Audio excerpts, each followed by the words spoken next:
called out your name, it was at that very moment I knew I would not be the same. You left me broken all alone, and now you will not pick up your phone. Did you think that would get me feeling down? No, that made me drive all around that old small town. Did you think I would drown in your pain? Hell to the no, let me explain. I drove up to that old dive bar on the corner of a new tomorrow. I thought I was going in to drink away my sorrows. Instead I danced the night away. Boom bopping, bar hopping, body rocking, foot stomping all night long.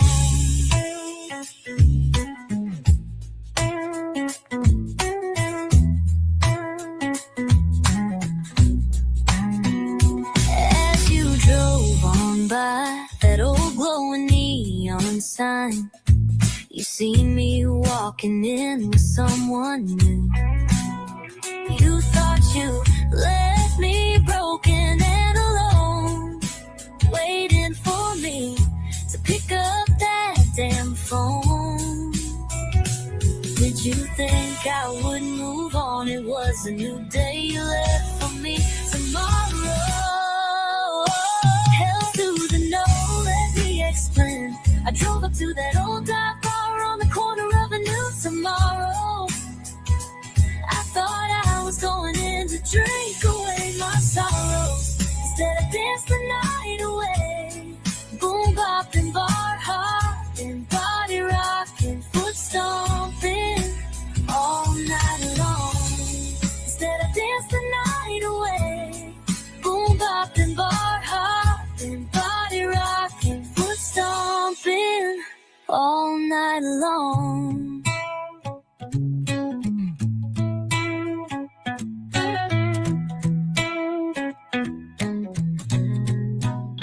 Hell to the no, let me explain. I drove up to that old dive bar on the corner of a new tomorrow. I thought I was going in to drink away my sorrows. Instead I danced the night away. Boom bopping, bar hopping, body rocking, foot stomping all night long. Instead I danced the night away. Boom bopping, bar hopping, body rocking, foot stomping all night long.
Thought I'd share a little bit of the still line. You know, the Stillers are up at camp. I don't even know what they're doing. I ain't been paying attention, but it's about Stiller season, so time to start representing.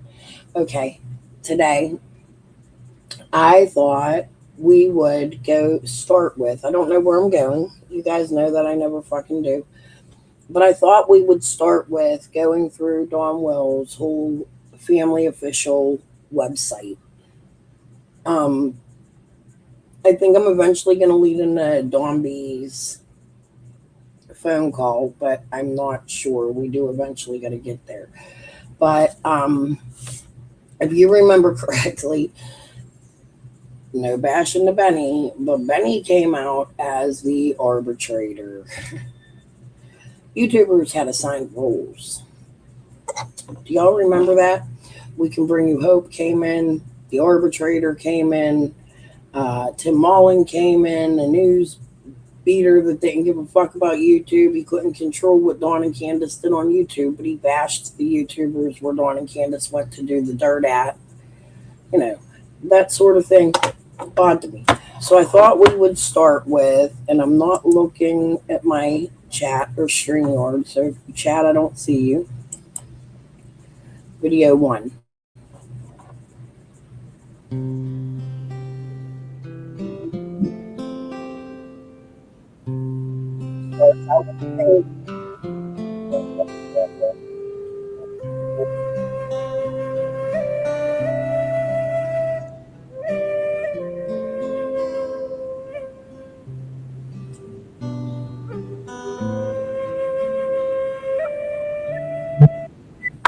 Okay. That's video 1. That's a normal video.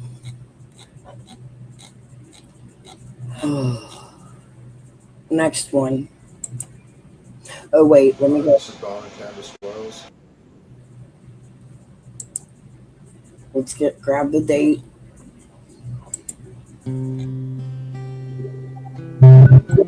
October 11th, 2021. Hi, this is Don and Candace Wells, and this is our YouTube channel. Okay, that's them at Dr. Phil. They were just saying this is Dawn and Candace Wells, and this is our YouTube channel. So you can see Candace is upset. This is after their whatever is going on. It doesn't look like she wants this YouTube channel. On my permission, it looks like she's being forced to do this while they're at Dr. Phil's. As if it's like a promoting, hey, we're at Dr. Phil's, but okay.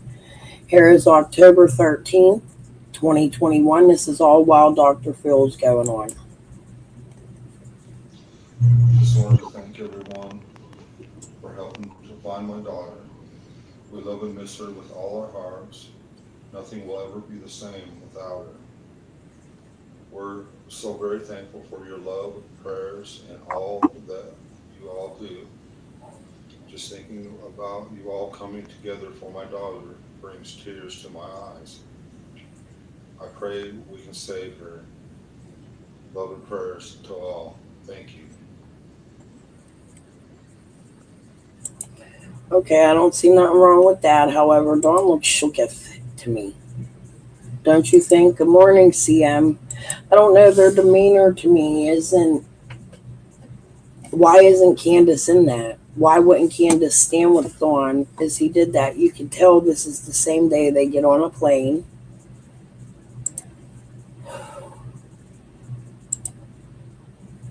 Their next video. We just wanted to take a minute to thank everyone that's helping us This looks to scared try me. to find our daughter. Thank you from the bottom of our hearts. Thanks for the prayers and the love. Love overcomes a lot of evil and hate. So thank you. It's so important. Thank you. God bless y'all. The billboards and everything that y'all put up for us, well, not for us, but for our daughter's sake. Thank you. God bless y'all. We hope and pray to God we can find our daughter. We can't thank you enough. There's nothing we can do to thank y'all enough, but just thank you and praise our Lord and Savior Jesus Christ. So, my take of this video was always odd. Actually, this whole series of videos, and I feel like there's a couple missing here. Hopefully we can scroll up and see them. This is after. Okay, so I believe video with the tan. Good morning, Selena. Is at the airport, leaving Dr. Phil. There's Dr. Phil. Tim Mullen puts this channel up while they're at Dr. Phil's. They start recording. This last video we watch is once they're in Utah, which is odd to me because do they go there first instead of seeing Dad first? Why are they going there? I have actually took many maps, looked at many fucking news reports and things that happened in that area, and I've actually walked through that area where it is. I gotta find those. I have video, picture. I'm such a mess. But you can actually go deep into them woods if you look. Mary did it, I think. Mary went into the woods. She made a video where she went into the woods and there was this rock thing. We need to watch that one day. But what I noticed first and foremost here is Candace's face. She's blank-eyed. She doesn't blink for the longest fucking time. Then she does a blink. Then she doesn't blink again, but she looks down, up, over, squinches her face. It's just odd to me. It's much like she's scared. Like she is being forced to do these things. I don't know. That's just the way I look at it. Candace was never a fan of of Tim, and she didn't want to do Dr. Phil. Okay. At this time, we're under contractual agreement that we cannot speak about our trip. We will be allowed to make a statement within 2 weeks. This is about finding Summer. Thank you, everyone. Don Will's family. Well, here's what pisses me off about that. They had to wait. This is why I'm mad they chose Dr. Phil. You have to wait 2 weeks to get Summer's story out. Now, if you go to Good Morning America or WJHL or CNN or even Fox News, which Dawn supports, you can get your story out in 1 second. You don't need to get paid for it. So when you go see people like Dr. Phil, they actually pay for your trip, airport, everything. Why couldn't Dawn and Candace sit on an broadcast with him? Or why wasn't this done for free? Why do they have to go to a story, a TV show rather than a news show? There should be like the Today Show is really Misty Crosland and Haley's case really utilized. Let me show you. Boo wants me to call him Boo Bear Live. He's having No, I don't. She's fucking with you. He made a joke earlier.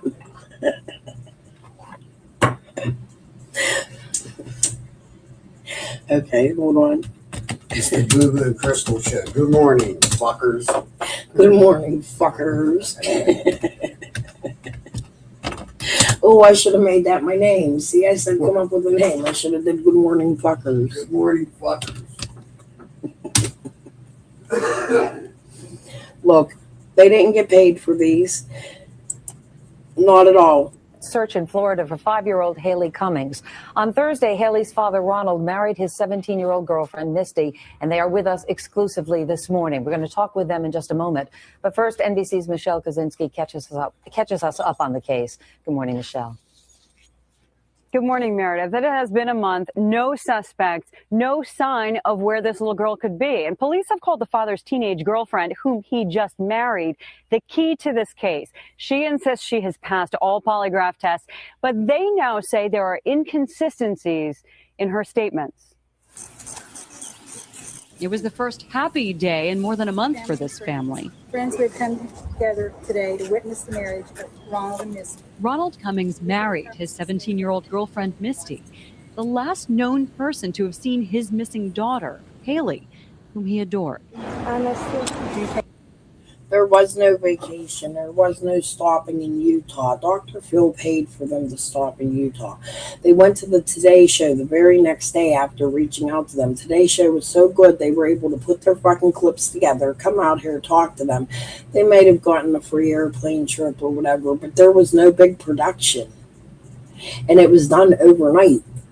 Why do you gotta wait all that time. And do you hear about the lie detector test? This case was, I'd love to just sit with you guys and dig back into Misty and fucking get Haley out there. I need to go friend request Crystal, Haley's mother. She was on my Facebook for quite some time, and I followed her, and I've spoken briefly to her, and she thanked me for keeping Haley's story out. She never come to my channel. There was never no harassment. I never wrote her like, I want your story or anything like that. She welcomed me to use her pictures. She seen me posting about it. I didn't threaten her. None of that. Haley's mother is a gorgeous woman in and out, and she lost her daughter, and ultimately she's still looking for Haley all these years later. So when I come out here to put Summer's picture out, it's because I don't want it to end up like this. Let's finish watching this news clip just for old time's sake. It's 9 minutes long, but then we're going to go back to the wells. Take you, Ronald, to take you home to be my lawfully wedded husband. See if there's any similarities, because truth, I don't think Misty took that little girl either. I think somebody broke in. I think it was a drug debt there too. So I don't know what to tell you. They were ultimately arrested for drug trafficking, something they were used to. Very sad, both very young. Ronald was way older than her. He shouldn't have fucking been with her. That's kind of fucking gross. He kind of destroyed her life because he put her in a position where she, at 17 years old, 16 years old, was in charge of raising 2 children she wasn't even mature enough to raise. Then he puts her into the drug game with him, like, hey, let's sell prescription pills. I could go over this case for 100 years. Their church wouldn't allow the wedding to happen there, where they had held vigils for Haley.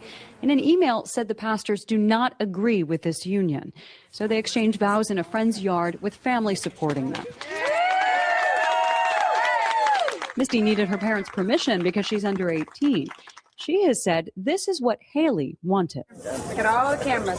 Though they've known each other only about 6 months, Ronald has stood by Misty, stood by her story about putting Haley to bed here in the same room with her and Haley's little brother that night. Misty says she woke up around 3 a.m. and Haley was just gone. The back door propped open, but no sign of forced entry. That's what I was told by the police, by Misty, by everybody. But personally, I don't know. Man, this case has so many fucking similarities to Summers for me. I swear to fucking God, it has so many fucking similarities to Summer for me. It's different, but it's the same. Could there be a reoffender out there that is connected to Florida and Tennessee? Same age, blonde hair, out the back door, never seen, just vanished. A family, this one's a young family, not an old family, but a family that's very drug addicted. Ronald, I believe, got out of prison and then went right back. I don't know what happened. I was at work. She's just getting into that Barbie stage. His mother's also been stumped as to how exactly this could happen to a child afraid of the dark and of strangers. I don't know how anybody would have got away with her if she had been awake, unless, like I say, that they used something to restrain her. The family says Haley's brother has told stories about a man in black taking her, but say the 4-year-old's story has changed.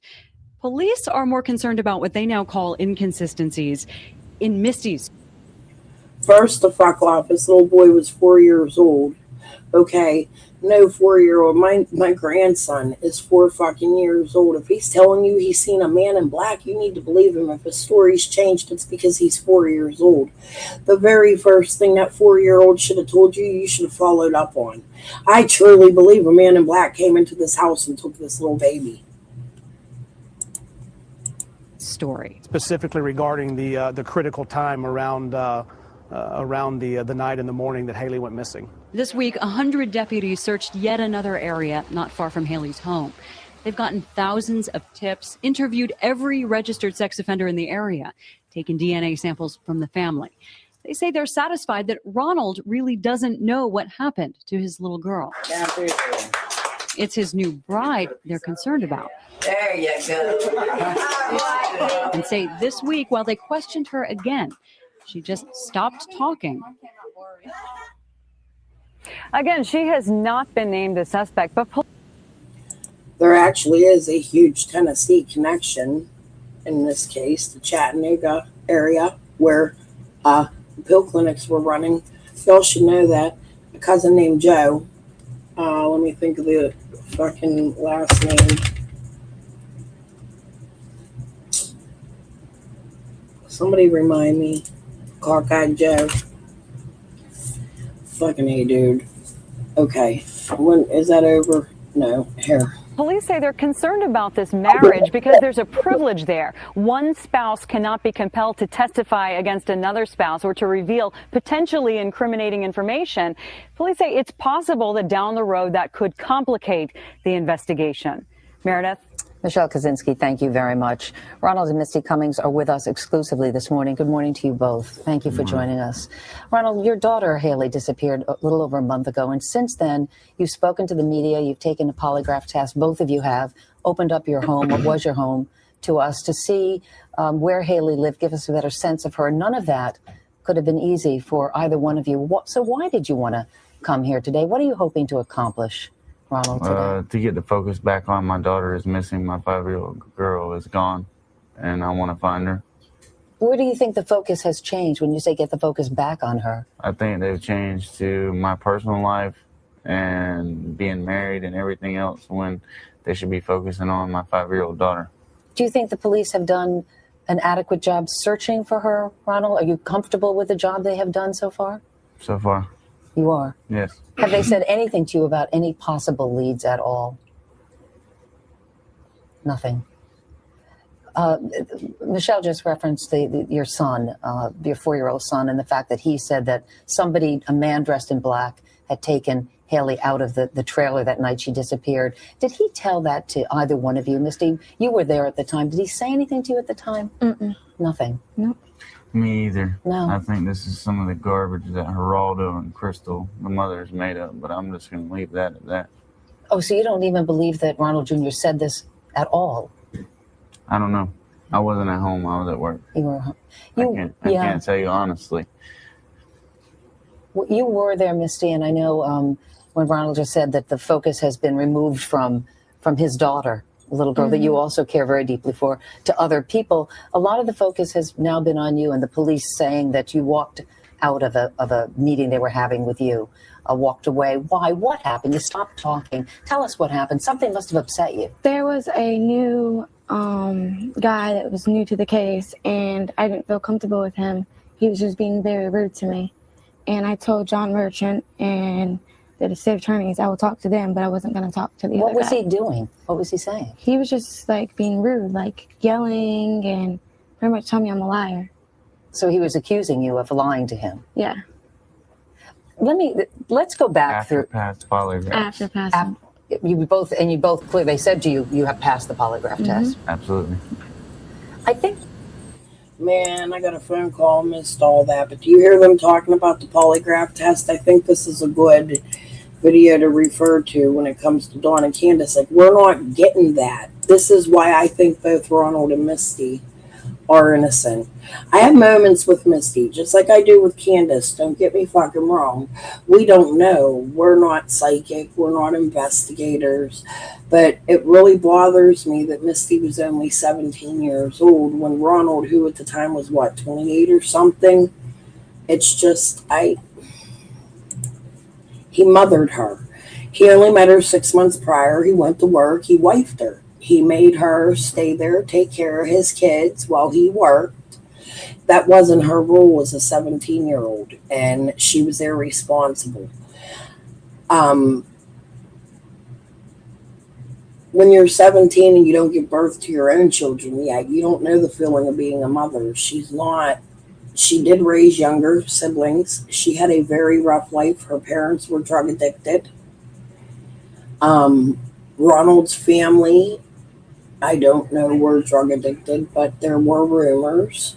There were a lot of rumors that went around. I know Grandma had cancer. I don't even know if she passed away yet or what it was, but this is a good reference video about the lie detector. So if you guys don't mind, I am going to get back to my scheduled content, but I want to listen to this because it might give us an idea of Dawn and Candace and their lie detector tests. Good morning to you both. Thank you for joining us.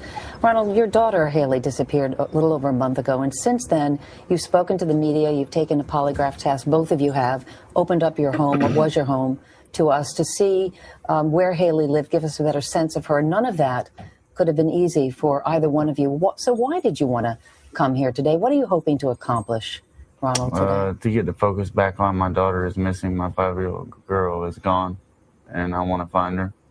Where do you think the focus has changed when you say get the focus back on her? I think they've changed to my personal life and being married and everything else when they should be focusing on my 5-year-old daughter. Do you think the police have done an adequate job searching for her, Ronald? Are you comfortable with the job they have done so far?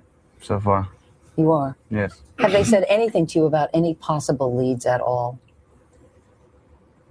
Nothing. Michelle just referenced your son, your 4-year-old son, and the fact that he said that a man dressed in black, had taken Haley out of the trailer that night she disappeared. Did he tell that to either one of you? Misty, you were there at the time. Did he say anything to you at the time? Mm-mm. Nothing. Nope. Me either. No. I think this is some of the garbage that Geraldo and Crystal, the mother's, made up, but I'm just going to leave that at that. Oh, so you don't even believe that Ronald Jr. said this at all? I don't know. I wasn't out. That's what I mean. He was so fucking smug, dude. He didn't like the baby mama. They were very young mentality. He was very young and he attacked Crystal, and Crystal got a lot of heat. She didn't even live around the area. There was a lot of custody battles, a lot of already heat before this baby went missing, and Misty came in, and Misty brought crazy people into Ronald's life, like her cousin Joe, who we're gonna go over this one day. I fucking promise you we are. At home, I was at work. You were. But real quick before I do that, I want to share, since I'm sharing her, an updated photo. This was February 3rd of this year. Unsolved Florida Amber Alert. Haley Marie Cummings, Putnam County, Florida. Haley Cummings was last seen at her home in Satsuma, Florida during the early hours of February 10th, 2009. Her disappearance triggered a nationwide search and remains an open investigation. Haley was under the care of her father's then girlfriend Misty Crossland when she vanished. Despite the extensive efforts, Haley is still one of Florida's unsolved Amber Alerts. At the time of her disappearance, Haley Cummings was described as having blonde hair, brown eyes, and 4-inch round birthmark on her lower left back, as well as a 4-inch round birthmark on her lower left back, as well as a smaller birthmark near her left ear. Sorry, I repeated that. Over the years, her family and law enforcement have continued to seek answers, with Crime Stoppers offering a $15,000 award. Seek Answers with Crime Stoppers recently released age progressed images by the National Center for Missing and Exploited Children. This is a new picture. Oh, she's gorgeous. Images by the National Center for Missing and Exploited Children show how Haley may appear now at 21. If you have any information, no matter how small, could help in the search for her. Putnam County Sheriff's Office, 1-888-277-TIPS 8477 or 386-329-0800. Just make sure you get a good look. That ain't a good picture. I'll share. I'm going to go over her one day, and I'm going to actually share the picture. I'll also share this. I'll save it and share it on my community post. This case touched my heart. This is what got me into true crime. This little girl touched my heart, and her case is so similar to Summer's to me. I can't tell you honestly. You were there, Misty, and I know when Ronald just said that the focus has been removed from his daughter, a little girl that you also care very deeply for, to other people. A lot of the focus has now been on you and the police saying that you walked out of a meeting they were having with you, walked away. Why? What happened? You stopped talking. Tell us what happened. Something must have upset you. There was a new guy that was new to the case, and I didn't feel comfortable with him. He was just being very rude to me. And I told John Merchant and the state attorneys I would talk to them, but I wasn't going to talk to the other guy. What was he doing? What was he saying? He was just like being rude, like yelling and pretty much telling me I'm a liar. So he was accusing you of a lot.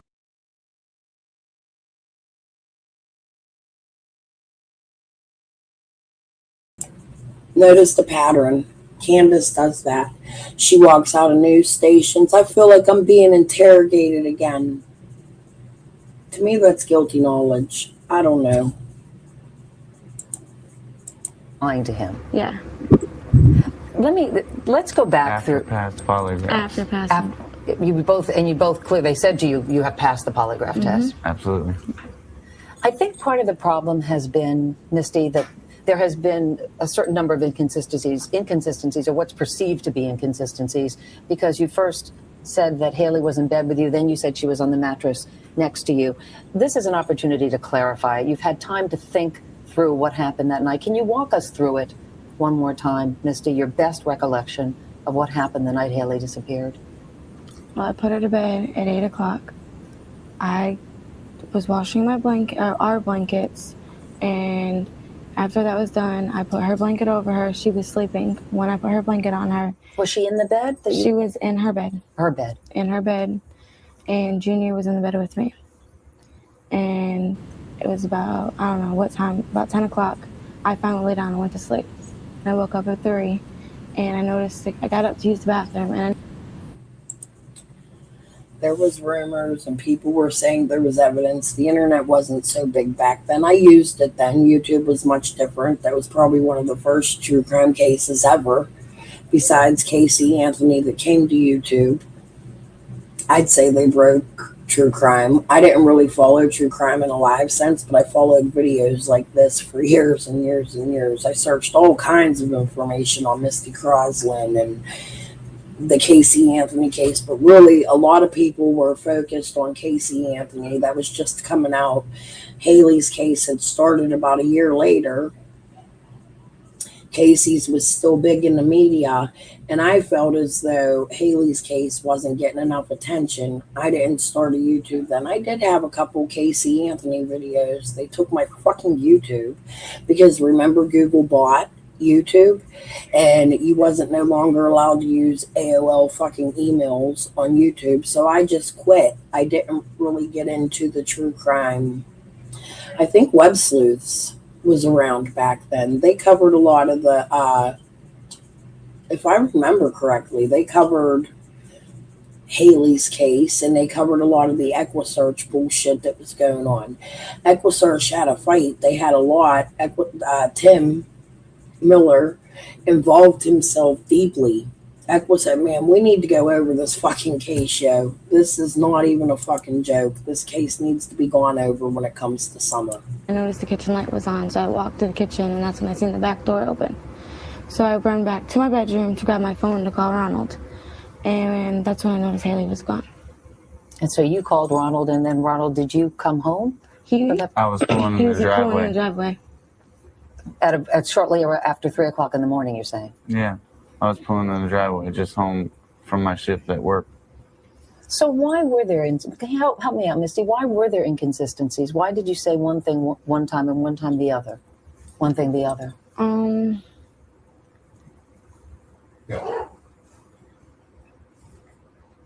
don't know. But you know you did do that. Yeah. And you're not sure why. No. And then yesterday, you guys got married. In the midst of all this, why was that an important thing, Ronald, for you to do? I don't know. I think that my little girl would have wanted it. I would have rather her have been there. So obviously when we get her back, we will do a much larger, better wedding. But we're just that's still drawing the focus off of Haley. We need to be focused on Haley and not what I'm doing in my personal. So you can't testify against each other? 1 month after the daughter goes missing, Misty's still only 17 fucking years old and y'all are getting fucking married. I don't think they did anything to Haley, but I think it's similar circumstances. I think they know what happened to Haley and why. I don't think they know the people. I don't think they can absolutely prove it. But I know we're sitting here at 2008. It's 2026. 18 years later, and this little girl is not found. She would be 24 years old. Let's go back to Dawn and Candace here. I'm just saying there's a lot of similarities. Okay, back down. Candace looks scared to me. Okay, now Benny, here we are. Okay. Hey, it's Benny Keys. You know who this character is right here, right? I'm blessed to be here with Don and Candace and just show them a little love for a minute. And God is good, and hopefully we can bring someone home.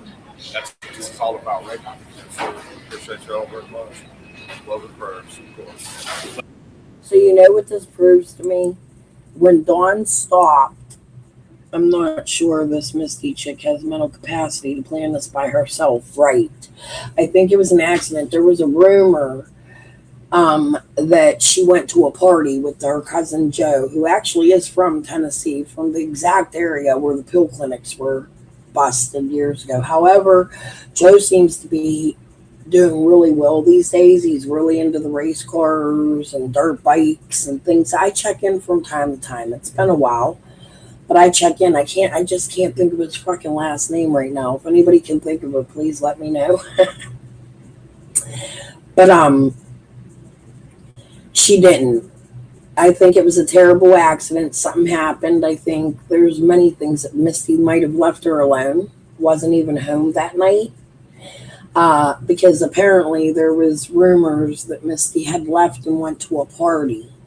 If I remember correctly, I'd really have to go back and listen to everything to remember. I still remember a lot about the case, but the timeline for me, because I've been covering summer and I watched Evelyn and I was really into Natalie Holloway.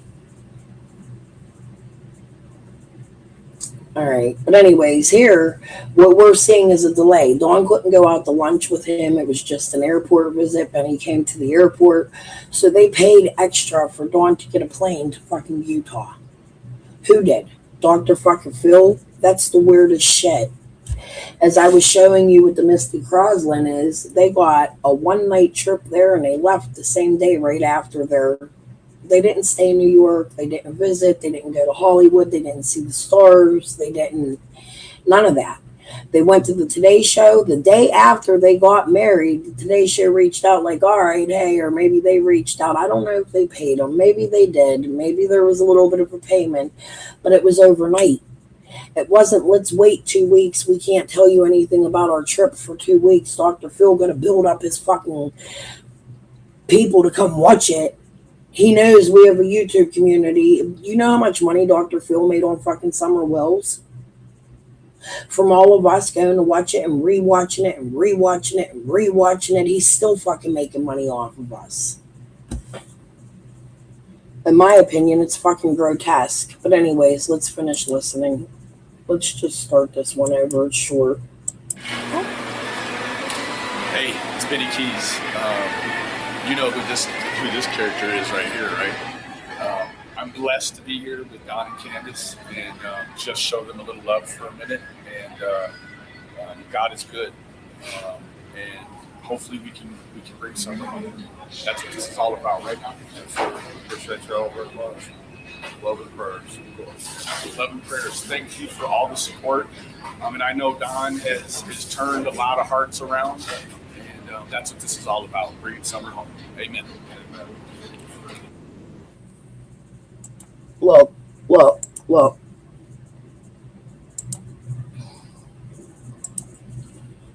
Here we go. Prior. Thank you, Sally. Prior to Summer going missing, I've been sharing this a little more often than I have in the past. We're just going to listen to a certain point. She talks about the people, we can bring you hope, and this must be a second video I made about it. They talk about Dr. Oz wanting to buy rights to Summer Wells' case. This is like a month after Summer's missing. You're already selling your missing daughter's story? Let me make sure the sound's on. What the hell's going on here? Go ahead. We have a huge connection. Like, we have all of these different things. You know, when you go in here and you look at this for us, and he, you know what I mean, he was trying to help out, and we're literally... No, I'll just let it play. Hold on. Listen. This is We Can Bring You Hope, talking about Cher trying to sell the rights to Dr. Oz. And they mention Dr. Phil and say, nah, not Dr. Phil. Listen.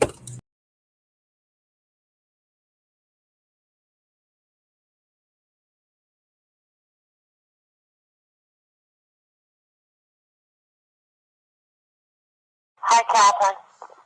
I don't know where Viv is. I think she's dealing with whatever she's dealing with. But, look, I am super slammed, okay? Catherine and I have been trying, I mean, we're literally dealing with this summer shit like 24/7. I'm not even joking. There's just so much shit. My son is blowing up. We have somebody that's going to do some boots on the ground this weekend for us. And, you know, I don't even know what to say. We just got we've got 2 new cases so far in Arizona that are missing persons cases. We're supposed to get a 3rd. I need everybody to pitch in and help. And I'm really fucking pissed that Scott left, because he was very effective for us, and he, you know what I mean, he was trying to help out, and, you know, I think he got... Let me fucking find out one of them cases is Lisa. Let me fucking find out one of them cases is Lisa. Let me repeat that. Let me find out one of them fucking Arizona cases was Lisa. Let me find out you was fucking with her mom and sister. Let me fucking find out. kind of nervous when I put the post out this morning. But again, I'm not chasing anybody.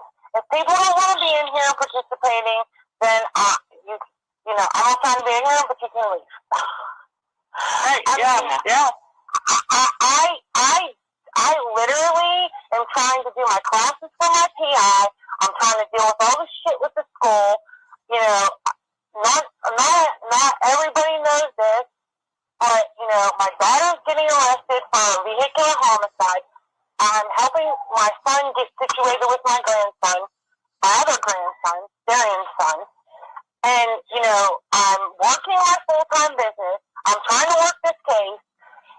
You know, everybody forgets that I have a whole other business that I run.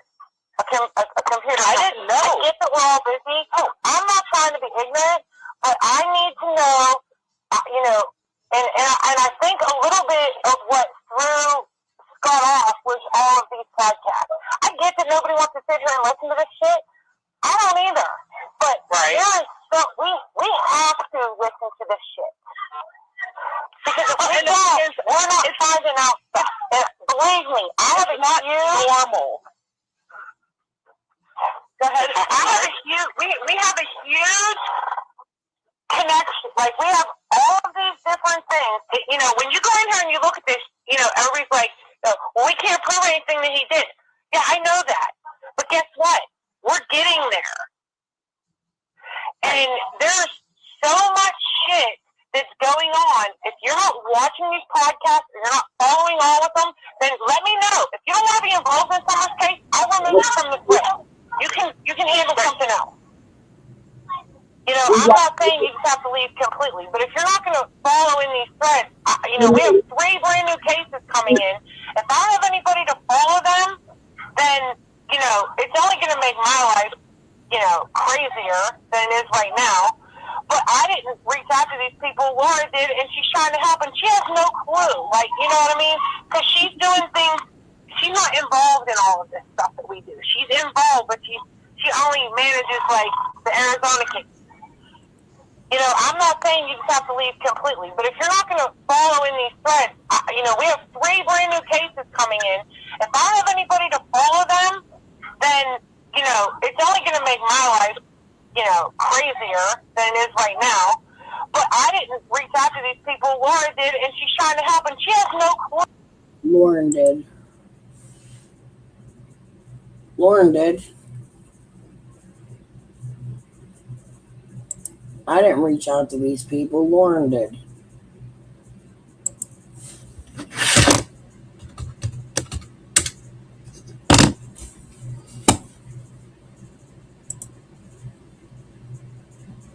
I didn't reach out to these people. Lauren did. Is that what the fuck she said?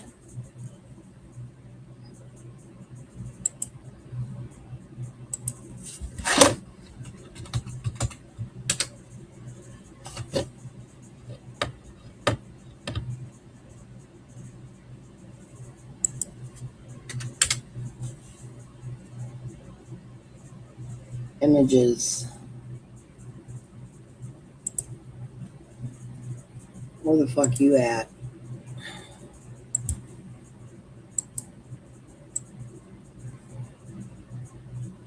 Fuck you at, Lauren? Where you at, Janine?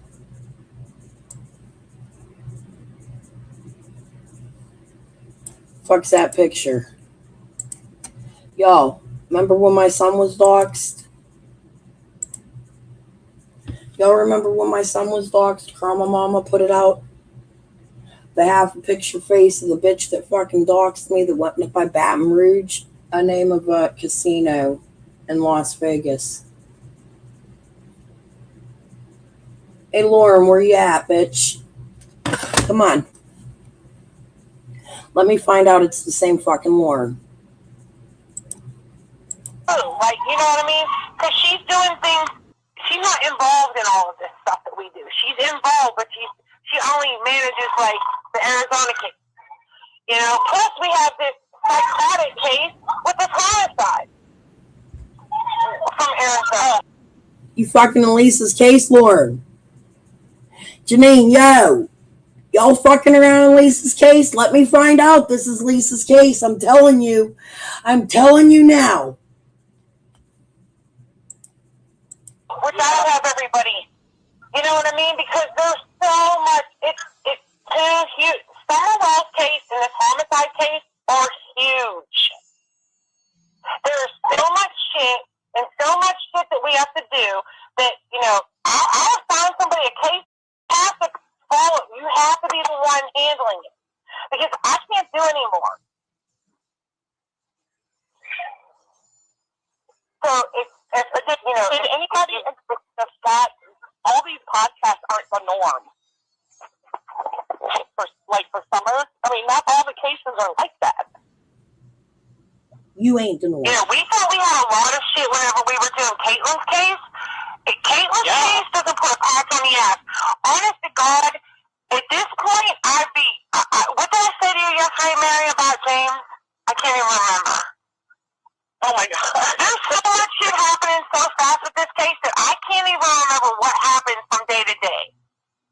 Right. Like, I literally have to go back and say, okay, that happened on Friday.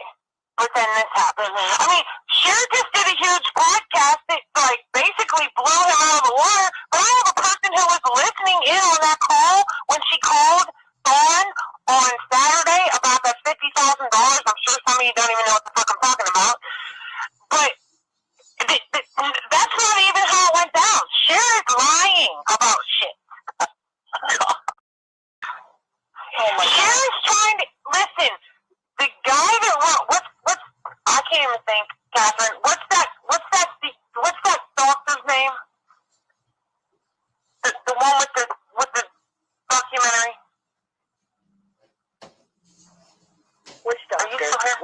The doctor that was talking to Cher. I don't know about a doctor that was talking to Cher. He's not really a doctor. He's a TV show. What's his name? Oh, Dr. Oz. Dr. Phil? No, Dr. Oz wants to buy the rights to Summer's story. Oh, Cher. That's right. I mean, this shit is off the hook. That's why she's doing what she's doing the last 2 days. That's why she's been doing it from the jump. Oh, yeah, but I'm saying that's why she jumped ship. And it's not because she knew that Don was done with her. And, right.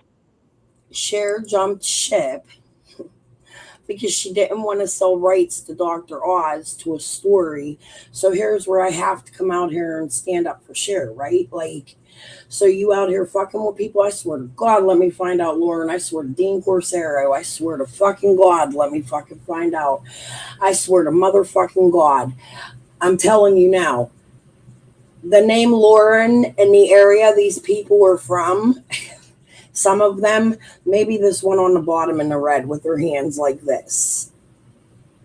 She looks familiar, maybe from that end of the life. Connecting the Glassport with the damsel right fucking up above her. Connecting the Carrot through Michelle. Mary's butler. Michelle's also butler. She does both. Not sure about Kara. Not sure about Scott. But I'm telling you now, if the Arizona case happens to be Lisa Quebec Elder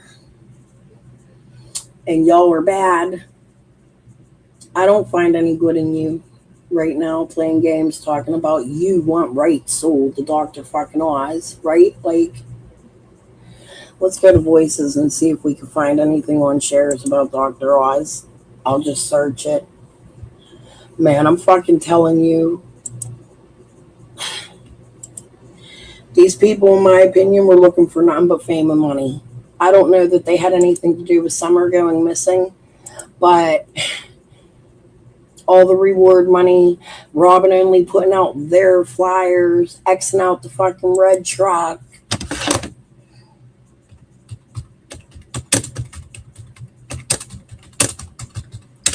Lauren, I hope this is you. I don't know her. I never met her.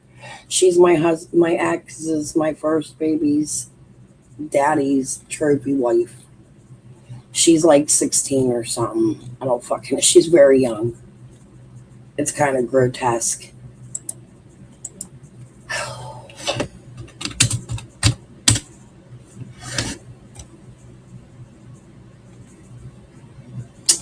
Well, what do you know?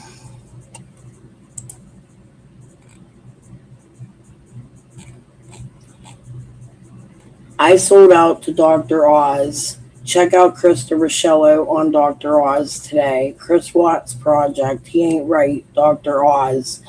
Wells discussion, Dr. Phil reactions, plus the Tacoma truck. So, Cher, why do you share so much Dr. Oz?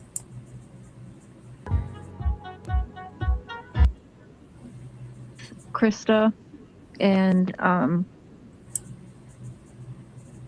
after this Dr. Oz episode airs, the pinned comment is No, Miss Thornton. They mentioned Dr. Phil, and Michelle said, no, Dr. Oz. Cher wants to sell the rights to Dr. Oz. But then Cher backed out, and all of a sudden, Dr. Phil picked up. They mentioned Dr. Phil when they were talking, and the girl specifically said, no, Dr. Oz. And when you go to Cher's channel, she sure as fucking promotes Dr. fucking Oz a lot.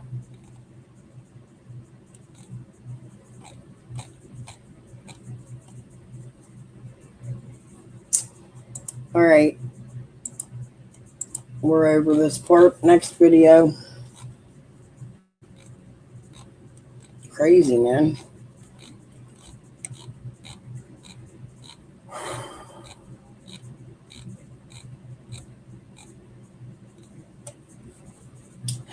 Okay, Don Wells family merchandise question. Find Summer, donwells.com.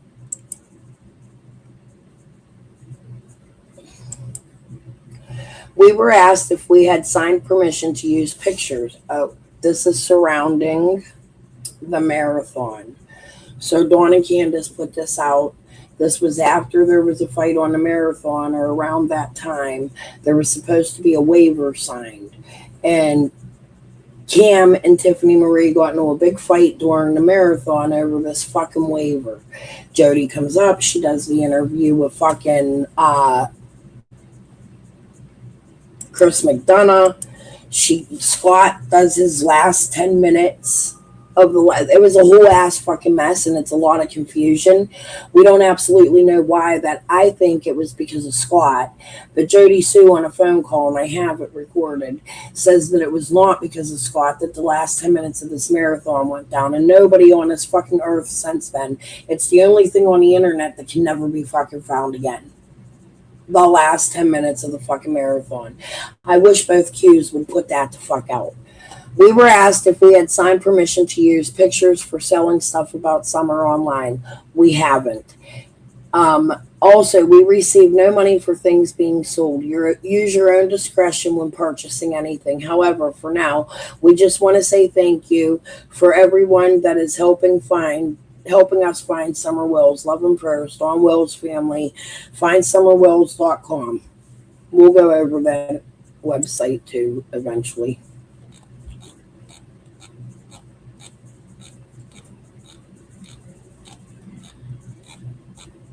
There was also some shoes being sold, a candle that might have been surrounding the candle that also went on during the marathon. Tiffany caused a lot of fucking problems during the marathon, in my opinion. But I don't understand the whole last 10 minutes, the Chris McDonough, the Scott H, why Jody switched up to me what it was about. I can't prove what I said it was about because nobody fucking will put it the fuck back up. So I'm like demanding y'all put that fucking video the fuck back up. It's fucking ridiculous. Why is it hidden in the first fucking place? I'm coming to chat in just a minute.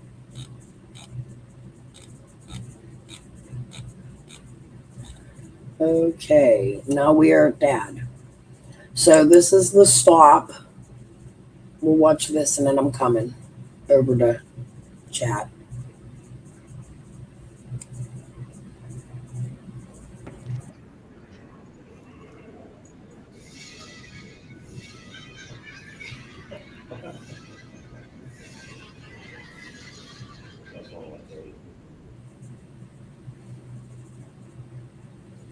Rest in peace, Dad. He has since passed away. I've heard nothing but horror about the man. I'm going to be honest with you. I feel like he was abusive to Jeannie and her sisters after talking to Jeannie. I don't feel like they had an amazing life. They lived in this very tiny home. Jeannie's mother had a million fucking kids. Don loved his dad. There was a lot of family fights over property in this little tiny teeny home. The Wells kids felt like as if the new kids had come in and take over, in my opinion, and it's been nothing but worse since they were fucking children.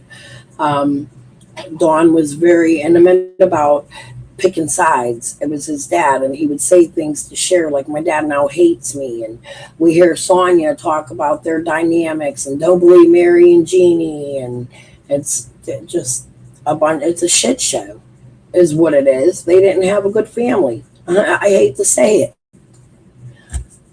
The parents allowed the touching of children. We don't even know if his dad didn't touch them kids. Was this something taught to Don if he did that by Dad? I don't know. Yeah, Miss Thornton. It was both. They were trying to sell Summer's story themselves. Their baby's only missing a month or two. Hey, Twister. What do you mean? Tell us about that. I think that's important. Do you want a link?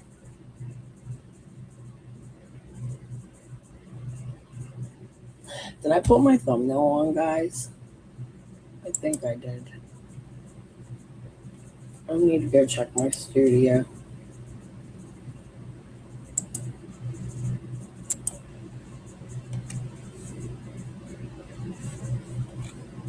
Oh, guys, why didn't you tell me? My face is on there.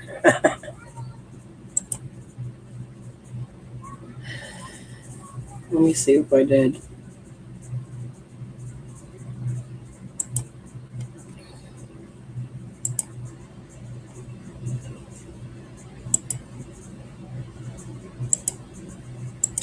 I just think it's a whole lot of hoopla.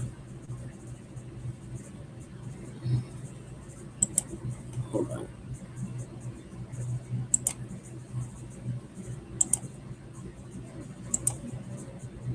I'm going to put summer today again. I've been using my summers 5 years till missing. I think it's important once in a while to get her face out there. So if you guys want to steal my thumbnail, or you want it, or you want me to make you a poster or anything in that manner, please let me know. The Stalking of Jody Sue. Oh. Well, if you want a link and you want to talk about it, let me know. We could talk directly about that. I still want to talk to you about the PIs. Okay, back to Dawn and Candace here. This is just them with their love you, Dad. Okay. Next video. Don Wells family, our love video, friend made at findsummerwells.com. So this is something a friend made for them.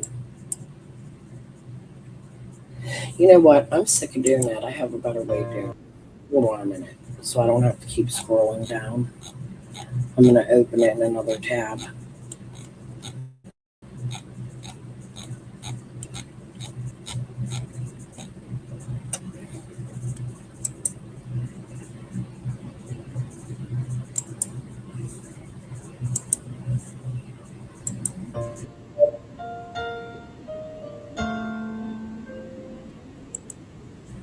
I'm going to take the music out.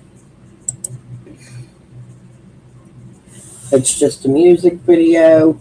These are pictures from their Facebook.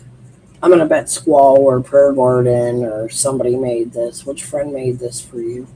Look at Summer. Oh my goodness.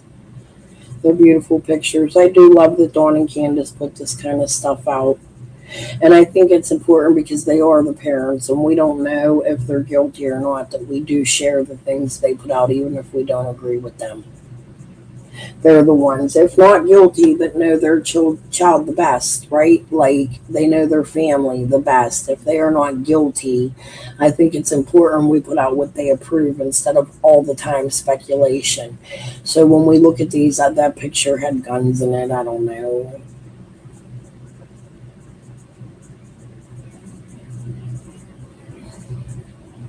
More. It's proof they were running around with BB guns and promoted for doing it. Look at her. She's such a gorgeous baby. Somebody just told me somebody put new pictures out of Summer. Never seen before. We sure they're not AI. Who put them out? Yeah, that's what we were supposed to talk about. Did you put your stuff out yet? When are you going to put it out? I'll share it. If you don't want to come up on panel ever and talk to me, it would be fucking fantastic if you can get some of the information out to help us figure these bastards out. Look, I'm not even going to say it, but this, let me tell you how fucking paranoid I am. It's so fucking ridiculous. The Basement Jesus has been willing to help me with my microphone. I'm not going to tell you his real name, but he sent me a message after I gave him my phone number, and he used a name that Squall once used with me. And I'm rating him like I wanted to say accuse him of being Squall first, but I didn't. Instead, I made a comment and he didn't respond back to me as if he was Squall.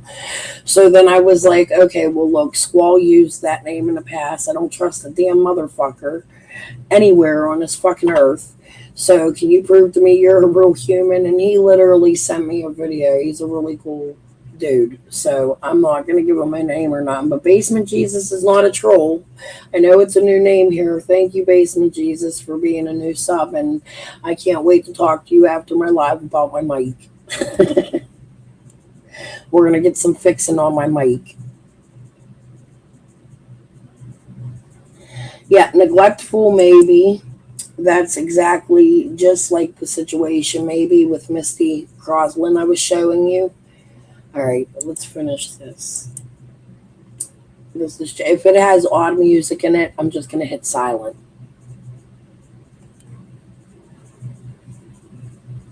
But I think it's important to share. I have two favorite pictures of Summer. This is one, and the other one is when she's sitting in Daddy's truck. I can't stand all these people that come out here and put these pictures of Summer with bruises and add bruises and edit. Don't get me wrong, I edit pictures, and sometimes if the picture is dark, I'll show you the kind of editing I do. Here, let's come to this tab. Let's go to my projects. I'm going to put in Summer Wills. Actually, I'm going to put Candace. Do I own them pictures in case I ever need them? Yeah, but do you see me putting them dirty pictures unless I feel there are some pictures? Do you remember when Dawn sent Cher at the bottom of the picture roll was some really risque pictures of Summer? I need to find that live. There are some pictures of Summer that really fucking disturb me. Like, don't get me wrong, but I don't necessarily like sharing those pictures. So when I edit a picture, let me find a favorite picture. Here we go, True. True seemed to really love Summer. True lost a lot. True once told a story of Summer coming to their house in a very bad state. We don't know if that's true, but I'll show you the kind of editing I do to pictures so that you're never confused and you know I don't change the appearance of anybody. I do use a filter. Does it soften a bruise? Yeah. Does it brighten a picture if it's dark? Yeah. Okay. I do go to adjust. I do hit the brightness. I do hit the contrast. There are times I'll click the picture to put it in the background of somewhere, and I'll hit background remover. This is what I did with Chicken on a Stick, and she tried to tell me I took a picture of her. I took her son completely out of the picture. You see, there are two things you can do with this. You can take that picture. You see how I just took True and her out? You can take that picture. You can remove the background again. Oh, no, wait. Let's get a different picture because it's not going to let me. I can remove. Oh, no.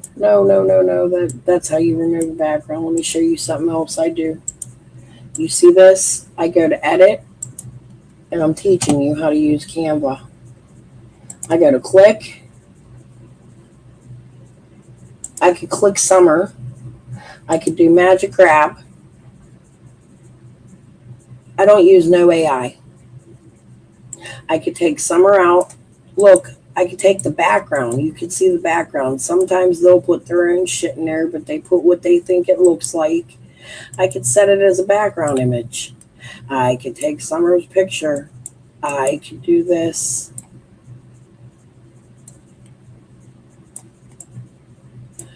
I could come down here. I can do this. Again, edit. The picture is a little bright to me. I can do this. Look. Leave it etch. I don't do this, usually. That don't look like her. That's AI. I wouldn't use that picture after I did that. I would hit the back button and go back, and I would go to the filters.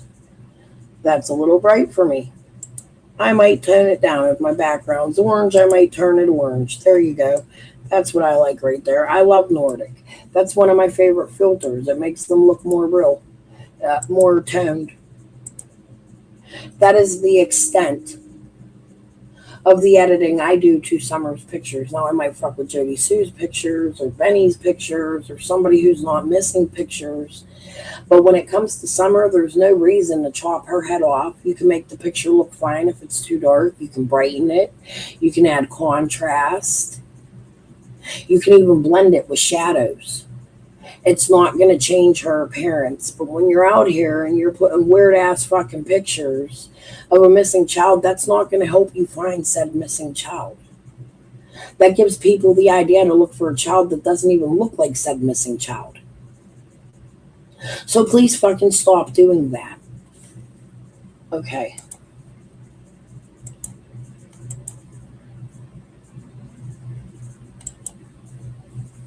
That video's done. Let's go find the one we were on.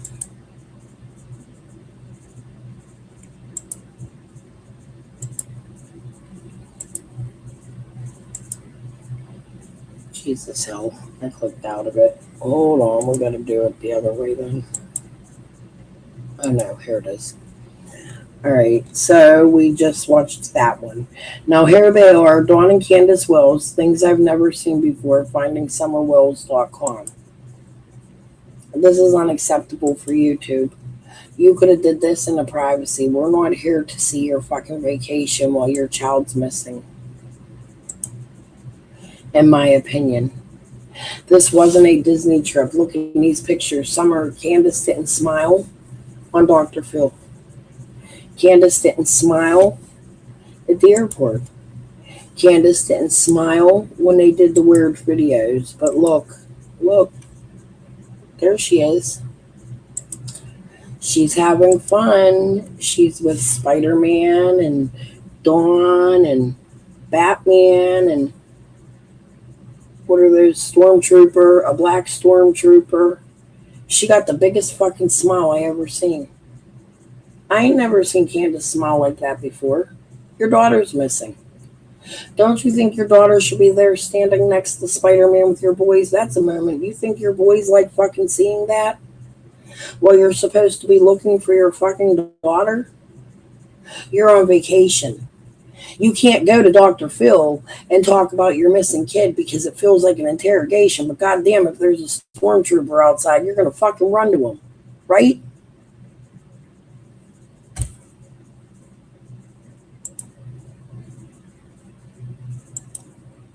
With a smile.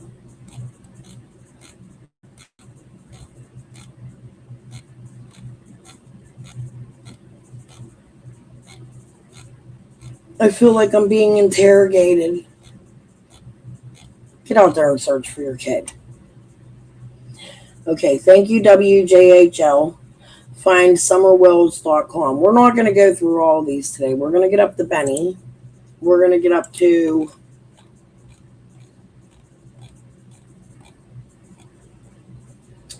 Man, that's a lot. I want to skip around. We're going to be here a while, but I want to end on the end. So this is the end, and we're going to skip over to another tab I have open. This is thanking WJHL. FindSummerWells.com. However, let me say to you that they are not, Tim Mullen, the media manager, is not calling WJHL once a week or once a year. It's just on birthdays. We're not seeing them. It's only special days we see the Wells come out. It's not any traditional day we see them going to WJHL and saying, hey, I thought about my daughter today. You think you could share her poster? Or I'm sure Ansley Daniels, who has followed this case from the very beginning, would be happy to do that. I don't understand why they are not. It's just... Okay. It's like they don't even want their story on the local news, unless it's a special day. Parents of missing 5-year-old Summer Wells sets up a YouTube channel. They're thanking them for sharing their YouTube channel.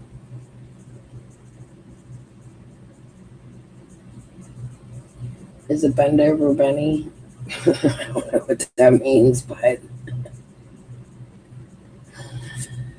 they're thanking them for their YouTube channel. You know, the one Tim Mullen's not really mediating. I get making a YouTube channel, but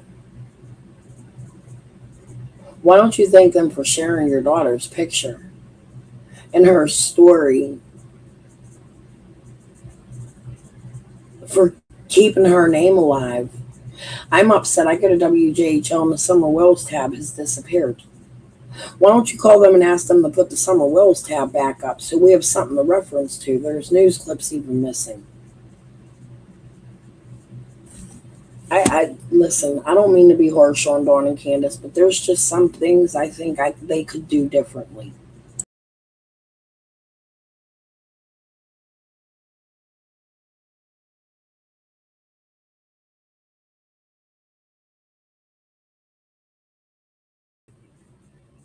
My fault. Hit the back button on the wrong tab. Hold on. We are going to go now to, I don't know why that tab's up. This tab. Let me come back to StreamYard.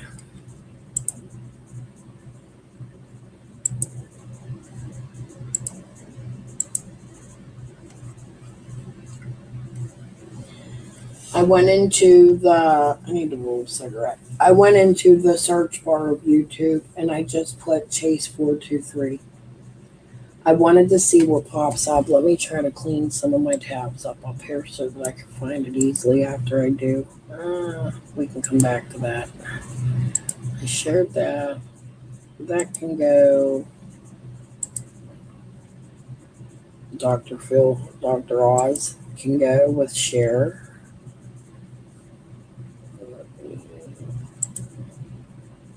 Make sure that's good. Yay, my thumbnail saved. Okay. Get rid of that. We'll keep this up. Okay. So I have this tab up, and what I wanted to do was just be reminded and share some of what other people have shared with Chase423.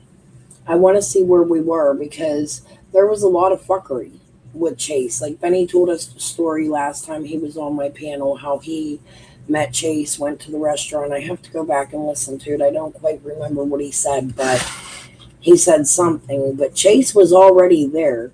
Jody Sue accused Chase of shuffling her from hotel to hotel playing games. However, there was a video I shared. I don't know if I have it up. I'm going to look for it when I can. Where Jody Sue was telling her family, don't worry, I trust them. They're my security. Make it make sense. This is Cracking Cases. This is Bless This Mess. Shared this. Oh, let me open it in another tab.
He handles things with the utmost professional community.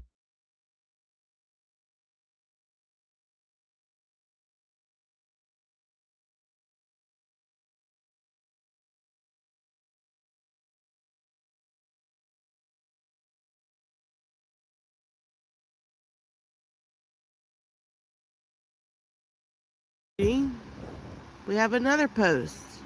Cracking Cases has spoken out. Hey guys, we wanted to take a second. Total like 5 minute fucking fail. First off, I played that without it being on the right tab.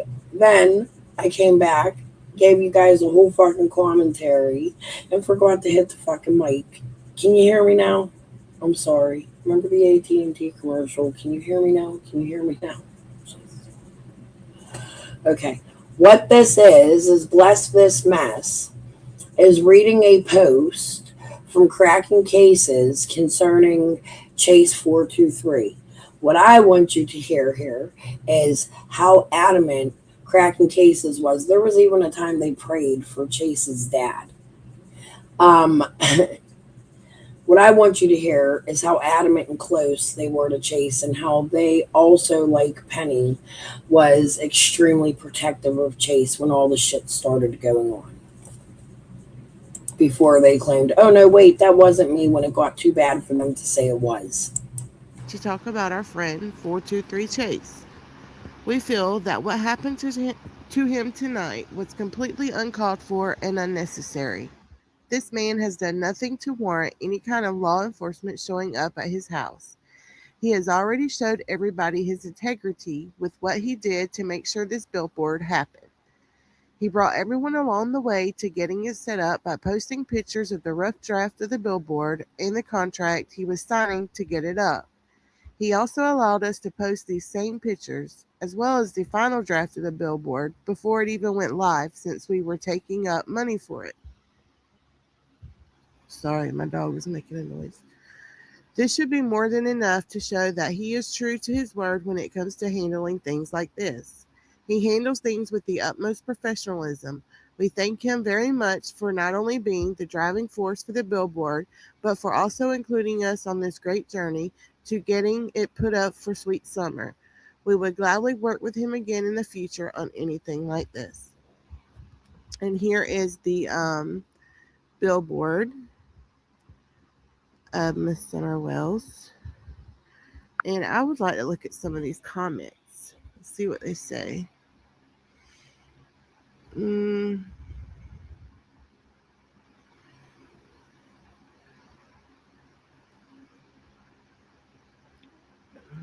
Stay strong. Big red flag when they go after the good guy. There will always be those dark individuals. Okay. Chase is an amazing, beautiful soul. It's sad he was used as the fall guy.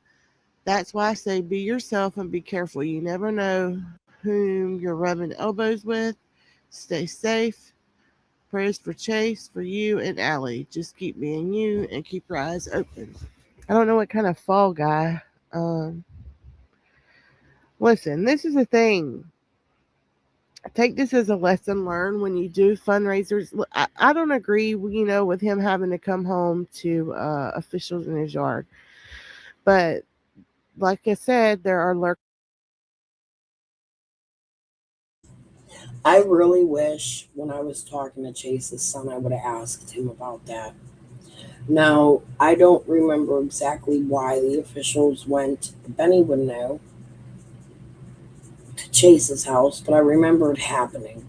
I remember Chase not being happy about it, and I believe it happened after Chase harassed that old lady on Ben Hill Road. So it was around that time. I have to. Maybe we'll run into it. Don't quote me. I don't know. Do you remember Tennessee Twister?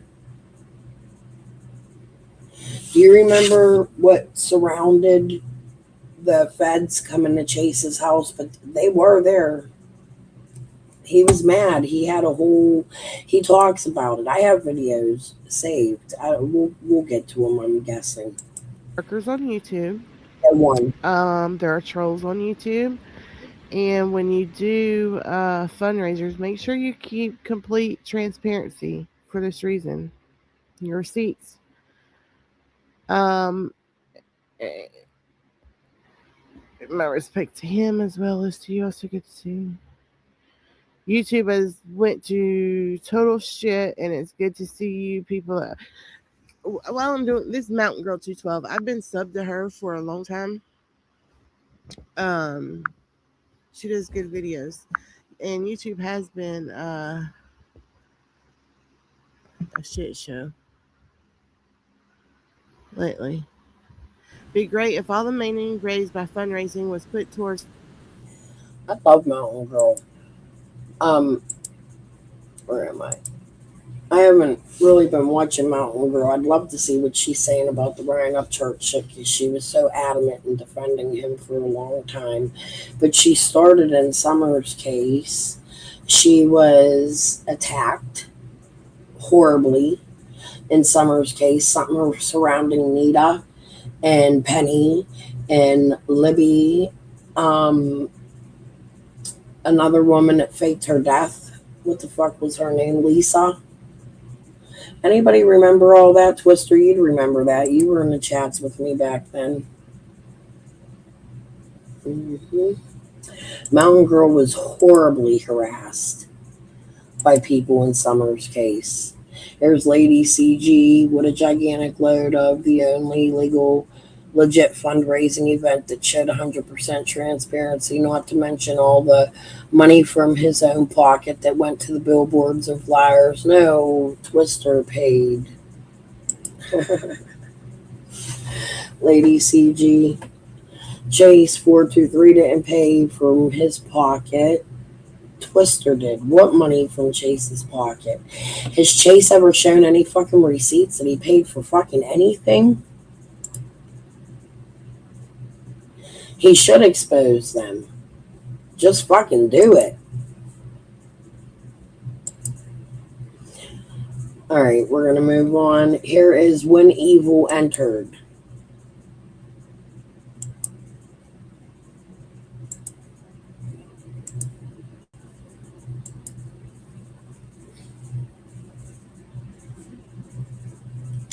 This was 3 years ago.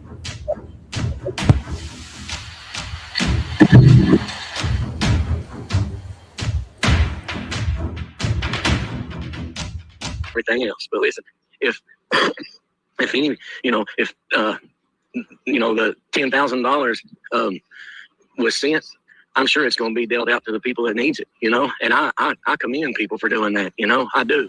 I commend people for helping people that need stuff, but I don't, if somebody wants me to send 10 grand, I'll send 10 grand. If somebody wants me to send 20, I'll send 20. I don't care. That's just it. It's, if it has to do with it's my money. I'll do what I want to with it. I didn't get no money from no reward fund. All anybody has to do is call down there at Civis Bank and see where that money went to. It's that simple. People don't have to make 200,000 videos on, reward fund money. It shows plainly where that reward fund money went to, but me and Q's getting accused. So that's what I'm saying. He was only supposed to be dabbling in the billboards. However, he came out here and told you he was only involved in the billboards, and that's not true. He was running around for Ginger Snap, who was supposedly working at Civis Bank, who Jody said she knew in the past and then suddenly changed that.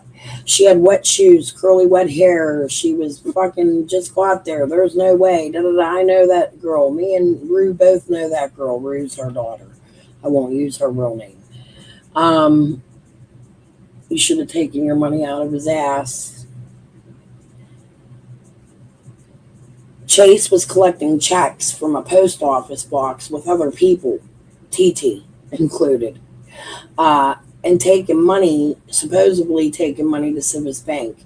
Nobody will ever know how many checks actually came in and was donated. I'm just saying.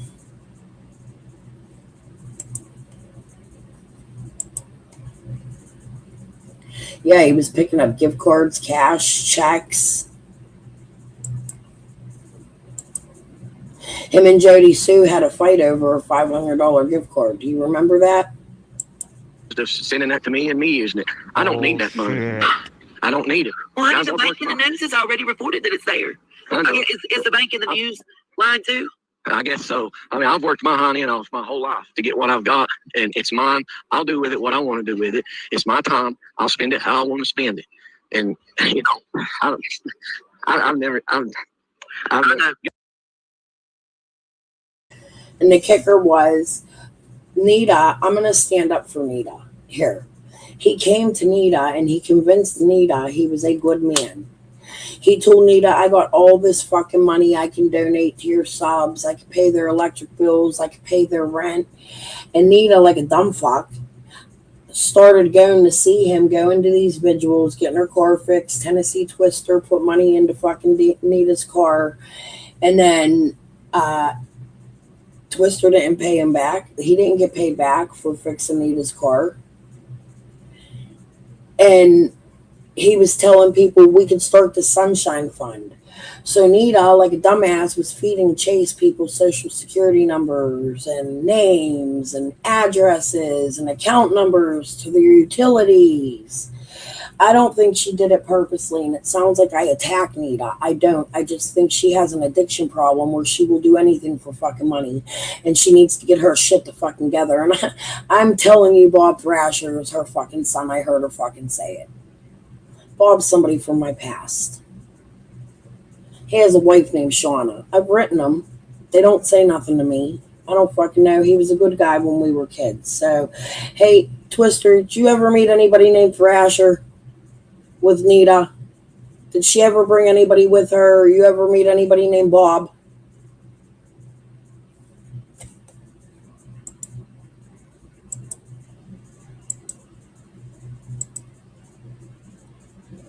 I don't think she's a scammer. I think she's an addict. And I think it's sad. And I think she lost another child. And I think it's horrible that she thought that I was out here talking about this. She knows I wasn't. She knows damn well I wasn't. I would never exploit somebody's dead child. However, I did hear her say that that was her son and he was doing something for her and that he writes music. She had a whole fucking live in her kitchen while she cried and begged for fucking money and talked about something he was doing for her in Summer's case. I can't find that live now, but it's fucking out there. Somebody go fucking find it. I'm not searching her 1,000 hours. I tried already. I had even little Dev, I think it was, and Mishu was fucking helping me look. I don't think she purposely involved herself in anything. I think she was brought into something because she needs money. She wants money. She wants drugs. That's my opinion. I don't think Nita meant to do anything bad, but I think she did get herself involved in some shit she shouldn't have. God, listen, if you have a question for me, I'm not hard to get a hold of. You ask anybody on here. You send me an email. If I can prove you are who you're saying you are, I'll send you my phone number and I'll talk to you all day long. I'll even go meet you. I've met people out here, and took them and showed them who I was and what I'm about. I don't care. I don't have nothing to hide. I tried to help a little girl get home, and I've been accused, and I have it recorded, and other people have it recorded. I've had accusations made against me saying that I have something to do with Summerwell's disappearance. Oh my Lord! Sometimes when you make accusations, you have to prove it. Absolutely. So people need to watch what they're saying on this or any other kind of platform, guys. Yep. Just watch what you're saying, because a lot of times it can come back to bite you. So just keep praying for this.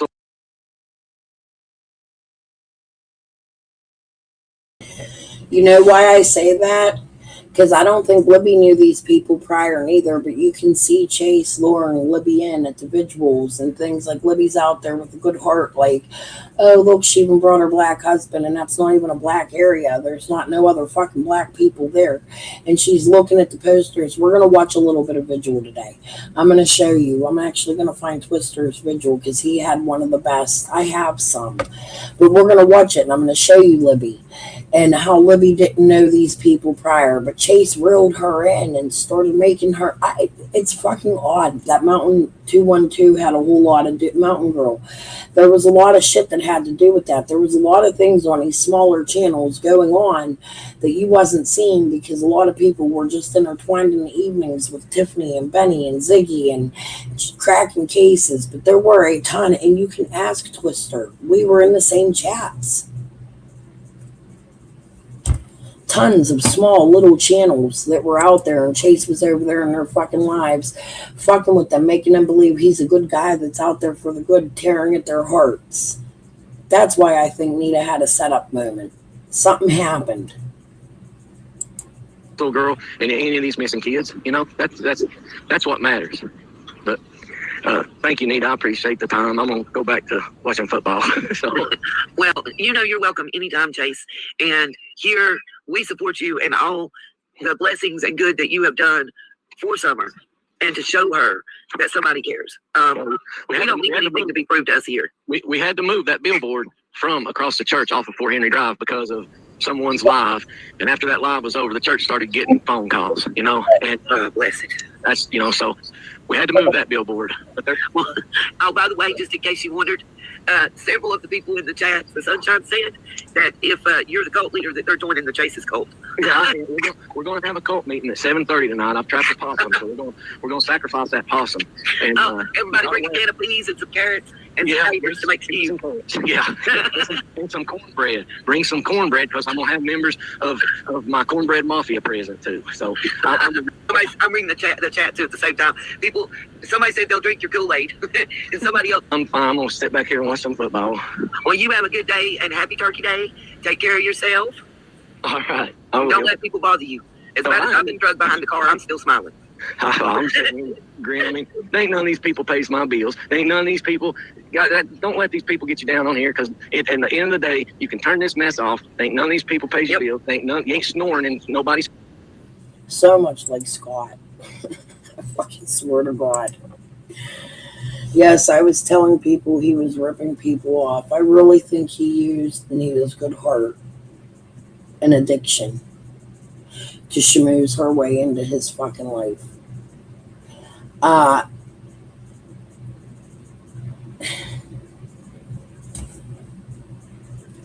don't know, man. Okay, let's go to the next one is Bless This Mess Again. 423 Chase announcement to creators.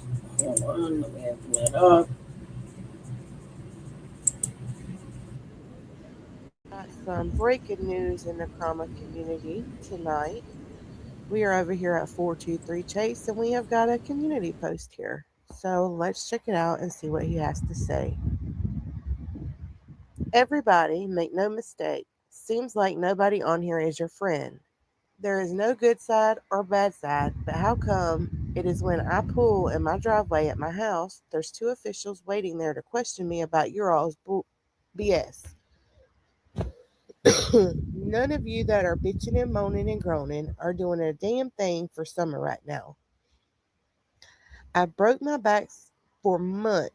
I have spent money out of my own pocket, dedicated my time, and paid employees' time for this little girl without asking anything or help except the billboard. I would expect this from Jody Sue, but never in a million years would I expect this to come at the hands of people I loved and supported along the way. Now, all of you that continue to drag this out, I no longer give permission to mention my name or channel any further. I'm going to repeat that. I no longer give permission to mention my name or channel any further. He used to say, Chase used to say anybody could use his videos or whatever. He's no longer given permission anymore. Or to mention his name or channel any further. And then he took his whole fucking channel down. He didn't even leave his content there. All the drives with Linda, all the shit he was doing with Penny and fucking Scott, all the shit, dude. There was so much fucking shit. He didn't. I have some, but I don't even have half of what Chase was fucking putting out. Whoever has anything from Chase, please send it to me. Stop the BS. Get your head out of your asses. Bring this back to what matters most, and that is Summer. Because now it looks like I'm the one that has to deal with you all shit because you want to act like 2-year-olds. Do you ever stop to think that your actions, when you tell your listeners do things you tell them to do, might fall back on the wrong person? But don't worry about it. Go ahead and get a good night's rest sleep while I'm left to clean up your mess that apparently you sent me. I've never been more hurt and disappointed than I am right now. I am totally clueless as to what he's referring to. or what's going on. So apparently somebody has called the police on him. But I am curious as to what.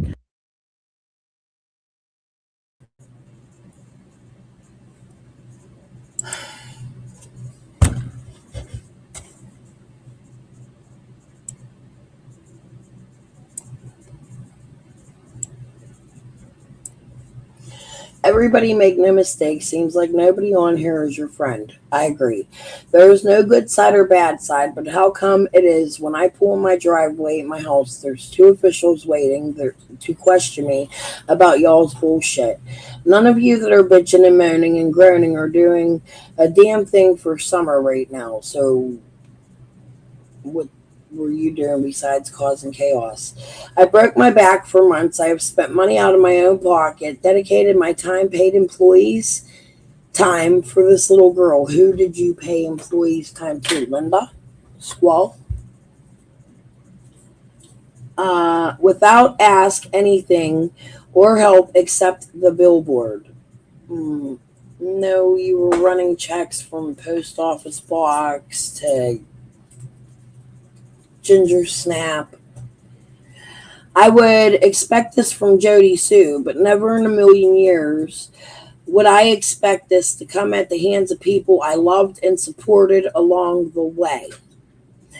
Now, all of you continue to drag this out. I no longer give my permission to mention my name or channel any further. Stop the bullshit, get your head out of your asses, bring this back to what matters most, and that is summer, because now it looks like I'm the one that has to deal with all y'all's shit because y'all want to act like 2-year-olds. Do you ever stop to think that your actions when you tell your listeners, do you think to tell them to do might fall back on the wrong person, but worry about it, go ahead and get a good night's sleep? So what person are you talking about then? Do you know what person it is? And you kind of sort of fucking disappeared, motherfucker. Like,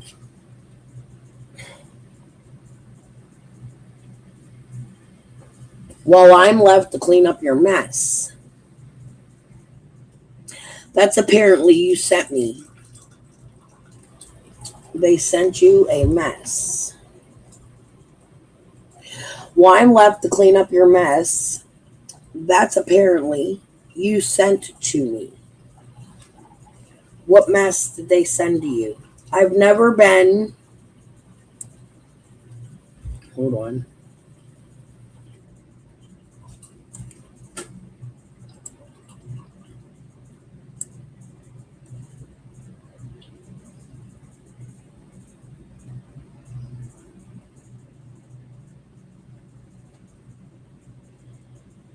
Would I expect this to come at the hands of people I loved and supported along the way? Now, all of you that continue to drag this out, I no longer give permission to mention my name or my channel any further. Stop the bullshit, get your head out of your asses, bring this back to what matters most, and that is summer. I agree. Because it now looks like I'm the one that has to deal with all y'all shit because you want to act like 2-year-olds. Do you ever stop to think your actions, you tell your listeners do things, do you tell them to do might fall back on the wrong person and don't worry about it? Go ahead and get a good night's sleep. Well, I'm left to clean up your mess that apparently you sent to me. I have never been more hurt and disappointed than I am right now. And that's that. Now, all of you that continue to drag this out, I no longer give permission to mention my name or channel any further. I'm going to repeat that. I no longer give permission to mention my name or channel any further. He used to say, Chase used to say anybody could use his videos or whatever. He's no longer given permission anymore. Or to mention his name or channel any further. Stop the BS. Get your head out of your asses. Bring this back to what matters most, and that is summer. Because now it looks like I'm the one that has to deal with you all shit. Because you want to act like...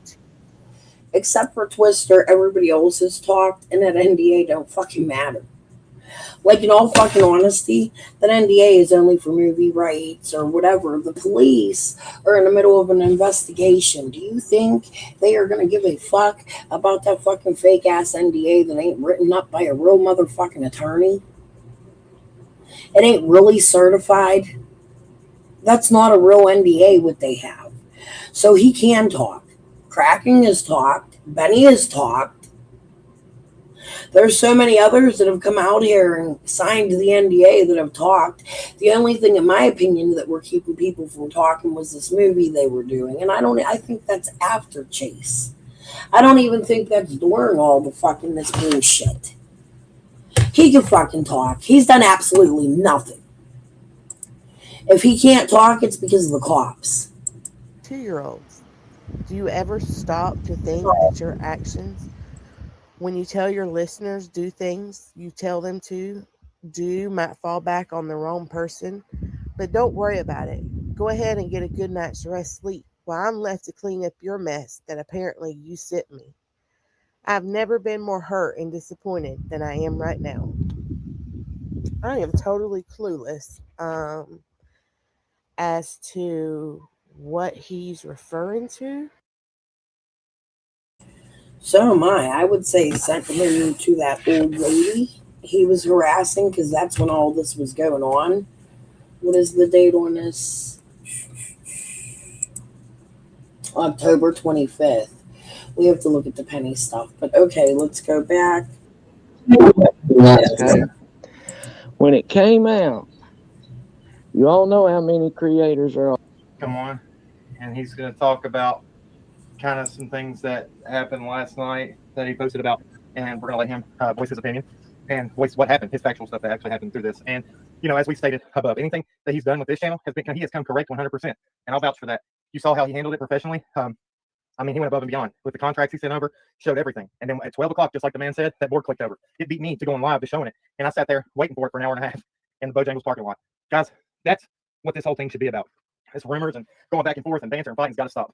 It gets us nowhere. When we have something that happens that's so awesome, like that billboard, that's a moment that people came together. All these channels that might have said something or hadn't, had referred people over here. We all came together. Things happen because it's for a common goal. It's for Summer Moon Utah Wells. It's for the children that are out there that don't have a voice. So I'm going to give him just a second. And Allie, are you going to say anything? You need to add the people on your phone. Pull up the live on your phone so you can make that the moderator. Oh, yeah, I'm going to. No, I just want to say, as far as like Cam was saying, with the whole billboard situation and everything, 423 Chase did everything he said he was going to, and he handled everything with the utmost respect and integrity. And just for things to have gone the way they did last night for him, it was disappointing. Yeah, it's not fair to him. I'm going to add him in. He's here right now. Hey, brother, you can hear us? Yeah, I can hear you. Can you hear me? Yeah, I hear you good. Okay, so I pretty much, I don't know if you watched the beginning or you were trying to get this going. All I said was we were going to let you come on. We're going to let you clear the air. We're going to let you, that's pretty much what I named this, was clearing the air. And that we completely thought what happened last night is uncalled for. We watched you handle this billboard with the utmost professionalism. Everything you said happened when it was supposed to happen. All we had to do is we got our donation, sent them directly through Cash App to him. He sent them straight to Lamar. And then that board was up. The board actually beat me to going live to showing it. Yeah, literally. I mean, we were sitting there ready at midnight, but we were going to go live at midnight. We were in Bojangles parking lot at 10:30. Well, yeah, we were there, but we were getting ready to go live, and right at midnight on the dot, there was Summer up on the billboard. So we kind of missed the very. Straight from Cash App. They're sending money through Cash App. Let me fucking tell you something. Christy Vincent paid for these billboards twice. She was ripped off the first fucking time. Her receipt stood, even though I don't fucking like Christy and I don't fucking like Ziggy, and I think they fucking play with pill pop and doctor fucking fake script shit, in my opinion. I'm just guessing. Christy Vincent paid for these billboards in full. So you are admitting to collecting more money. Just letting you know. This is why Summer's Reward Fund went into litigation. Very, very, very first time it came up. But hey guys, hi everybody in the chat that's saying hello. But so I'm gonna give you the floor, man, and we'll just we'll discuss back and forth as we go. We're gonna play this by ear. This ain't scripted whatsoever. We ain't talked about it. We said this is how we're gonna do it. He called me. He said, actually, what was it? 15, 20 minutes ago. So let's do this. Right, Chase? All right, yeah. Did you know? I'm just saying, like, we're trying to bring it. We're trying to give it straight to y'all the way it is. Like I said, we didn't. I threw this thing up in 15 minutes, and we're gonna talk about it, and we're gonna get everything straightened out. But you got the floor, bro. Okay. Well, this goes back all the way to back when this fundraiser started. Okay, there was, you remember about the permission slip or whatever it was to use Summer's picture on it. Yeah, let's clear that up before. I was on a live And I had a text message come through that said, "Oh, Candace signed a waiver for that." And I said, "Oh, well, I guess she signed a waiver for that." I never was in possession of any piece of paper, anything like that. And that's what I was trying. You can go back and watch that live. I just want to make that clear, but I'll let you go ahead. Sorry about that. I just want to clear that up. Okay. Well, at first she approved it. She did, and then she changed her mind, and she has a right to do that. Yeah. But nobody knew that at the time. She didn't tell you. She didn't tell anybody. Told the the PR guy or whatever. Okay, that right there was just a whole big mix up. People are human. They make mistakes. So this was what I was talking about. Let me grab the date on this. October 26th. So Chase is already arguing with people. They're already putting it up. Cam and Nally, Scam and Scally. I'll go with Scott on that.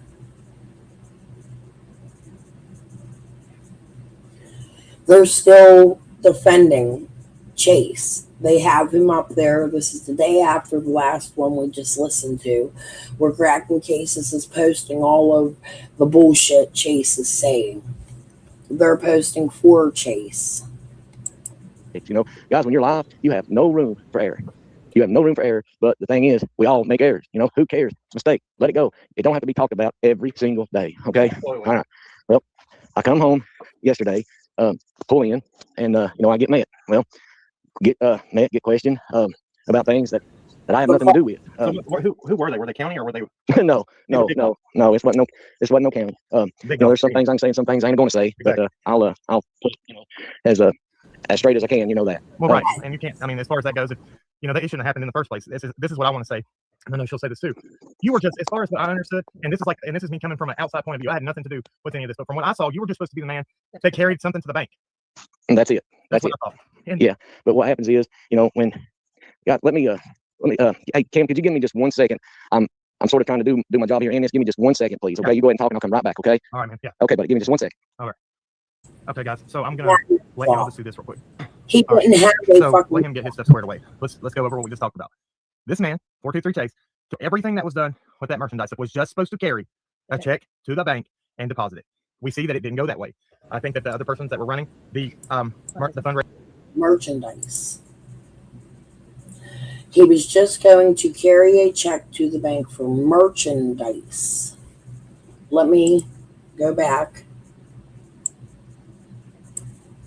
Job here, and give me just 1 second, please. Okay, you go ahead and talk, and I'll come right back. Okay. All right, man. Yeah. Okay, but give me just 1 second. All right.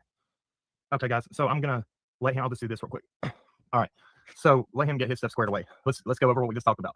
This man, 423 Chase, to everything that was done with that merchandise that was just supposed to carry a check to the bank and deposit it.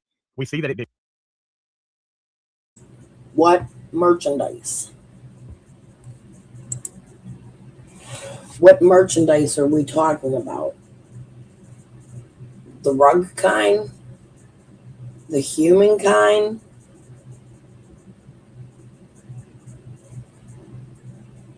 I mean, you aren't selling anything that I seen. The merchandise. Did you see them selling anything in Summer's name with her picture? I didn't. I seen Tiffany with a candle. I seen some shoes. I seen Scotty Skulls selling drawings.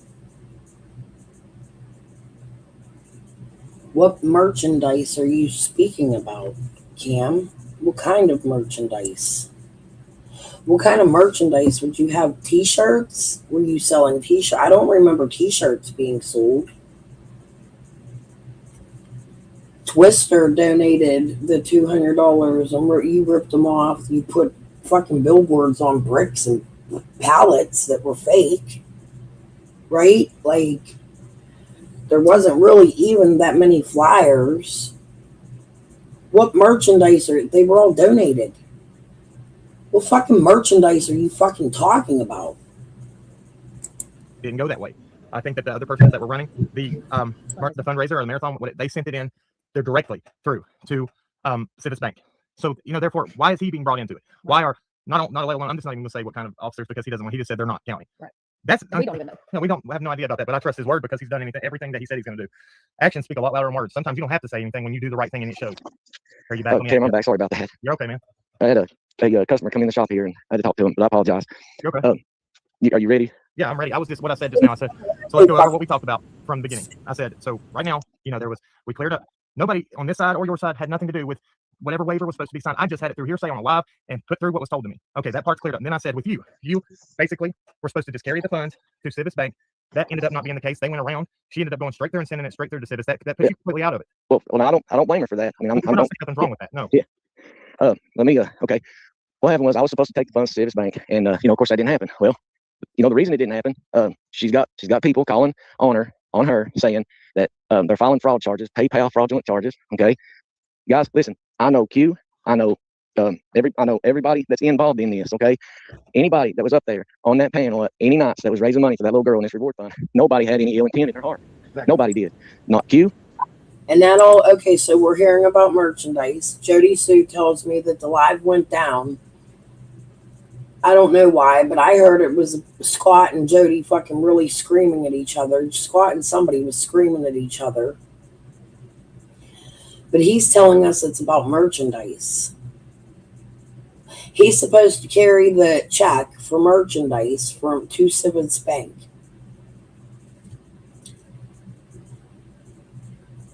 Well, Teesprings was taking care of that. You didn't have to carry a check. Teesprings, or the candle company that Tiffany was using, and they were using companies. You had to click on a link to order it. So you're not taking money from that merchandise.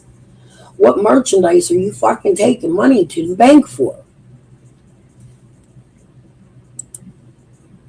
I can't get past the word merchandise. Not John Q, not Scott H, not Penny, not Tiffany. Nobody had any ill intent in their heart. But guys, what happens is when you do something like this and it grows as big as it does, and then you got people questioning this and questioning that, then you get people questioning things on the inside. Guys, it's life. It's humans. That's just the way it goes. Yeah. But, I agree.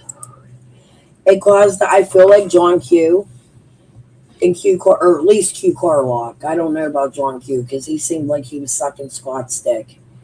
But I agree it's very possible they used Q Carlock's channel as a funneling way to get this money brought in, and Q Carlock got stuck in the middle of it because her receipts also showed out. She showed her receipts of what was sent completely. I didn't see no cash apps for her, and I believe if there was, I think there was, but I think she also showed those receipts. I feel like Q also got caught up in it, and it put that marathon. Now, I'd like to know who Fiona is. Anybody know what Phoebe's real name is? Ain't it Fiona?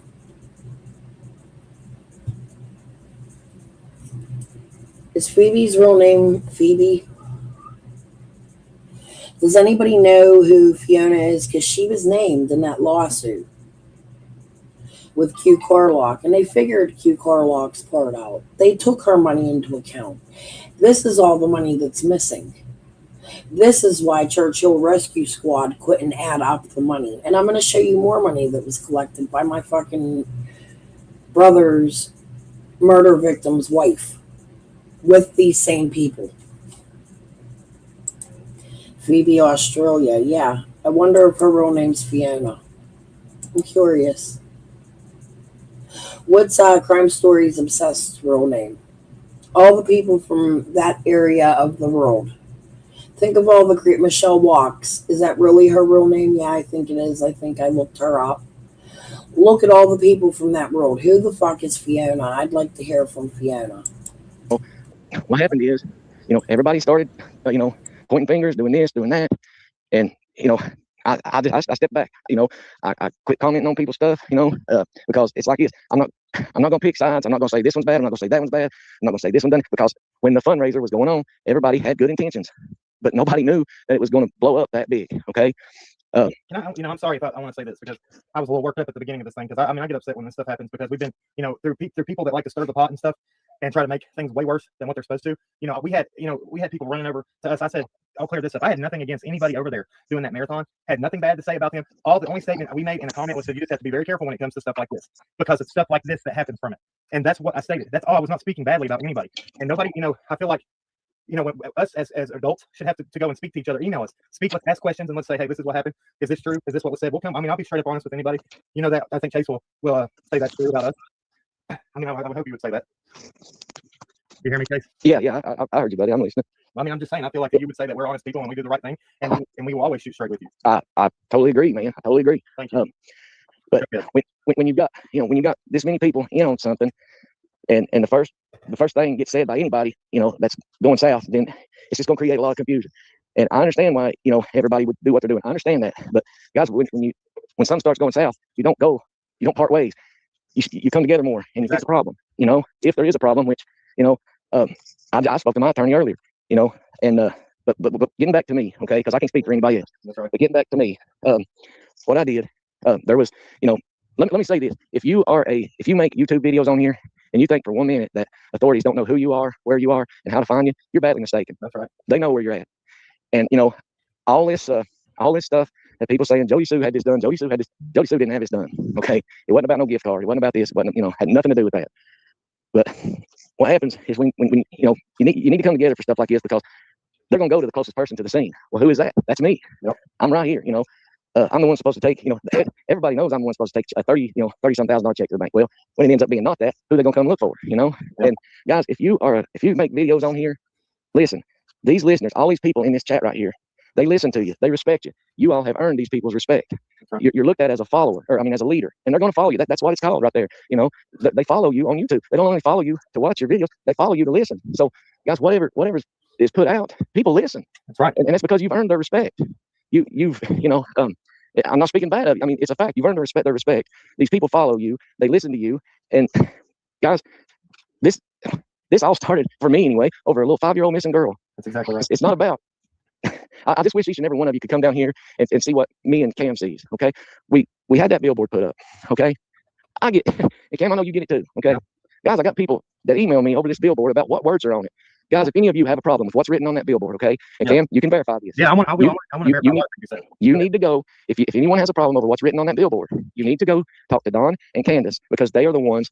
That's what they wanted on the billboard. That's right. I did not want that. Guys, this is why it took me so long to get approval on this stuff. I'm not going out there and putting stuff on a billboard that I choose. You can't do that, or I can't do it. You have to get approval.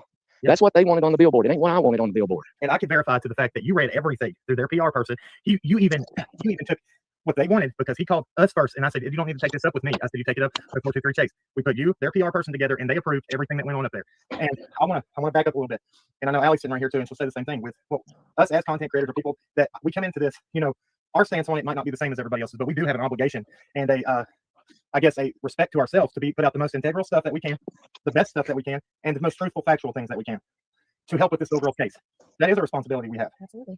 Exactly. I agree. But here's what I say. If we're on here for missing kids, if you've got a problem with the way something was done, let's go over it once and let it be done. Because here's the thing, guys, the more and more and more that it goes on, the worse it gets. We say down here, the more you stir a pot of shit, the worse it stinks. That's right. So, the more it's talked about, the more it's brought up, the more this and that, the worse it's going to get. That's with everything. My dad always told me too, if you put it on your upper, you'll smell it all the time. Well, exactly. This right here was stirred so bad that it came back on one of us. It came back on me. Yep. And I don't know what I did. Guys, go look at my channel. Okay, I'm not doing my channel for clicks. I'm not doing my channel for views. When that billboard went up, I could easily have went and filmed that billboard and had it on my channel, but I didn't do that. Mystery Angels, it went on their channel on account of they're overseas, and it's a different time zone, so they'd be able to see it. And was Chip's real name Fiona? Does anybody know? I don't think it was, but it could be. It could be Fiona. I don't think Chip's real name was Fiona, though. We're gonna have to look that up. Mystery Angels only has one video on their channel now. She went along, had people saying she passed away, and then I found her recently doing other shit still with missing kids over on Facebook. I can't remember her name. I found it. She's not fucking Fiona. So this isn't Mystery Angels. However, Chase was fucking around with a bounty hunter named Lady Justice, who years later, ended up on White Boy's channel saying she seen Candace in the woods with Summer, and that lady was all over Mystery Angels, promoting them. She was going in Anita's. This is where the international people came in. Chase brought the internationals in with these smaller channels like Anita's World. Libby.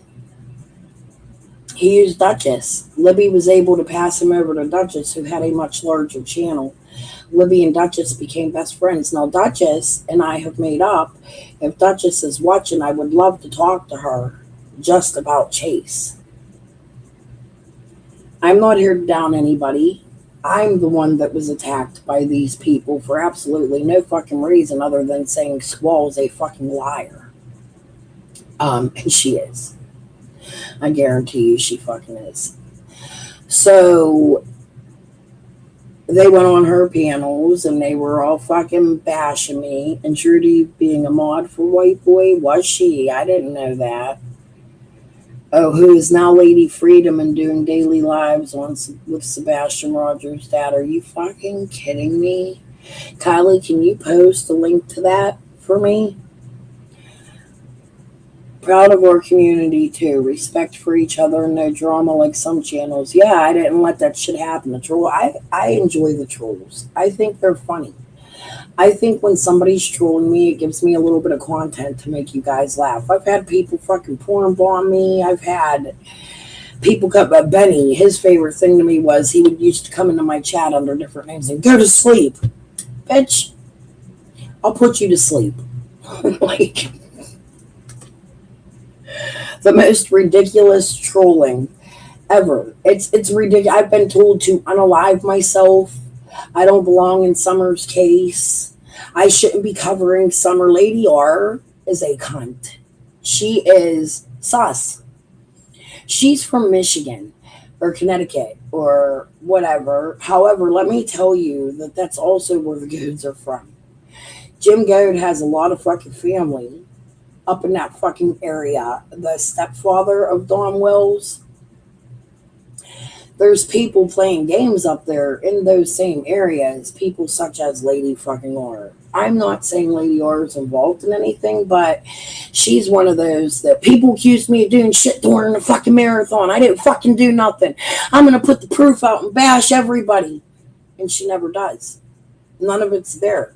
She came to my chat and I can show you. Like, we could go back to my chats when she was in my chats telling me she was going to put all this shit out on Squall. In the end, she backstabbed me and stood up for Squall. Left, went over to Ziggy's, was sucking Ziggy's left fucking tit. I didn't do nothing to that woman. Nothing. I was always kind to them. It's so odd how people will come into my chat, pretend they're my friend, Six Up, Karen Elliott. They're another one. You think I don't know Andy Bernardi and fucking play him when he comes over here? Hi, Andy. I just don't want the drama. I prefer to try to get along with people and get the answers. I explained that yesterday with Marlena when Marlena came in, which, by the way, I need to go check my messages. That was amazing. If you missed the ending of last night's live, go watch. Marlena was in my chat for quite some time answering and talking about some things in the cemetery and how there's no way that cemetery, the PG's a fucking idiot. The Jim Long shit was made up. It's a made-up character. We talked about her addiction.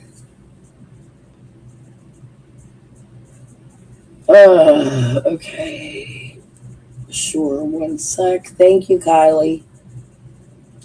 Hey, Twister, Kylie, hello, Glenn, Lady Freedom, done a live on Summer yesterday. That's fucking crazy. I didn't get the link. Did you put it in my community posts?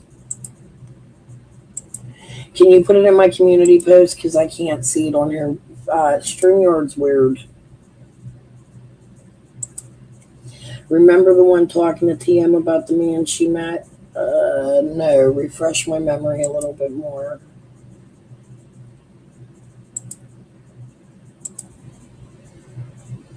Selena's so friendly. Every time she comes in, she says hello to everybody. Thank you, Selena. That's what I like about my chat. The ones that come here often, we all tend to get along. We don't.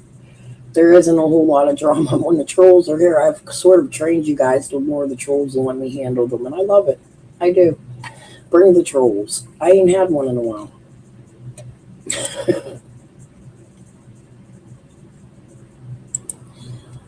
Okay.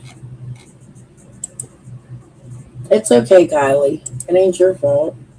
I'll have to watch Ryan. All right, let's get back. I think Chase is still important. Cam, Allie, what did I tell you to do? I said, be there at 11:59. I said, because that thing's going to turn over at 12 o'clock. I said, God willing, and the creek don't rise, and we don't all look stupid. Yeah, that's what he said. And I was texting. I think the reason that I was a minute late is I was texting. I was like, man, I really hope this thing comes on. Well, we were setting up the live. We were trying to enter the studio, and as soon as we were trying to enter the studio, it was there. Yeah, 12 o'clock on the dot, it was there. And I tell you, that was the most magical thing to see in person, right when it flipped on. It was beautiful. So. And it's there, and people are seeing it. We've got emails. We've got people that live in this community that have said, I drove by it so many times this week, and that they know it's making a difference. Where it's at, there's a lot of traffic. It's a big. I mean, it's the biggest highly traveled road. It's the biggest billboard. So, Cam, I want to say this.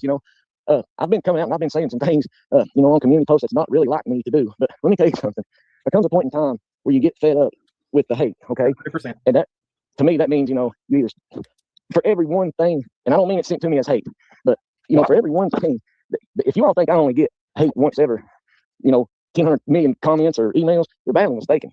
And I wanted to back you up on that. That email that you put in your community section, we got the exact same one, word for word from 3 different accounts that this person's trying to do. And then as soon as he put that up, they ran over and tried to stir the pot and with comments. Why are you not putting the reward fund up on the billboard? Because that's not important. I mean, yeah, it's important that if somebody can come forward because of it, but that little girl's face and the information to get a hold of who can help fix this situation, that's more important. Well, the other will follow. My question to people like that anymore, I'm going to say this, people, if I get anything else like that on here, number one, did you donate to it? If you didn't, then don't even worry about it whatsoever. Okay. Number two, if you did donate to it, then you know good and well that Don and Candace, we had to get approval for it. Why do you think I kept posting different? That first picture I posted of the billboard ain't the one that's up there. Did you see? I didn't put the writing on that. Don and Candace are the one. That's what they wanted on there. There ain't nothing I can do about that. Only thing I can do is see her pictures up there and that she's still missing. That's right. And that's what I was going to do. And that's what I did. Did you see the comment that I threw up just a minute ago on here? It said, Don and Candace said they were very grateful on their channel. I think they made a video, or their PR person or somebody made a video today and telling how grateful they were for that billboard. They're happy with it. That's what they wanted. That's what got put up there. It is different than the preview, because you can look at the preview we put in the community section, and then you can go look at the pictures of the actual board. And we've showed you everything as we get it. Well, and that's what I put in our community section last night when we were talking about what happened with you last night. I put, we have tried to be, and you especially, because you gave us the pictures to post, and we posted every single step along the way and showed everybody every part of what went into that billboard. So I think that speaks to your integrity, especially. Yeah, and I will say this because of this person, Luna Umbra, and I know Chase will say this too. The good comments far outweigh the bad ones. We get the good that has come from this has been way better. Go ahead. There's something I want to say here too, Cam. Out of all, everybody says there's good and bad sides. There's good and bad sides on here. Well, let me tell you what happened last night. Okay, when it came out, you all know how many creators are on here that have to do with summer and how many I've spoke to. Okay, when it came out, what happened down here? Let me tell you how many people called me and asked me was I okay. Okay, all right. Number one was Penny at True Crime Commentary. She called me. Number two was Cam and Allie. Okay, now this is gonna knock your socks off. Number three was Benny Keys. Okay, number four was somebody that don't even I mean I've had people call me that don't create and there's some that don't know my number. But number four was Nita at Nita's World. Yep. She called, and then because of the time difference, Q called me. That's awesome. Guys, I'm not trying to stir this. I'm not trying to stir.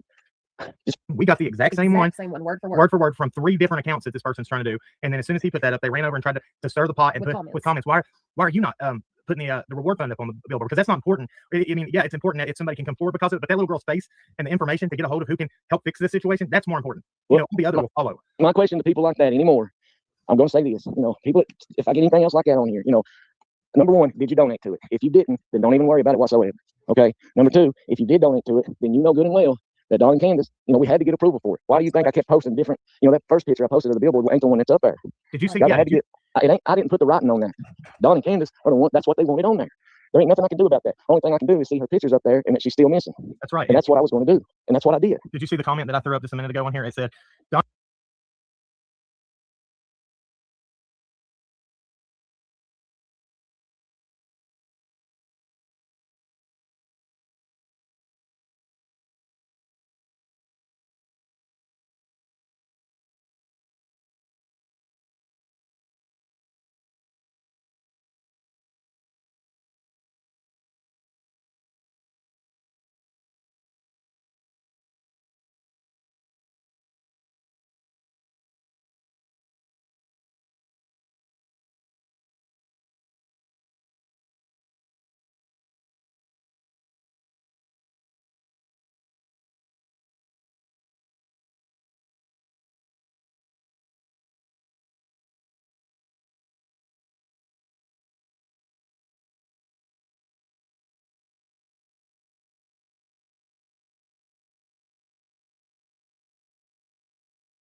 Sorry, no sound, no sound, no sound, no sound. Sorry. I'm a little confused why people's comments are deleting and shit, and I'm trying to figure out. I can't find my mod list, how I got my moderators, so I'm not real smart at this. I thought you went to community to do so, or settings. However, this shit's not where the fuck I want it. It should be. Mentions, viewer posts. What's this?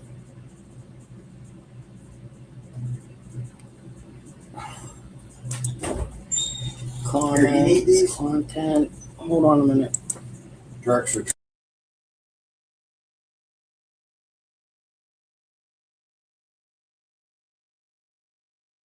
Thank you. I do. I need a good one because mine ain't charging my phone right. I think it's too long. I think them long ones don't charge right. They don't. Where'd you get it from? Dollar General? No, Earl got it at uni.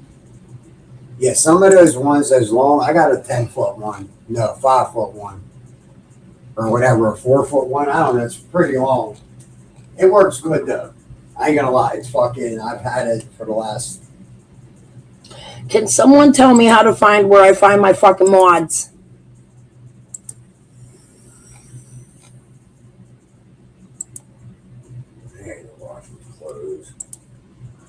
I need to see who my mods are. I know Little Deb's one. I don't think she would be doing shit. It allows comments because there are comments there. It just wouldn't allow mine. Well, let me see if I have you on any sort of block list. That's what I'm trying to do. I can't find it. You know what? I'll check it later, and I'm going to check my mods and check in with my mods because I know I only got 2 or 3 mods. Little Deb is one.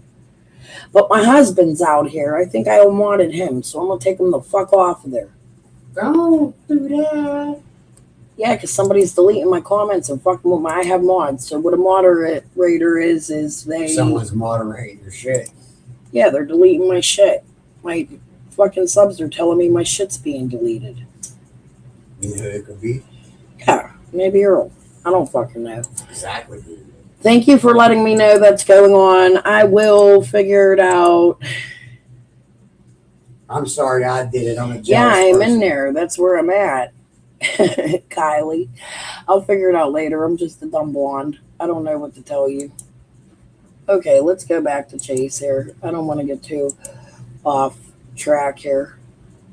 Where were we?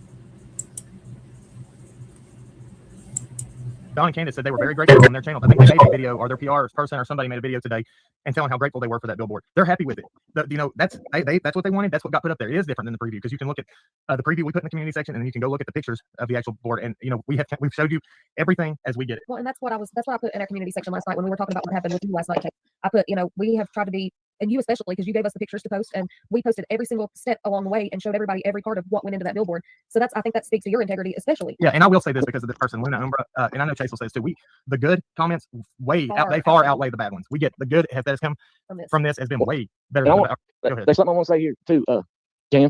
Out of all, everybody says there's good and bad sides. There's good and bad sides on here. Well, let me tell you what happened last night. Okay, when it came out, you all know how many creators are on here that have to do with summer. How many I spoke to? Okay, when it came out, what happened down here? Let me tell you how many people called me and asked me was I okay. Okay, yep. All right. Number 1 was Penny at True Crime Commentary. She called me. Number 2 was Cam and Allie. Okay. Now this is gonna knock your socks off. Number 3 was Benny Keys. Okay. Number 4 was somebody that somebody that don't even I mean on the billboard, because that's not important. Yeah, it's important that if somebody can come forward because of it, but that little girl's face and the information to get a hold of who can help fix this situation, that's more important. The other will follow. My question to people like that anymore, I'm going to say this, people, if I get anything else like that on here, number 1, did you donate to it? If you didn't, then don't even worry about it whatsoever.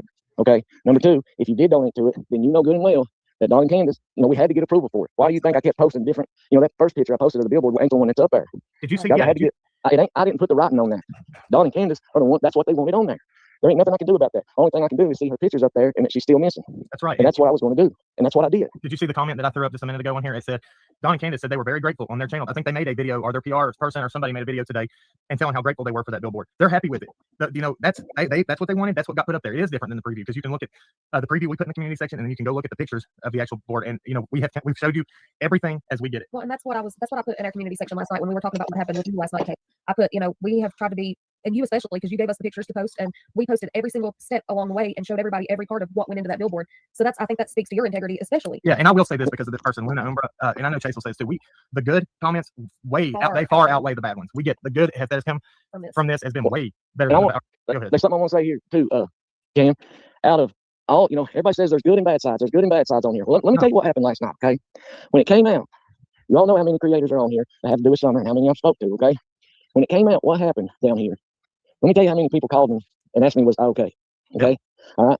Number one was Penny at True Crime Commentary. She called me. Number two was Cam and Allen. Okay, now this is gonna knock your socks off. Number three was it's the biggest highly traveled road. It's the biggest billboard.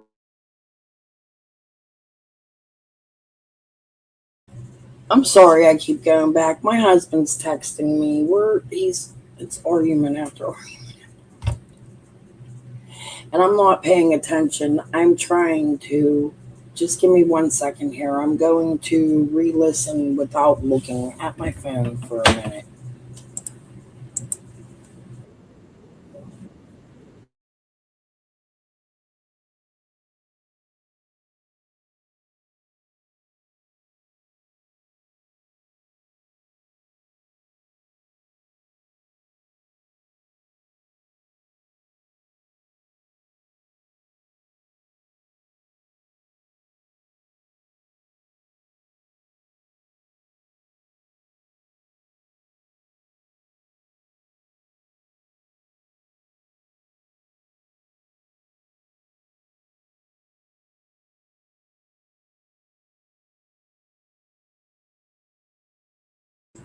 Who are they talking about?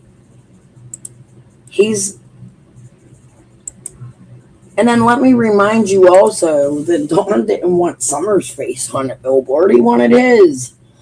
Tim Mullen wanted to come out and put Don Wells' face on the fucking billboard. Do y'all remember that?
You can't hear Glenview? Is there anybody else that can't hear? Something wrong?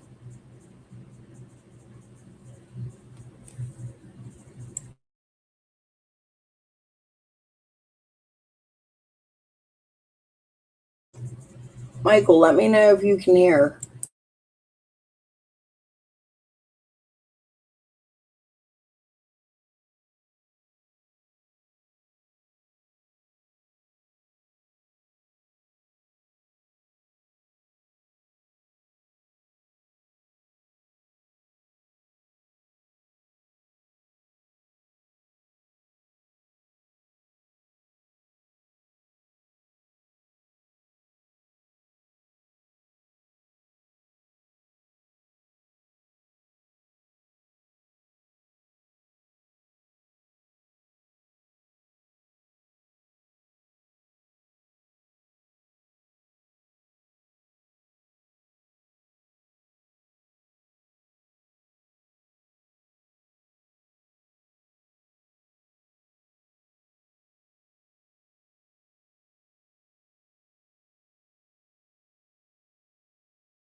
I need to find the date of the Bill Benton shit. And Candace running down the driveway because I think this was like the day after. Was that October 25th?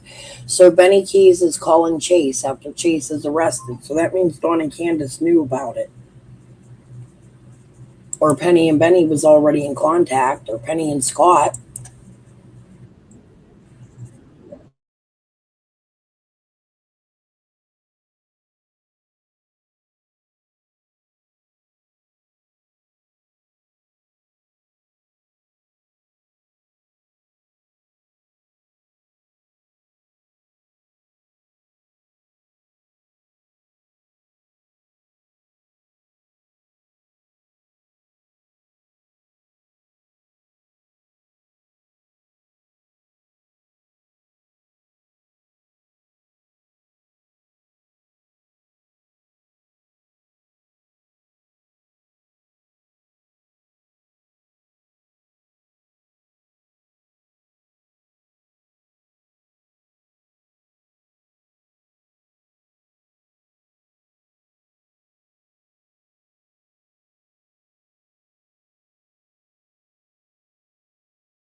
Chase's son never told me at this time that Chase's dad was sick.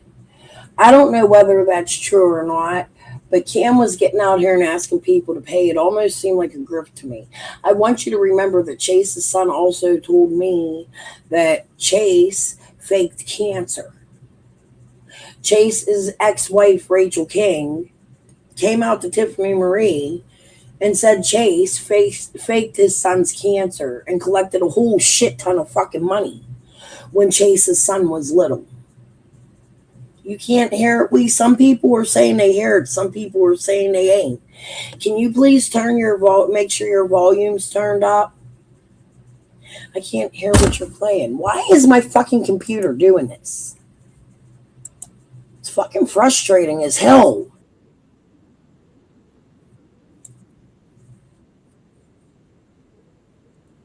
Can you hear it now?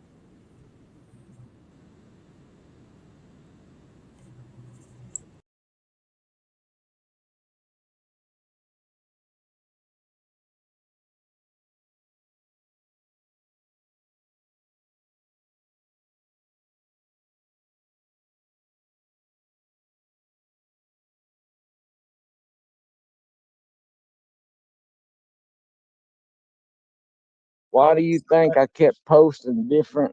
You know, that first picture I posted of the billboard ain't the one that's. Do y'all hear it now? That's because my hackers are fucking with my shit. This goes on all day at my house. My shit, my speaker turns off like it's fucking real shit. Notice how it'll be playing and then it just fucking stops.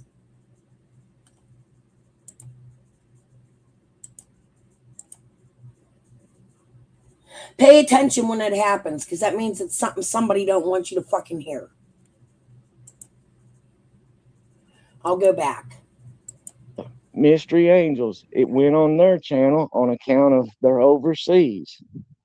And it, you know, it's a different time zone, so they'd be able to see it, you know. And Cam, Allie, what I tell you to do, I said be there at 11:59. I said because that thing's going to turn over at 12 o'clock. Right. I said God willing, and the creek don't rise, and we don't all look stupid. Yeah, Right. That's what he said. And I was texting. I think the reason that I was a minute late is I was texting him. I was like, man, I really hope this thing comes on. Well, we were setting up the live. We were trying to enter the studio, and as soon as we were trying to enter the studio, it was there. Yeah, I mean, 12 o'clock on the dot, it was there. And I tell you, that was the most magical thing to see in person. Right when it flipped on, it was beautiful. So and it's there, and people are seeing it. We've got emails. We've got people that live in this community that have said, you know, I've drove by it so many times this week, and they're, you know, they know it's making a difference. Where it's at, there's a lot of traffic. It's a big, I mean, it's the biggest it's a highly traveled road. It's the biggest billboard in Kingsport. So, Cam, I want to say this, you know, I've been coming out and I've been saying some things, you know, on community posts that's not really like me to do. But let me tell you something. There comes a point in time where you get fed up with the hate, okay? 100%. And that, to me, that means, you know, you either, for every one thing, and I don't mean it sent to me as hate, but, you know, for every one thing that if you all think I only get hate once ever, you know, 100 million comments or emails, you're badly mistaken. And I wanted to back you up on that. That email that you put in your community section, we got the exact same one, word for word from 3 different accounts that this person's trying to do. And then as soon as he put that up, they ran over and tried to stir the pot and with comments. Why are you not putting the reward fund up on the billboard? Because that's not important. I mean, yeah, it's important that if somebody can come forward because of it, but that little girl's face and the information to get a hold of who can help fix this situation, that's more important. Well, you know, all the other will follow. My question to people like that anymore, I'm going to say this, people that, if I get anything else like that on here, number one, did you donate to it? If you didn't, then don't even worry about it whatsoever. Okay. Number two, if you did donate to it, then you know good and well that Don and Candace, we had to get approval for it. Why do you think I kept posting different? That first picture I posted of the billboard ain't the one that's up there. Did you see? Guys, Yeah, I had to get. I didn't put the writing on that. Don and Candace are the one. That's what they wanted on there. There ain't nothing I can do about that. Only thing I can do is see her pictures up there and that she's still missing. That's right. And that's what I was going to do. And that's what I did. Did you see the comment that I threw up just a minute ago on here? It said, Don and Candace said they were very grateful on their channel. I think they made a video, or their PR person or somebody made a video today and telling how grateful they were for that billboard. They're happy with it. That's what they wanted. That's what got put up there. It is different than the preview, because you can look at the preview we put in the community section, and then you can go look at the pictures of the actual board. And we've showed you everything as we get it. Well, and that's what I put in our community section last night when we were talking about what happened with you last night, Chase. I put, we have tried to be, and you especially, because you gave us the pictures to post, and we posted every single step along the way and showed everybody every part of what went into that billboard. So I think that speaks to your integrity, especially. Yeah, and I will say this because of this person, Luna Umbra, and I know Chase will say this too. The good comments far outweigh the bad ones. We get the good that has come from this has been way better than the bad. Go ahead. There's something I want to say here too, Cam. Out of all, everybody says there's good and bad sides. There's good and bad sides on here. Well, let me tell you what happened last night, okay? When it came out, you all know how many creators are on here that have to do with summer and how many I've spoke to, okay? When it came out, what happened down here? Let me tell you how many people called me and asked me, was I okay? Okay? Yep. All right. Number one was Penny at True Crime Commentary. She called me. Number two was Cam and Allie. Okay? Now, this is going to knock your socks off. Number three was Benny Keys. Okay?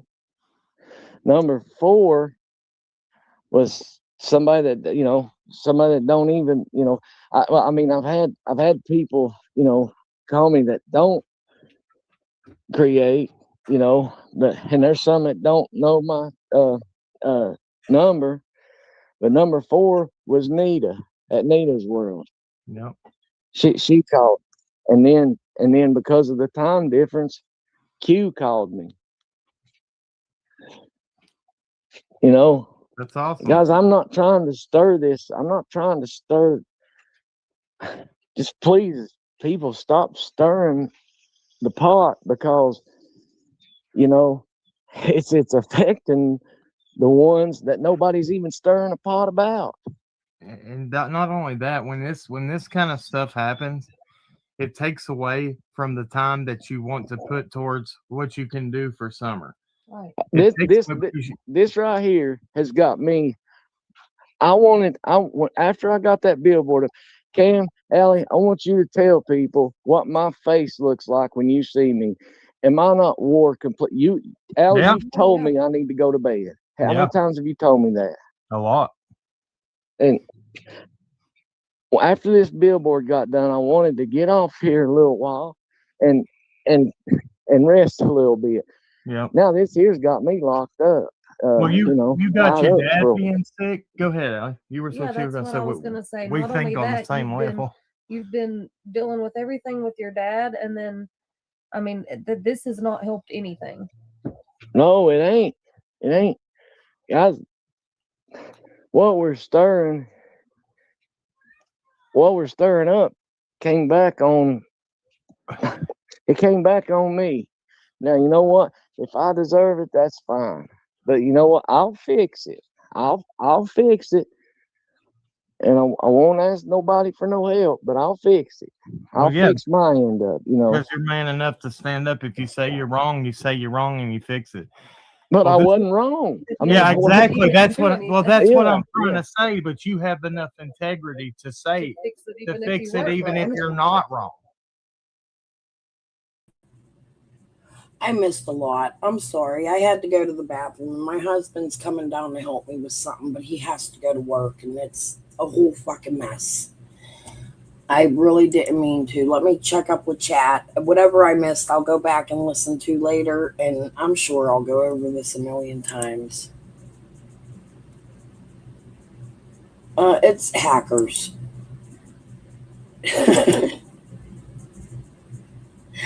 What do we name them? Fuck off, gremlins. I did that, Curse. Look, watch. Hold on. YouTube. Hold on. Give me a minute. Let me get to my community. YouTube Studio.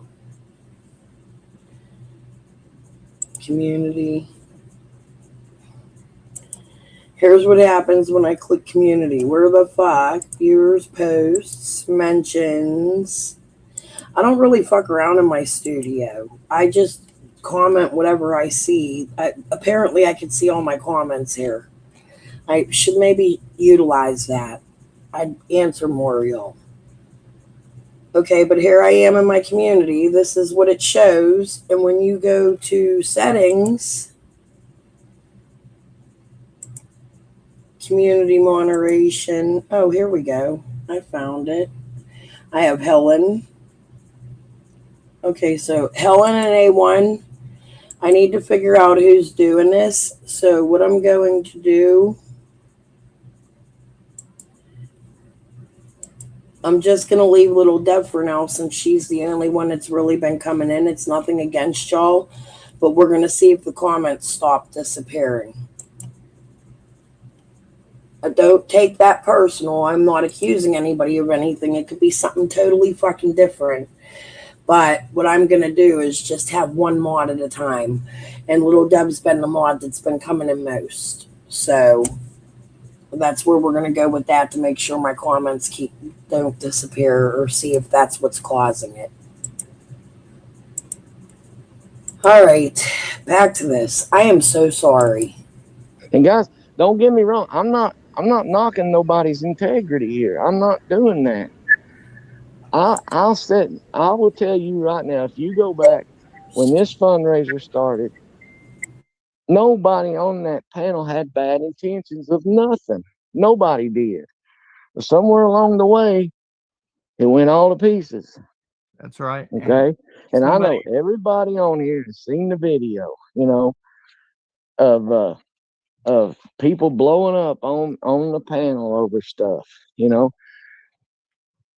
Guys, you know, look here, I'm just gonna go ahead and call it as if you've got problems with somebody, fix it behind the scenes. That's right. That's what I was gonna. That's what we have said. That's from what the we have beginning. said from the beginning. Brandy Bradford on here asked just a minute ago. So what happened? Who did this? It's because.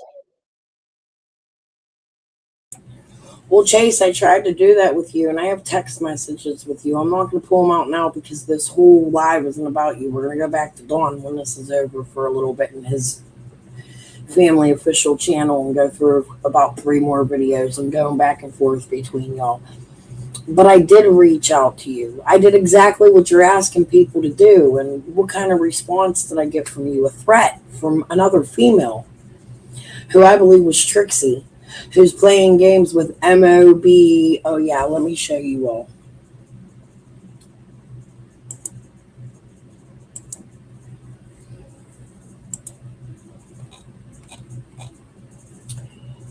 I saved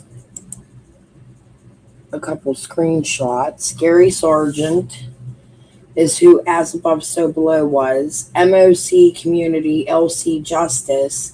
She had made $1 million of these Facebook pages and was fucking around all in Summerwell's case. We're gonna watch her in a little bit. Her real name, in my opinion, is Jerry Boyd. She also goes by Julie Bulford. But she goes to Facebook and makes all these really strange fucking groups. And then she mass sends shit all day long and people come in and leave the group. You can see Melissa Vaughn left the group.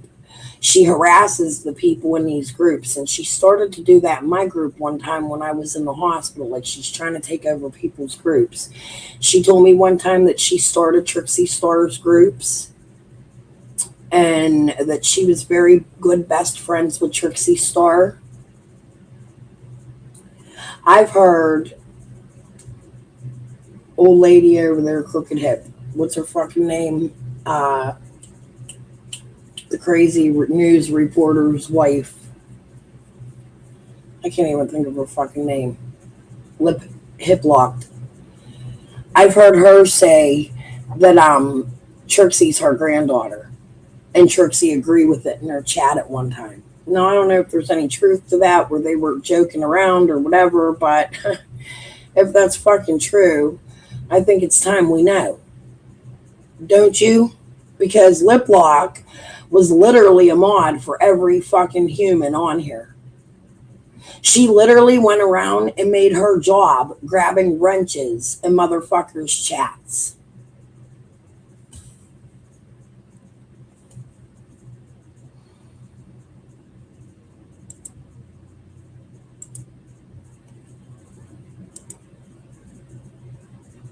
Hold on, I'm figuring this out.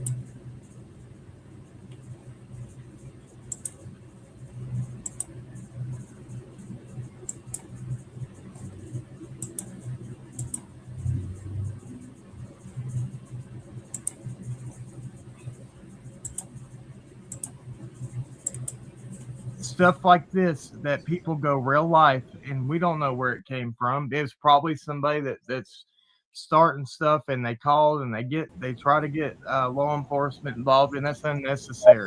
Nobody did anything. It's being handled the way that I believe everybody said it was going to be handled, and it just needs to stay that way. I believe everybody's doing what they were supposed to, and I don't know. It's just ridiculous when he has to go to real life, and this man's traveling from the hospital where his daddy's been sick at, and has to pull in his driveway and try to explain something to them that he not only hasn't done anything wrong with, but shouldn't even have to be talking to them about.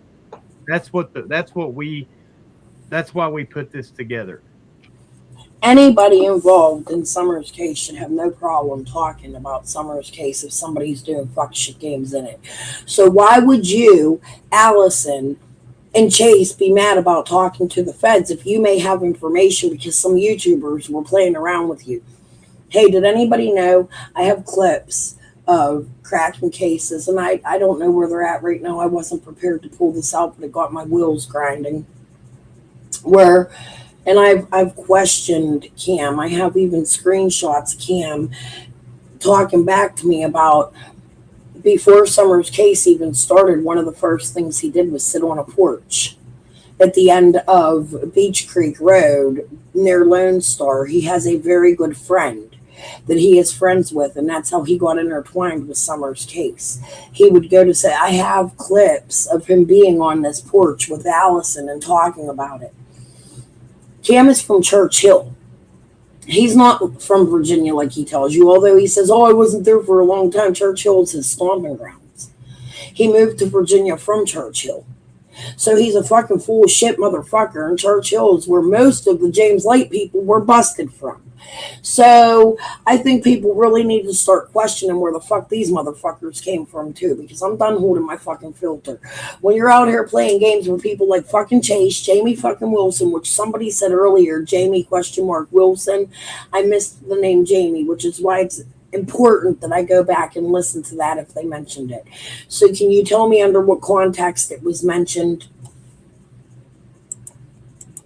It's too much. Well, this right here, Cam. This right here. You know, I've posted in some discords, and you know this. Where do we have to be at 12 o'clock tomorrow? We have to be at the billboard for WJHL for the news to interview us, and then not only that, what is the name of that station out of Knoxville? WVLT got a hold of us, and they are posting the pictures of the billboard on their news station in Knoxville. So this is doing good stuff. It's reaching the media. They have no choice but to pay attention to it. That's what I'm saying. Oh, I agree. It's good stuff. Okay, I agree. Putting them billboards out are good stuff, but it was rising. Hey, more. I was just talking about I need to check your messages. I didn't check to see if you messaged me. Okay, so I think it's good that these billboards went out, but what disturbed me is Tim Mullins had a very huge making in these billboards. He wanted Don Will's phone number, Don Will's picture. He didn't want tips to TBI. At the same time, they're putting out the We Can Bring You Hope flyers. Hey, Marlena, after Summer had gone, okay, I'll read it. After Summer had gone missing, did you hear anything? Did you and Candace remain friends? Did you talk to Candace often immediately after Summer went missing, or while all of the reward money was going on, or while Cracking Cases was putting up the billboards and collecting money while the vigils were going on? Can you tell us a consensus as being a friend prior to Summer going missing? Did you find the Wells, bless you, did you find the Wells' behavior odd when this money was going on? Did you hear them talk a lot about, like, the next day and that was it? Okay. Did they talk about money, or what was that about? And by the way, do you happen to know Brad Wishon? Have you ever met him or seen him in the area of Ben Hill prior to Summer going missing? Do you know, did he hang out down there? Do you know if Jody Sue absolutely knew him prior? I do believe Amy Turner, Jody Sue's sister, mentioned knowing a Ralph Wishon and then saying no relation to Chase. But I do believe I did see that Ralph is the uncle of. And he owned, they called him Shrek. He owned a bunch of like garages and things of that nature. And Cracking Cases really went after him, which is so fucking odd that he's out here sucking Chase's dick, because he went after Ralph Wishon. That's where he lived. Where was it? He kept going to his address and attacking him. And Ralph Wishon, look, Skyview Drive, or what was it? Sky Cloud Apartments or something. They were neighbors with Jody Sue. Everybody remember that? Why are you sucking Brad Wishon's dick while you're attacking his uncle, who actually pressed charges on Chase for stealing a jack from him? Chase was already going to jail over being stolen property from Will Wishon. Y'all know that? Anybody know that? Marlena, do you know any of these people prior to Summer going missing? Did you ever see the Wills with them prior? Or hear the Wills talk about them, or anything in that nature? Cracking Cases, Brad Wishon, Jamie Wilson, Jack Hammer, they call him, the crazy lady that looks like the psycho fucking gypsy lady at Kennywood, fucking Jerry Boyd. Have you ever heard the name Jerry Boyd?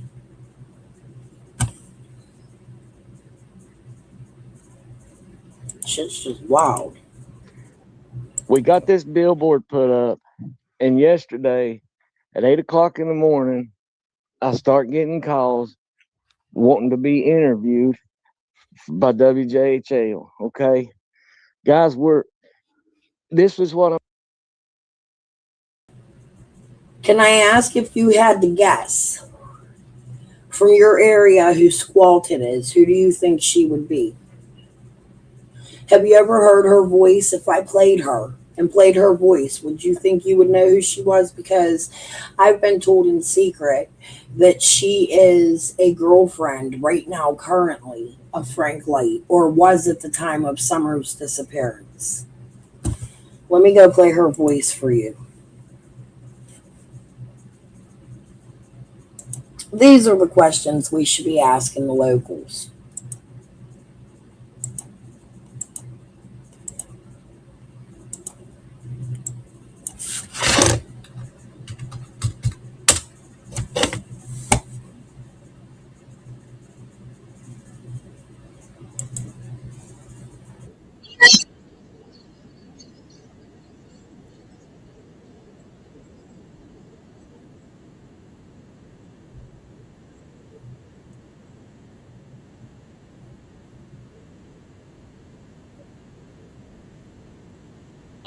and it all depends upon the parents. In some homes, people are screamed at. Jeannie did. I don't really want to get into a lot of the talk about Jeannie because I know what it's like to be a muted SA victim, but I do want to say some stuff about that situation. It's not about her, and it's not about Don.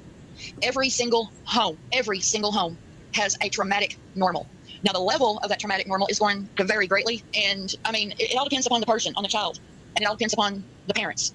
In some homes, people are screamed at and yelled at and cussed. They live in a complex for the rest of their life. Some homes are hoarder homes. You know, we've seen plenty of that on TV, where you can't even walk through their home because everything's stacked up. Well, there are kids in our country that live in those homes that if one of those stacks of junk fell over, they would be crushed. Then there's the homes that are bullying, but then you've got your homes that normalize bullying because the kids see their parents bullying and the kids see their parents cyberbullying. So whenever they go on social media and whenever they go out into public and go to school, what are they going to do? They're going to act like the parents. And that right there is mostly what my video is going to be about, is the bullying, because I have been bullied since I started trying to get my voice heard about Frank. And you give the hashtag #MeToo to one SA victim, survivor, but you won't give it to anybody else that doesn't, if their SA story does not fit your narrative. And that's what I have been seeing here. And again, if that little girl there I think she needs to be checked on. People can say everything that they want to about the Wells family. I support the Wells family because I do know. Right here is another photo I want to bring into attention. I'm hoping everybody can see these. Right here in Frank's photos, or Frank's Facebook, we're going to focus on this fella right here, Daniel Sharfie. Now, Daniel Sharfie has never shown me any kind of ill tendencies or anything. He has always been respectful to me. Every time that I've ever encountered him, Daniel has always been, spot on nice. But him and Frank have, I don't know if they still are today, but back in the day, they were very, very tight. And see, right here's his profile. He's got him a little family. But in Daniel's friends list, we've got a dude by the name of Donald Sharfie. And again, none of these people are guilty, and I am not pointing any type of guilt at them. I am just wanting to put this on the table to show you all that there are other suspects in this area. Here's the Donald Sharfie. I believe it's Daniel's brother, but you scroll down and you see all of his work. I mean, he's got it all in there. Right here, former corrections officer, deputy sheriff at Hawkins County Sheriff. Donald Sharfie Sr. has worked there. Where else has he worked? He has worked at Sullivan County Sheriff's Office in Kingsport, Tennessee. All right, we got Donald Sr. here. There's a picture of Donald Sr.'s, and I'm not talking about Donald Wells. I'm talking about Donald Sharfie. I'll say Sharfie Sr. Here is Sharfie Sr. with his 2 sons, okay, that had 11 comments on it, confirmed those are his sons. And I do have a point that I'm getting to. Here's another one where one of his sons graduated. He's a proud daddy. I've been a proud mommy, so I absolutely understand. That's awesome that he graduated. And right there, wow, you look like you have a twin Donald. Congratulations on your graduate. Acts just like him, too. They're typical family stuff. But this is where it gets difficult. This is where we have a Blankville man arrested, allegedly admitted possessing child porn. His charges, you can't see it on there, is May of 2021. I'm going to have to scoot up here because I can't really read all of this. So what I'm going to actually do is I'm going to put this like this, and then I'm going to try to pull it up on my phone if I've still got it on my phone. And I'm going to read it. But anyways, Donald Sharfie Jr., he was arrested in Blankville, Tennessee because he was doing Snapchat and Instagram, and so they traced him. They tracked his stuff and everything, and they got him. They arrested him. That's a month before Summer went missing. But they're all tied to the Light family. Every one of them are tied to the Light family in some way, either by family, by kin, or by friendship, But he was arrested. You can easily look up that, and it's Times News online, Donald Sharfie Jr., Blankville, Tennessee. There are just so many people that's tied into the Light family that have a history of SA and children. I mean, just children, period. There's more that we found. I saw...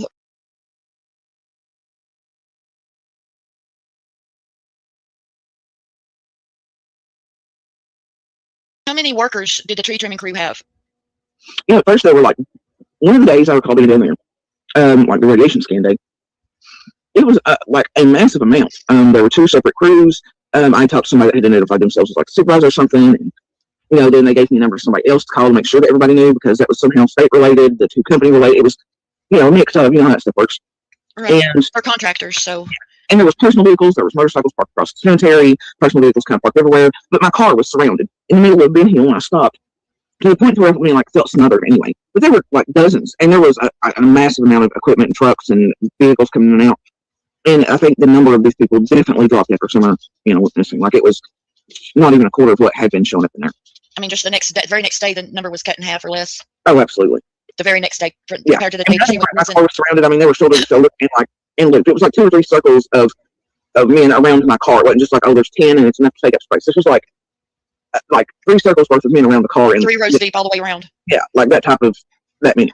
Wow. And so there was like that many. Did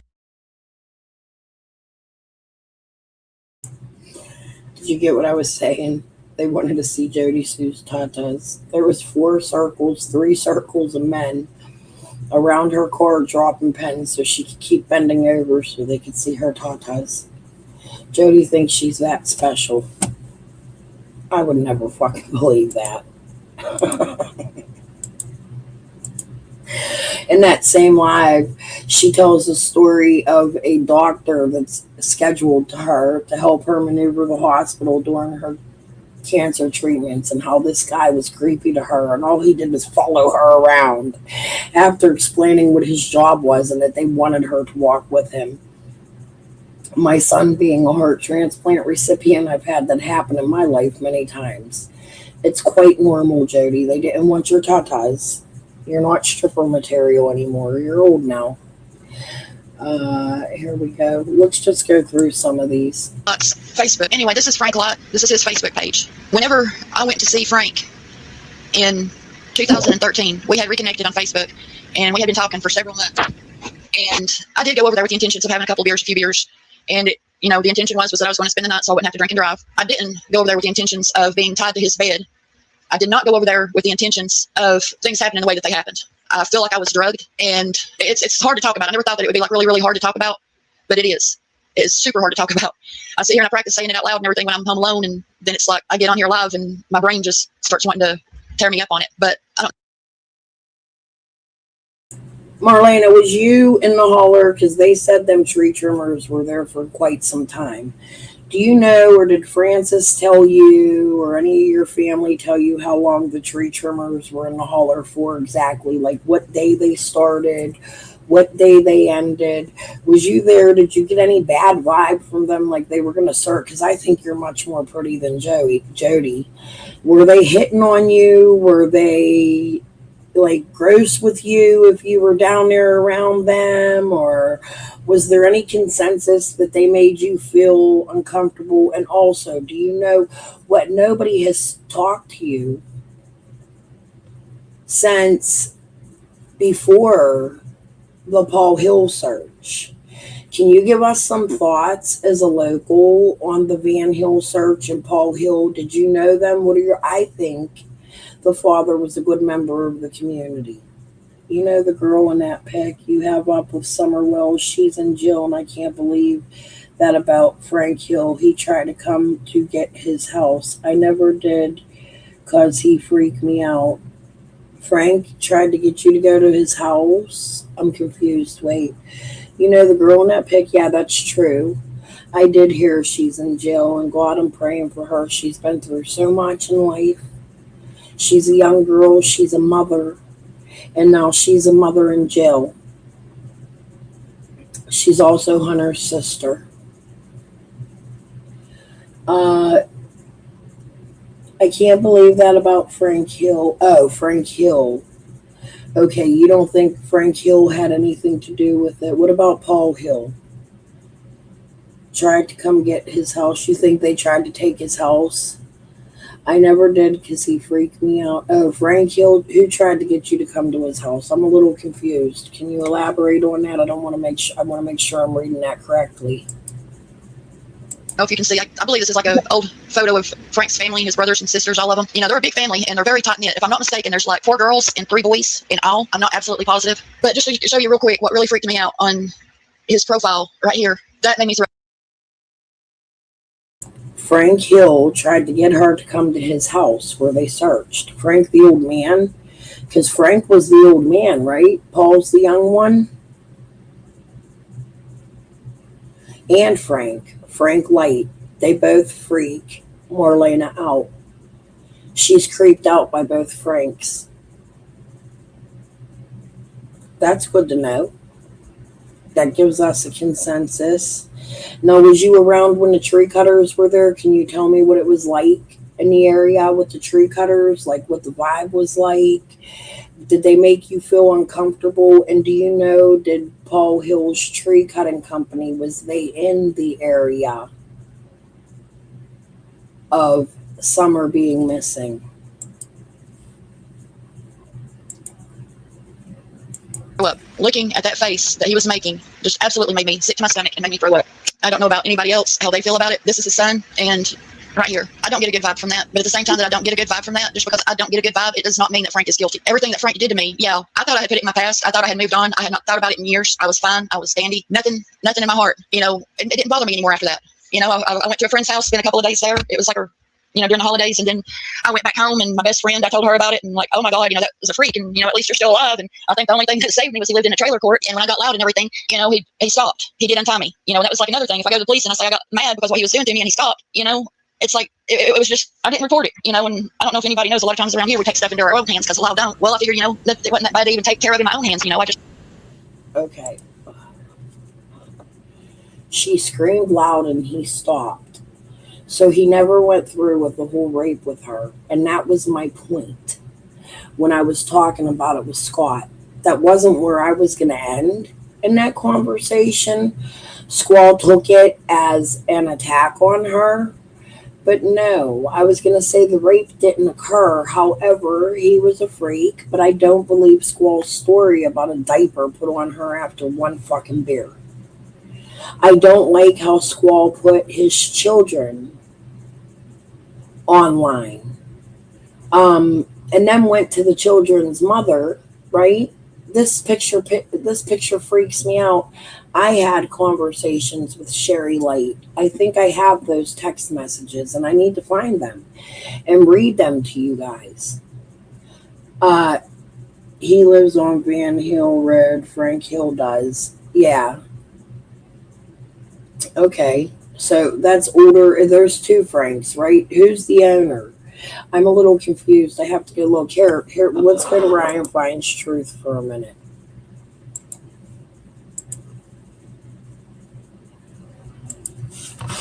And she said Glenda had lied about her too. So this is fucking concerning, because does that mean they're trying to set Marlena up for something?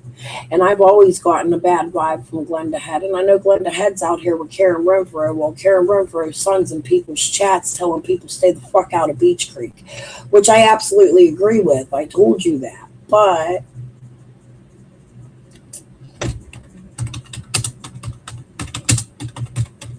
Marlena's in here. So let's listen to these. Marlena gets a bad vibe from the hill they searched, Van Hill.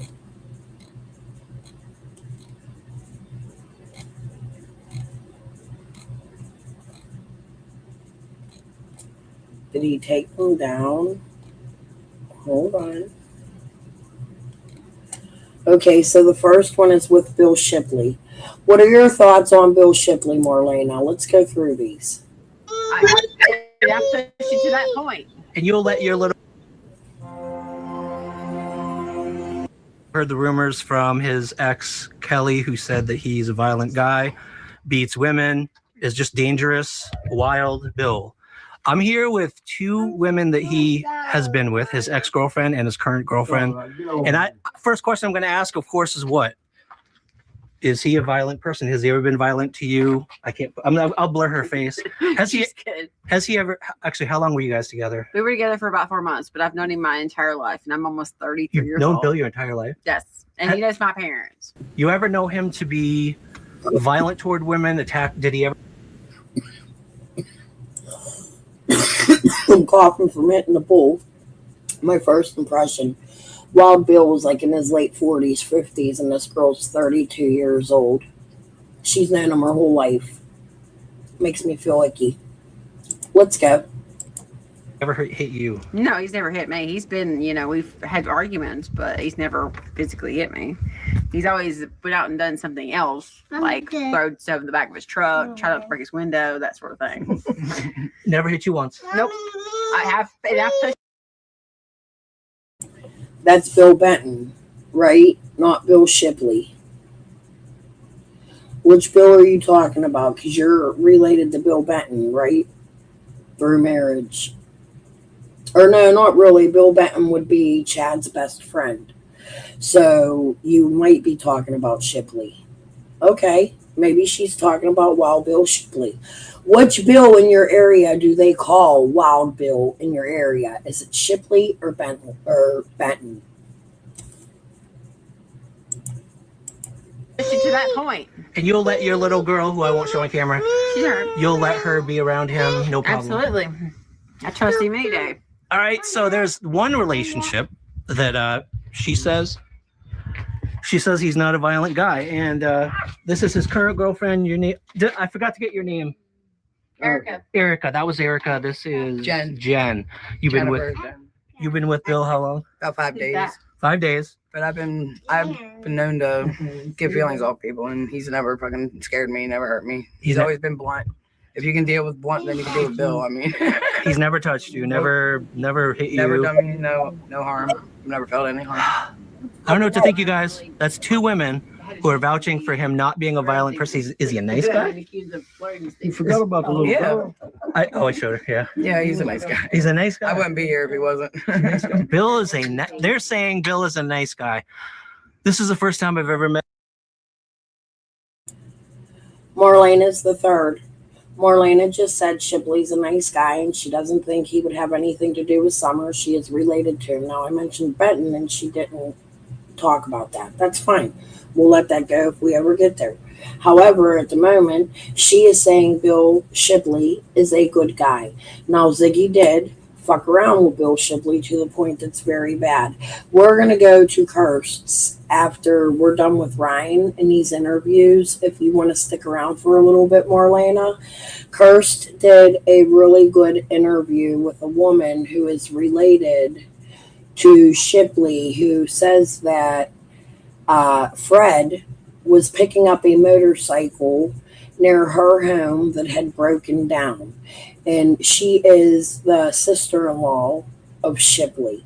So I appreciate that you're here and we can confirm Shipley is not a bad guy.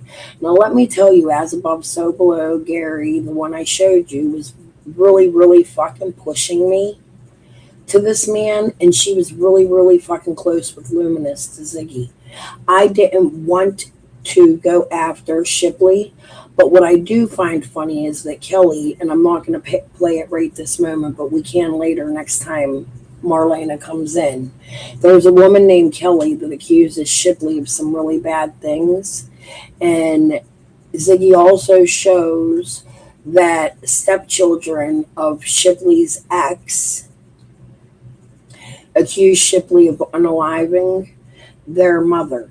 So maybe you can give us, clear up some rumors as an outsider related to them, not directly in the family.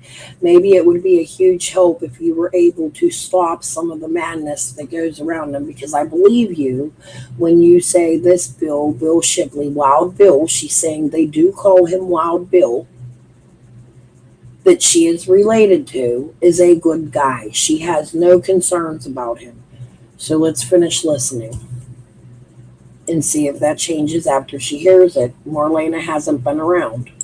Met Bill today. I was afraid to meet him before, but then Nana and others have said he's not that person that everyone's describing. I met him today. He's scary looking, maybe. And within 15 minutes, I knew he wasn't that type of person. I would hang out with him for all day if I had the time. He's a fun to talk to. He's blunt. He could be vulgar if he wants to. So are you willing to talk, Bill? We're going to talk about. Okay. We're going to talk Ziggy's sitting here. Ziggy's sitting right here. What would you like to say to Ziggy? What would I like to say to Ziggy? Oh, man, I got so much to say to her. Okay. Let's see. Where can I start? First, I don't appreciate you saying stuff about me that's not true. I asked you and Kelly Million not to have my name out there. Kelly Million. Okay. When my time is done here, I will be to Illinois, or not Illinois, but Indiana. And I'm having you prosecuted for slandering my name and defamation of character. Same as Kelly in Princeton, West Virginia. And by the way, that Princeton, West Virginia marriage is not legal. You didn't show up for court, Kelly. The marriage or the divorce? The divorce. The divorce isn't legal. The divorce isn't legal. You're still married to her? I'm still married to her. Why is that? Because Tennessee has a law that if you contest that, if you contest a marriage in Tennessee, yeah, you don't have to be granted a Tennessee marriage or divorce. And Princeton's trying to bogus this up. That's no good. I'm from Tennessee. So she knows. Got married in Tennessee. I expect a divorce in Tennessee. Would you grant her the divorce if she came to Tennessee? It'd probably be best if she didn't come around me. Okay. So why aren't you granting the divorce? Why aren't you granting? Well, I mean, I don't care. I'd give her a divorce, but I see. How can I say it? I want to see her go down just like Ziggy for lying on me. I get it. I want to see them punished just like they put out a $25,000 hit on me. I'm in Bluntville jail. Ziggy and Kelly offer $25,000 for my whereabouts. Are you serious? I'm serious as me sitting here beside you right now. I didn't know that. My daughter made it plain to me and me up there. I said, won't you call it in and claim that money? We'll blow it when we get out. No joke. Oh my gosh, man. Tennessee. So she. I'd have done it. They're dumbasses. What? Take 25. Listen to what he I heard says. what he said. Just for information from this guy, they wanted to know where he was from. He was in jail, and Ziggy offered. Did he say $25,000? Where does Ziggy get $25,000 if she's not money laundering? Kelly obviously don't have this fucking money unless she's going to sell the house that she's fighting with Bill about. I actually believe him. I don't get a vibe. I told you, I'm from a town much like Rogersville where people are closely connected. They know each other. That's why when I came out here and all these motherfuckers were out here like, I don't know him, I don't know them, I don't know this. I'm like, you know what? That's bullshit. What do you think, boo? Yeah, bullshit. Bullshit. They know each other. They could probably wipe each other's ass and blow them all off the map because I know I could than any single fucking human I know from the small town I'm from. Let's go back and listen to that again. They offered money for his fucking whereabouts. Okay. When my time is done here, I will be to Illinois, or not Illinois, but Indiana. And I'm having you prosecuted for slandering my name and defamation of character. Same as Kelly in Princeton, West Virginia. And by the way, that Princeton, West Virginia marriage is not legal. You didn't show up for court, Kelly. The marriage or the divorce? The divorce. The divorce isn't legal. The divorce isn't legal. You're still married to her? I'm still married to her. Why is that? Because Tennessee has a law that if you contest that, if you contest a marriage in Tennessee, yeah, you don't have to be granted a Tennessee marriage or divorce. And Princeton's trying to bogus this up. That's no good. I'm from Tennessee. So she knows. Got married in Tennessee. I expect a divorce in Tennessee. Would you grant her the divorce if she came to Tennessee? It'd probably be best if she didn't come around me. Okay. So why aren't you granting the divorce? Why aren't you granting? Well, I mean, I don't care. I'd give her a divorce, but I see, how can I say it? I want to see her go down just like Ziggy for lying on me. I get it. I want to see them punished just like they put out a $25,000 hit on me. I'm in Bluntville jail. Ziggy, where did you get $25,000? That ain't money laundering. I mean, you need money to pay your bills, your rent, go get your fucking Slurpees. Where do you get $25,000 to get information about where Bill Shipley is?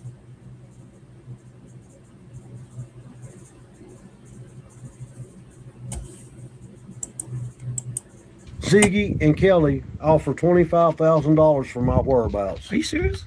I'm serious as me sitting here beside you right now. I didn't know that. My daughter made it plain to me and me up there. I said, won't you call it in and claim that money? We'll blow it when we get out. How's your leg? No joke. Oh my gosh, man. Sure did. So, but Kelly started this stuff because I refused to go get dope. I am drug free now. I'm 4 years clean come April the 15th of this year. I have my own AA. Ziggy, what you got? Another line in front of you? Got Fred. Bill Shipley, I believe you. I don't like fucking Ryan. I don't know why you're sitting next to this little... I'm going to say a derogatory word. I can't do that online. I don't really feel that way, but I'm from the 80s. I use words like faggot all the time, and I don't really mean them. But why are you sitting next to this faggot? I'm sorry. What you wanting to press charges for him?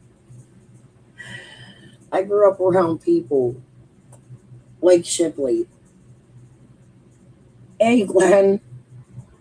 I don't mean that derogatory. I'm just saying, why are you sitting next to this dweeb? I get why you're doing this, and Marlena out here telling us she's related to you and believes you and about what the marriage laws are, and I believe you. But Marlena also told us Glenda Head's a fucking liar, so that's why I'm okay with Marlena's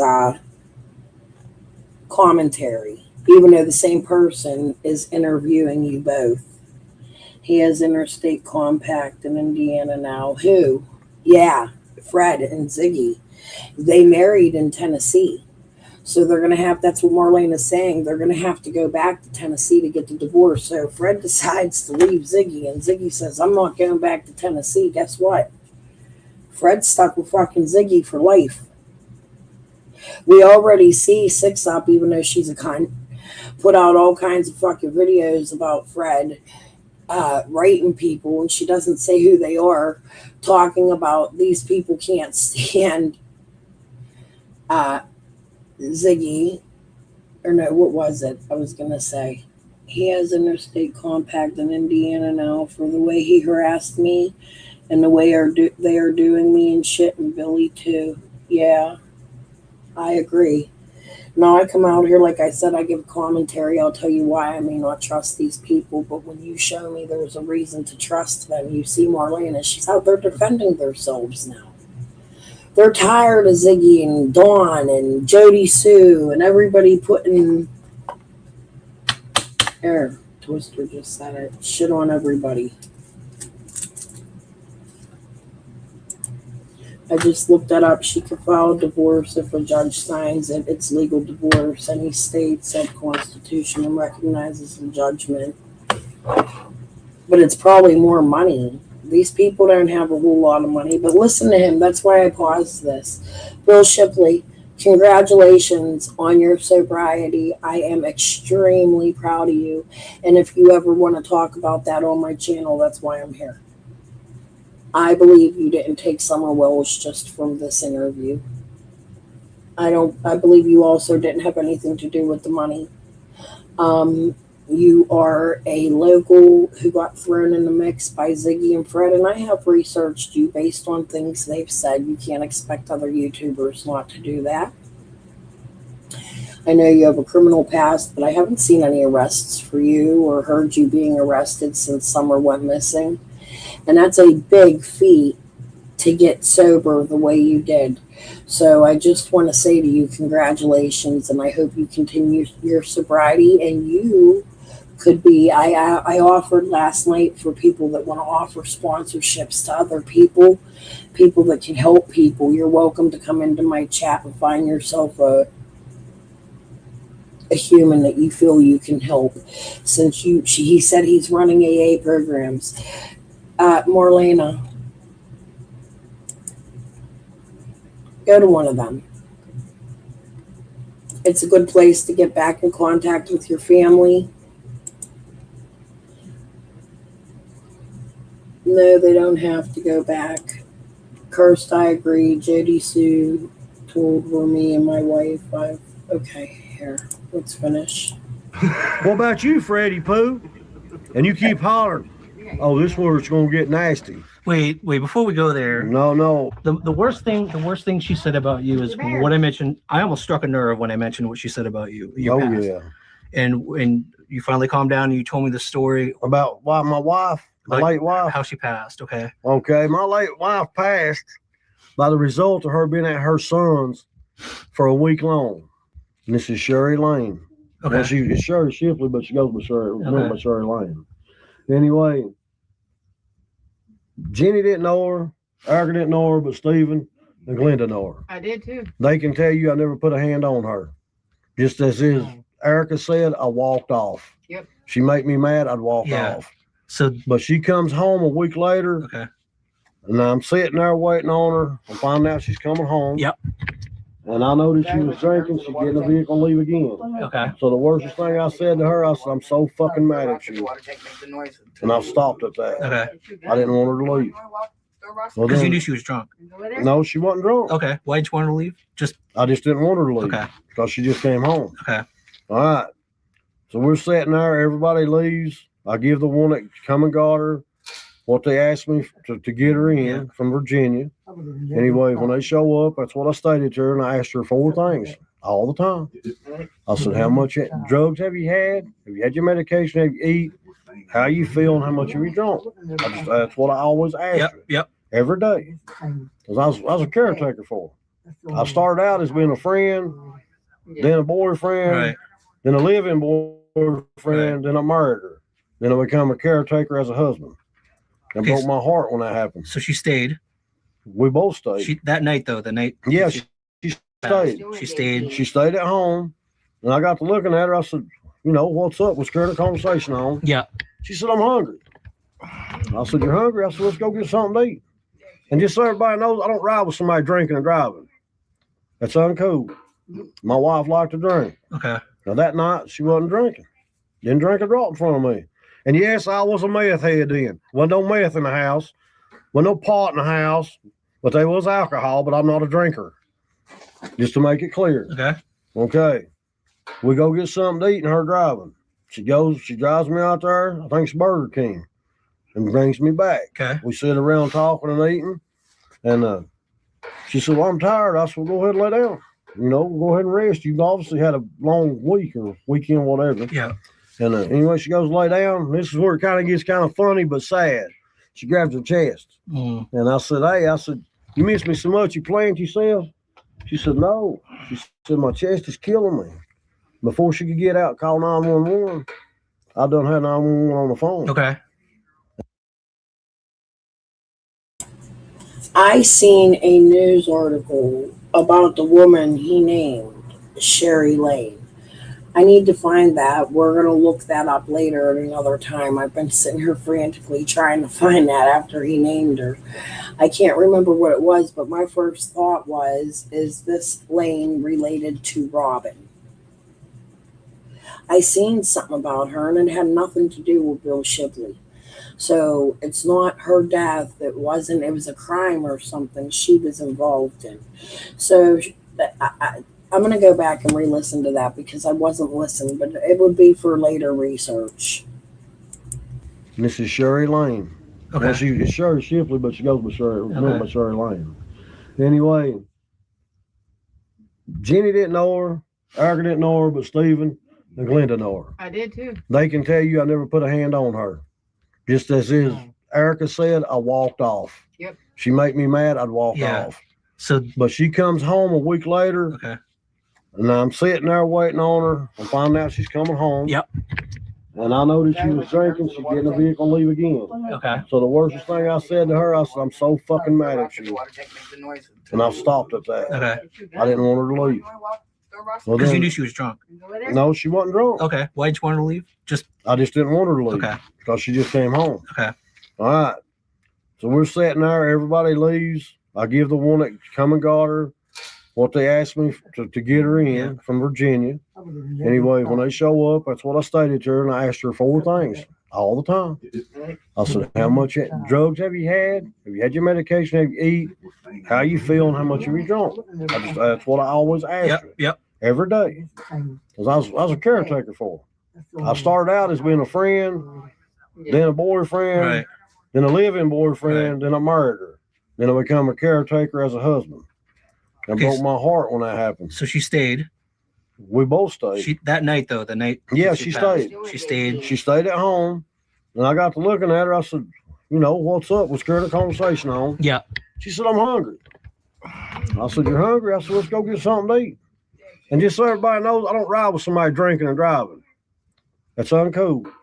My wife liked to drink. Okay. Now, that night, she wasn't drinking. Didn't drink a drop in front of me. And yes, I was a meth head then. Wasn't no meth in the house. Wasn't no pot in the house. But there was alcohol, but I'm not a drinker. Just to make it clear. Okay. Okay. We go get something to eat and her driving. She drives me out there, I think it's Burger King, and brings me back. Okay. We sit around talking and eating. And she said, well, I'm tired. I said, well, go ahead and lay down. You know, go ahead and rest. You've obviously had a long week or weekend, whatever. Yeah.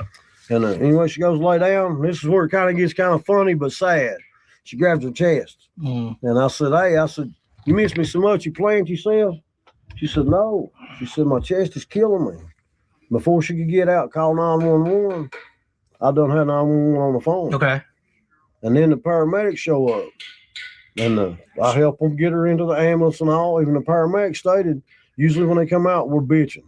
He said, this time Mr. Shipley helped us every way and said, please do what you can to help my wife. And as I walked off, Sherry and me was even cutting up.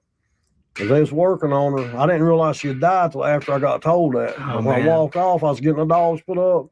She's out in her T-shirt and her panties. I said, I know what I have to get, and the paramedics thought it was funny. He even put that in his report. Okay. He said, but after the fact her passing away, it ain't too funny now. Yeah.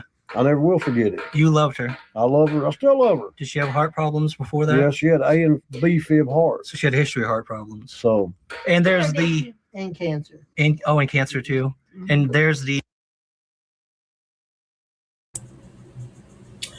Why do these stories from the locals down in Rogersville touch me so bad? I have a history of heart problems. I fear dying like that every day. I smoke weed. I'm a horrible, horrible sinner. I have a lot of stress in my life, but I couldn't imagine watching your wife have a heart attack, walking out to the ambulance with her while she's talking to you, even joking, and then turning around and coming back and her being unalive. Not there no more. When somebody dies in a family, there's a lot of blame because people hate people. They fight. Maybe they had a tumultuous relationship where they argued, but I don't see anything with this man that tells me he did something bad to his wife. The paramedics were standing right there with her when she passed. This is a heartbreaking story. Marlene is saying he loved her. Like, I'm trying so hard, I cry. I'm an emotional person, guys. I don't know, I cried a drop of a dime. I'm sorry. It's just who I am. And these stories touch me. They're the locals that we've been hearing so much bad about.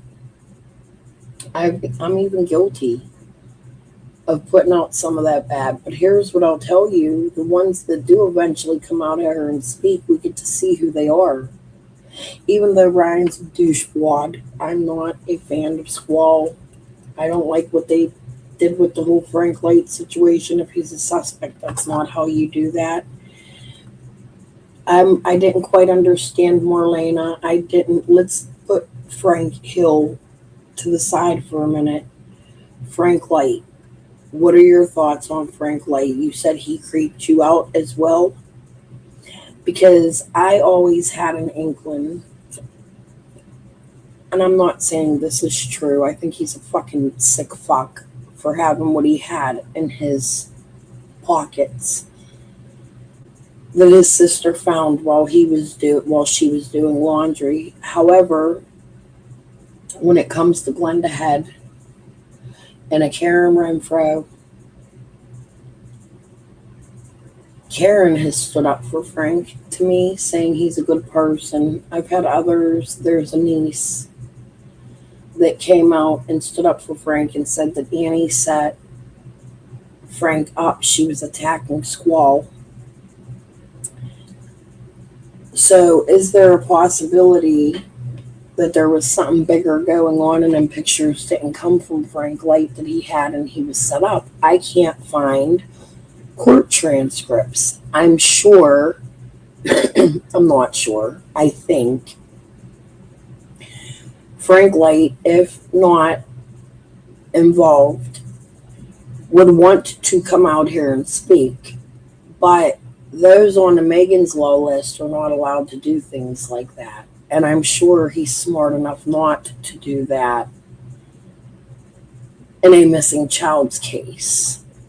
I'm sure the police and TBI have talked to him, but family would be allowed to come out and clear some things out, and that's the problem.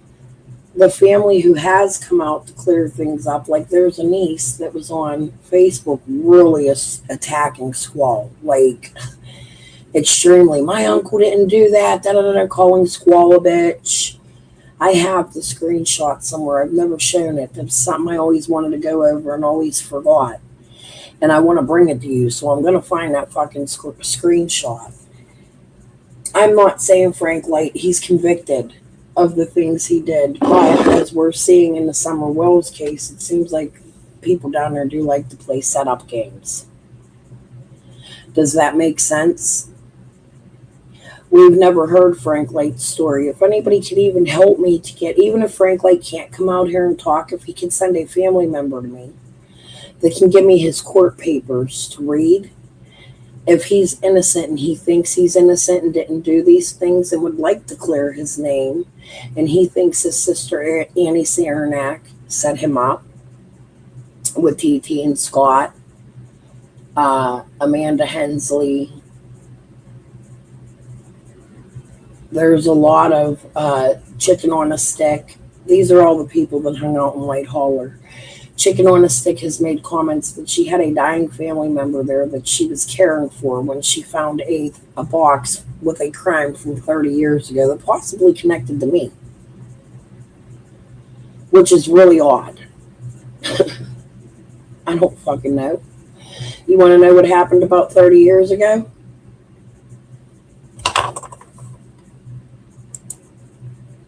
To me?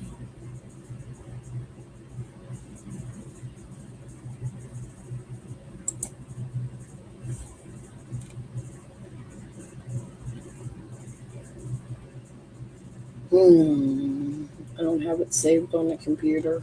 Let me pull it up. I ain't ashamed. I was 19 years old. I was skinnier. I only had one kid.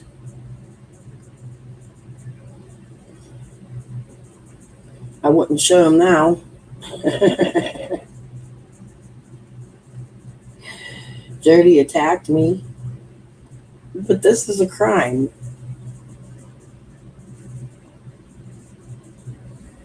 That happened to me about 30 years ago. And when Chicken on a Stick says there's a crime I know about that happened 30 years ago and alludes that it's towards me, I have to think about the crime that was happened to me about 30 years ago.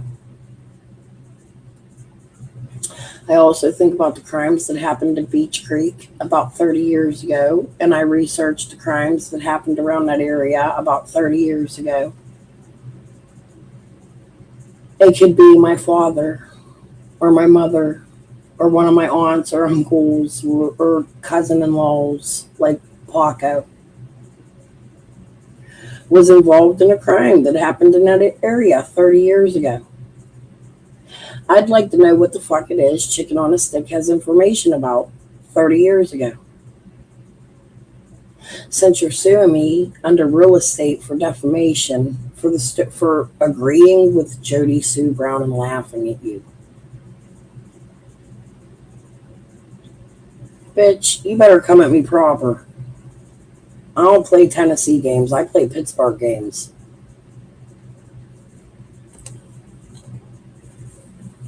We ain't like y'all. If somebody wants to look it up, there's an EMT report on the There's an incident. EMT report on it. But I got accused of killing her. You did, yeah. I got accused of doing something to Summer, too. Why would she say you did that to your wife? I don't understand why an ex would be so angry at you. Kelly's a dopehead. I was a dopehead then. I'm not knocking anybody that does drugs now. Did she have something against you that she would go on an interview and say all these things about you? She wanted any way she could to put me away. She wanted to put She you away? promised me, she said, I will see you put away before, or however you want. Marlena, I'm so sorry for your loss. Let me see. Glenda asked me if I knew her. You met Glenda? Where did you meet Glenda at, Twister? And when?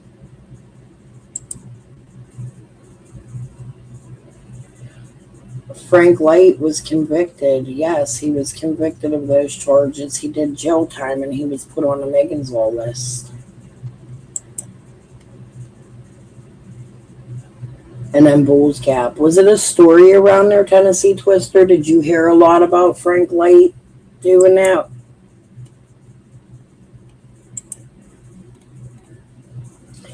Frank Light always creeped her out, so did James Light, and that was when Beach Creek was rough back then.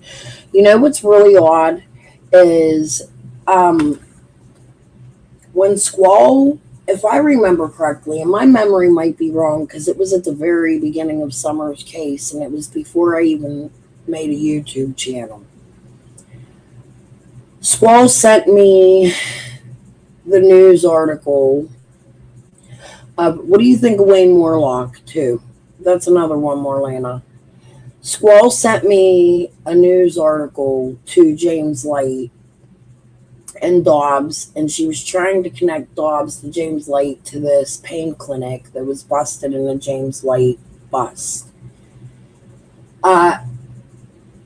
She didn't tell me, I don't think, Frank Light's name at first. She told me James Light assaulted her, and she pointed to another hauler that was not near Light Hauler, but it was considered Light Hauler. It was across somewhere by the cemetery, like near the Simpson Loop. Now, she said that James Light lived, and maybe Marlena can confirm this, up there behind the cemetery somewhere. So James Light was from the area of Beach Creek, even though he was arrested in Greenville. She thought she knew you. I know there was a few guys died from shake and bake meth and Bulls Gap. Yeah, we have. Boo Boo and I were just talking about that the other day, how they're putting shit. People are just dropping. That's what this is, shake and bake meth. That's what they're making. In my opinion, Dawn and Dudley and them are using materials from the job site and making meth milk and putting it outside in the heat. You're not going to put hot milk out there. And then Dudley says, and Dawn's drinking it. Was he alluding to it? But anyways, let's finish listening to Bill. Put it, she promised me that. Yeah, no soda. That's kind of a toxic relationship anyway. So she was just. She even beat herself up with a coffee cup. And Bill sitting down And here. Bill sitting in my living room at her in Princeton, West Virginia. She And beat herself she had up with a pressed coffee cup. charges. She had called the police and pressed charges on Bill for doing it. She beat herself up and then tried to. Yeah, charged me with it. I found the paperwork after I'd run from him for 14 days over there. So I go up in the courthouse, and I'm raising hell. The judge finally says, "What's going on?" I said, "I want to see that judge now." I go up in front of that judge, and I get that paperwork. I said, "I'm here to prove to you I did not do this." I said, "I want these charges dropped." I said, "And if you send any more law to my house without being called," I said, "there's going to be something bad happen." So she just wanted to get you locked up. She wanted me put away. One way or another, she wanted to get you locked up. So are you willing to talk about the bombshell that you've got in your back pocket? Are you willing to talk about it? No. Okay. No. You want to say anything about it, about Ziggy being in this area at a certain time period? Well, I mean, I can prove it, but when I bring it out, I'm bringing it out on my own. All right. You have evidence. You have proof. Now, I've got evidence that she has been in this area prior to Summer coming up missing. Before Summer went missing? But she wanted me put away. One way or another, she wanted to get you locked up. Okay, he's saying something else, but I need Dwayne is a sicko, and there is a cemetery right straight across from Light Road on Hawkins County side. There are two light roads on Sullivan County and one on Hawkins County. Yes, the one I'm talking about is on Hawkins County side, coming up from Simpson Loop up there behind the cemetery. That's where Squall pointed to me, and she told me James Light was her assaulter first, not Frank Light. Which is also another reason why I didn't believe her story. It changed to me from day one till the time I made my YouTube. Now,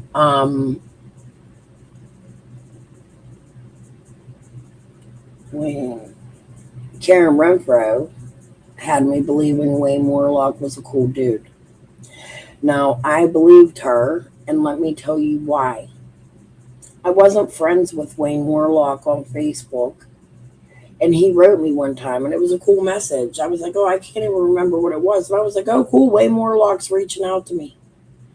So I write him back weeks later, And he writes me back, oh, that was an accident. I don't even know who you are. I didn't mean to write you like that. So that means this man had my profile pulled up and was trying to write me. Now, I may have wrote him prior and asked him, hey, would you like to do an interview with me? Because I'm the one that brought way more lock out, but I didn't really dox him or bring him out. I put a star on his face out. That also was around the time I brought the Amy Turner messages out. And is it possible they started attacking me because I brought Way Morlock out? Now, Way Morlock is also somebody that Jody Sue sticks up for. I agree with Wayne Morlock. He has been arrested one time that I can see. And he was arrested for pushing somebody who tried to touch his Peter in a car. Was it a girl? Out of a car. No, it was a dude. It was a dude trying to touch him. And he pushed him out of the car and went to jail for it. Now, dude, if I was a dude and somebody tried to touch my Peter, I might do that too. I never heard anything mentioned about Dawn selling meth, so I questioned certain rumors. Well, I've heard about Dawn traveling to Utah and his mom owning a hotel that helped prostitution and drug dealers. Dawn said it out of his own mouth. Doesn't mean we know what he was selling. She was in the holler the day that Ziggy was. Who was in the holler? I don't know what you're referring to. Let me know. Karen? Who? Cursed. I think the milk jugs were white. It may not have been milk. Right, Twister. Could Candace have been picking something up from Dawn and taking it to the holler that day? If Summer was kidnapped, it's my opinion she was taken out of that area. Someone didn't want her found afterwards. Well, of course, or we'd find her first. I agree with that. Wayne will touch any girl that moves, and he hit on me and my sister-in-law being nasty. Wayne was also said to have threatened Dawn at one time. I'll have to find them clips. If anybody can help me, Little Dev, if you come in here, or if anybody wants to help me find the clips, because I don't remember where they were, but Dawn talked about Wayne Warlock one time. Maybe he's somebody we should talk about, since Karen Renfro didn't want us talking about him. And I believe he's related to my cousins. I heard Priceless Refrigeration wasn't working on the 15th. That's why no condense. Where did you hear that from, Cursed? Okay, let's put Wild Bill back on. So, are you willing to talk about the bombshell that you've got in your back pocket? Are you willing to talk about it? No. Okay. No. You want to say anything about it? About Ziggy being in this area at a certain time period? Well, I mean, I can prove it, but when I bring it out, I'm bringing it out on my own. All right. You have evidence. You have proof. Now, I've got evidence that she has been in this area prior to Summer coming up missing. Before Summer went missing? Before. Karen Elliott says the same thing. Ziggy's been in the area before Summer goes missing.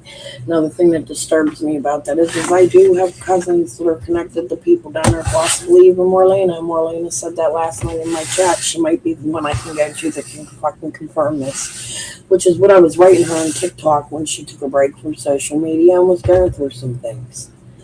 So, I need to read our messages. Marlena, I left my phone number. I don't always I hate TikTok. I'm going to be honest with you. I hate emailing. My best bets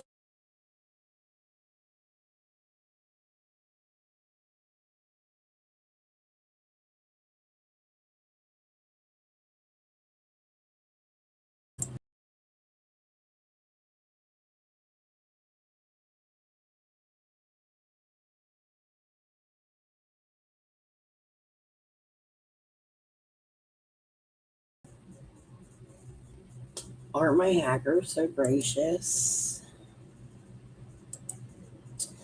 I'm not good at email. I hate TikTok. I hate Instagram. I'm often banned on Facebook because I don't know how to shut my fucking mouth. If you would like to text me, anybody can text me, but I have a busy life with grandchildren. Sometimes I'm depressed. I have anxiety. I don't always respond back. It's not because I don't like you or I'm ignoring you. I will eventually get back to you. If you would like to text me, 412-501-1413 or 1314. Switch it around. I have it written around on here. I think it's 1413. Okay, I'll call you that way. Boy, my computer hackers hate me. I'm fucking telling you guys, I'm fucking hacked. Does this happen to you guys on your computers and phones? Look, I got a video. Let me show you some wild shit.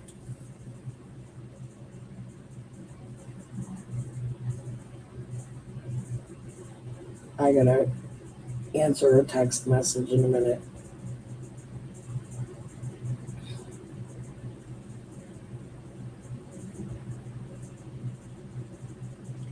Look.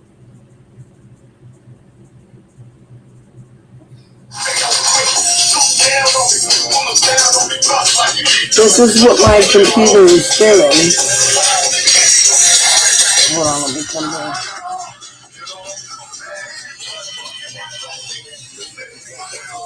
It's not allowing me to use my mouse.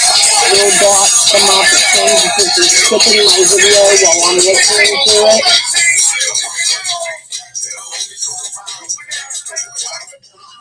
Wait. That's only one.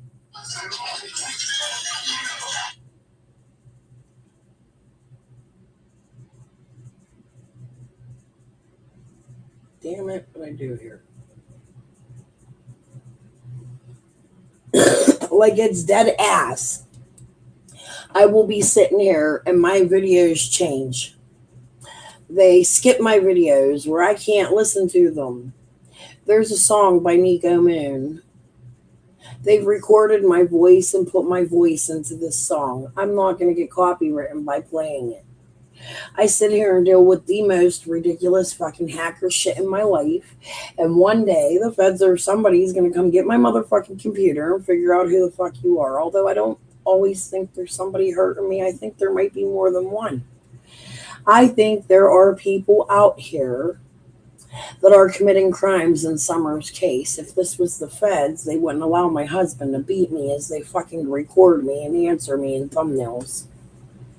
I know that sounds absolutely ridiculous, but I have absolute proof that it's going on. So y'all need to just get out of my Google account, suck my ass.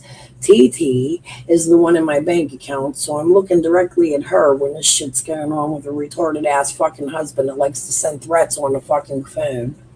Hey, Marlena, do you know Amanda Hensley or Amanda Moody or Amanda Light or Amanda Crawford that might be the same person that is that of TT?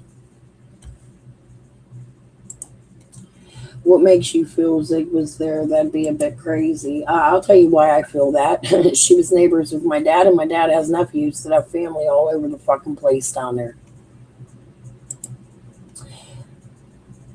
I seen on his post that he said Ziggy was up there partying at the Wells. Yeah, lots of people have said that. They're not the only one. Karen Elliott has come out here and said Ziggy was up at the Wells partying with them prior to Summer being missing. And after. I do. I don't know why. My intuition is to believe him, and I believe Marlena, she is related to him. Well, Billy would not lie about that, and other people seen her. That's what I was saying. I've heard it from other people. Okay. Before Summer went missing, she said she only knew Fred at that certain time. Yes. That's a lie. So, but she showed the video of her driving up to Fred. They met the first time at the bottom of his. That's a lie. You're saying that's a lie, and That's a lie. And you have proof. Okay. Think back what I just said. My wife died in 2021. Yeah. When's the first time she said she met Fred? 2021. It's been when Fred got out or so, wasn't it? Well, she met him before that. He got arrested. What year was it? 2021. 2021 was when they. Yeah, Fred hadn't went to jail yet. He hadn't gone to jail yet. At that point. He hadn't went to jail? Nope, not yet. They met. He went to jail, and then they had all these jailhouse interviews. Well, as y'all know, Fred's kin to me. He's a piece of shit. He's the one that's saying, if I want to get even with you, I'll burn you out. I'll shoot your dog. I'll run up in your face. That's me. I'll be honest with you. I ain't gonna lie. He said that about you, to you. That he's Yeah, gonna he burn said you. Slade's talking shit on YouTube. Yeah. Come down there and say it to my face, honey.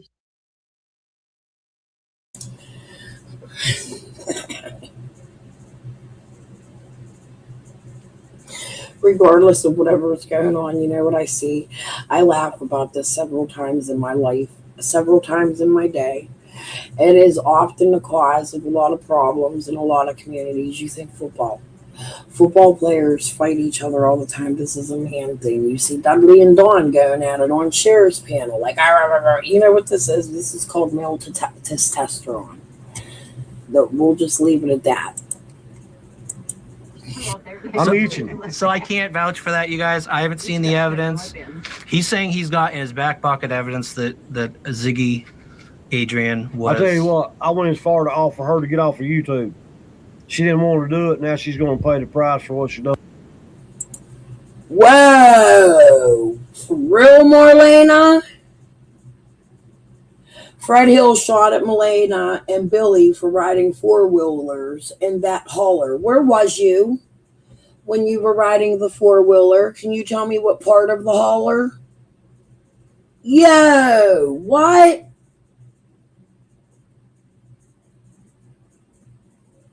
I agree, Cursed. And you know what worries me is that Brandon, the one JLR took through the woods, is very careless with pews himself, and he runs around the woods like woo, woo, woo, woo, woo, just letting it hang out while JLR is there and it's shimmying around. You know that motherfucker ain't got no motherfucking gun license.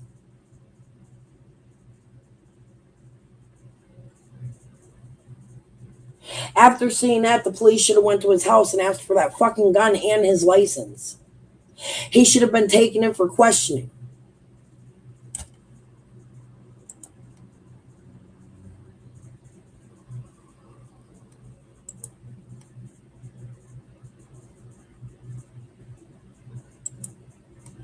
That's fucking absolutely amazing. You hearing this? Fred comes out here, one of his first interviews with Ziggy is, oh, I don't really know Marlena. She related to me. Me and her father, Rick, used to work together. We used to sell coke together, drugs together. We painted. Don Wells painted for him one time. Not verbatim, but on them words. Yeah, Marlena, she's this little sassy smartass.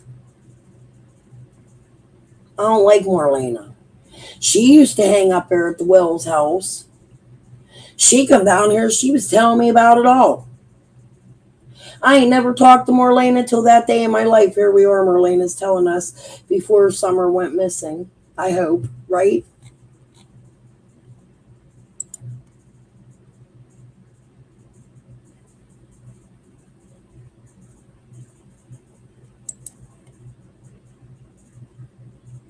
Maybe it's time all those that Fred shot at go press some motherfucking charges on his ass.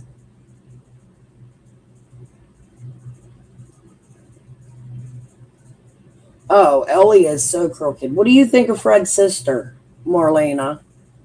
I think she crooked as fuck.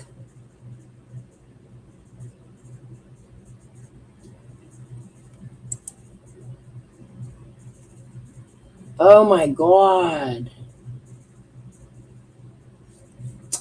Wow. Done to me. I will get her for slandering my name and defamation of character. So we'll see if it comes out, you guys. To me, that would be a I'd shut her down anyway. I want to see it so bad. Anyway, thank you, Bill, for being willing to talk on camera, finally responding. And I'm sorry that Don almost tried to kill you. All right, let's go. Let me see. Is my mic on? Yeah. We're going to go to the next one. Jesus, hell. Fred Hill, you're a danger, and Ziggy has him around her daughter. That's troublesome to me. Oh, I think I went too far.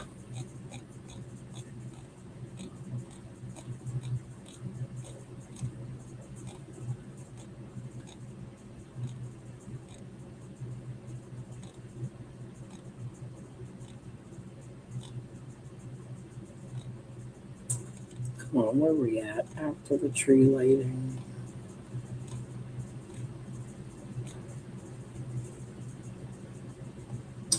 Okay, here's Frank Hill. Let's listen to Frank Hill. This is who Marlena said made passes at her. But start with, the truck had like 400,000 miles on it. It was, these were not. This is the Van Hill search. Marlena doesn't trust this guy. He gives her an uncomfortable feeling, much like Frank Light. She doesn't like either Franks.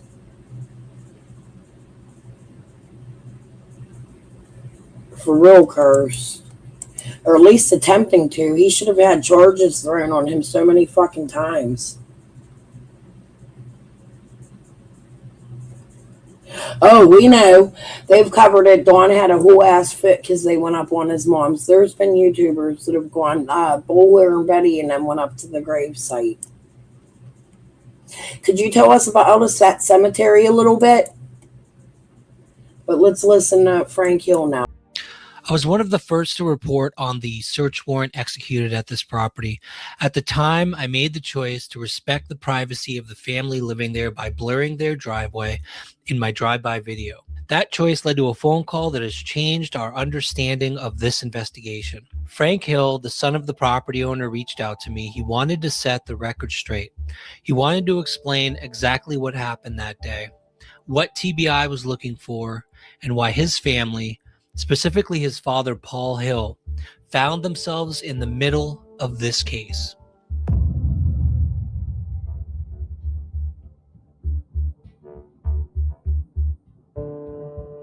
When the TBI arrived on Van Hill Road, they weren't just knocking on doors. They had a search warrant with specific targets. Frank Hill was home when the convoy arrived. Unmarked cars, federal agents, and a complete lockdown of his father's property. He was a son barred from his own family's land. When you first showed up, when you first found out that there was a whole bunch of cars on your dad's property, what happened? What did you witness? What did you see? How did that all play out? I was at home and suddenly I had the convoy of like government cars went by and none of them were marked at first. I didn't think much of it. And then someone stopped by and inquired about why there's so many cars at Dad's. So I took and went out there and pulled up and they told me the property was closed and told me to leave the property. They told you to leave? Yes. It was closed to leave. Okay. So I did. Did they know who you were? You were his son? I announced myself. Okay. Like I told them and they had no concern. Second time I went back, it was just a cold shoulder. So I went back home. I eat. About 20 minutes later, I decided to go back and I just pulled even further up into the property until I was like kind of pushing people out of the way with the side by side. And then I didn't leave when they told me to. And finally, TBI agent came back and started speaking to me. And I told him who I was. And he told me, well, his version of what was going on. Yeah. I thought the whole thing was kind of a joke. I mean, a waste of time, not a joke. And pretty much they were wasting their time. Yeah. So I figured I'd really get into the middle of it and figure out what was really going on. So I suggested that they might want to know where the remains are buried. And that got a lot of attention. And I finally was accepted amongst the crowd. The TBI was following a lead that was detailed in the warrant that they had.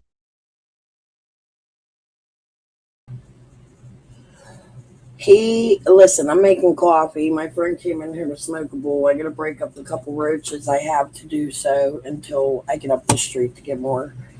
My husband's getting me some weed today. So I want to go back and listen to that. Did he just say he asked them if they would like to see where the remains were buried at? figured I'd really get into the middle of it and figure out what was really going on. So I suggested that they might want to know where the remains are buried. And that got a lot of attention, and I finally was accepted amongst the crowd. The TBI was following a lead that was detailed in the warrant that they had in hand, which we'll get to in a moment. But when Frank mentioned remains, they stopped treating him like an outsider and decided to... So is he suggesting he knew where the remains were? Nobody said anything about this? You know that they sent a guy to traffic me? What? Who? You know they sent a guy to traffic me and do away with me last year. He was taking me to Georgia and shit, or thought he was. Do you know the guy's name? Did you turn this in? Who? Frank Hill did that? Oh my God. I'm going to be right back. start letting him show them parts of the land that were important. Frank signed a consent form, and then the search of the area that involved where the hogs were buried ensued. I followed up with when he slaughters, any livestock, he takes it to to my property, which is next door. I have 7.5 acres, and he buries it there because I have a big compost pile. They wanted to ask if they could search it, look at it, whatever, and I told them, have at it. Like, get it over with, get it done. I don't want to deal with all this. So Consent form and everything. yes, full consent form. Like, You just wanted them done with it. Yeah, it was just wasted my tax money, pretty much. Yeah. So we went out to my property and they searched it. They ran several cadaver dogs over it. I don't know how long it took, maybe an hour, I guess. Okay. And that was it. They were done. While Frank's land was cleared in an hour, his father Paul's property was completely dismantled. Hold on. Here's one. Go through this basket. There might be plastic, but there's some that's full. Add it to that. Hold on. There might be some in that basket. You got my $2? He's No. gonna look. Remember yesterday we were on here and Boo Boo said he ran up to get my shit. He's doing it again today. I'm gonna owe him tomorrow. But here's your $2. You get some Schneider's barbecue potato chips and Schneider's iced tea. Yeah, I wish you could get that for $2. Nah, that's all it is. What? They got them 50-cent bags of chips, $1 bag of chips, and a carton of iced I tea. used to be able to get it. Tell them about Pittsburgh's iced tea. It's like liquid crack. They got Southern tea. They got sweet tea down in Tennessee. You know that fucking beats our tea any fucking day, right? What? But sweet tea? Tennessee's known for sweet tea. But we're known for these little orange cartons. Let me show you our tea real quick. There's a debate in Pennsylvania.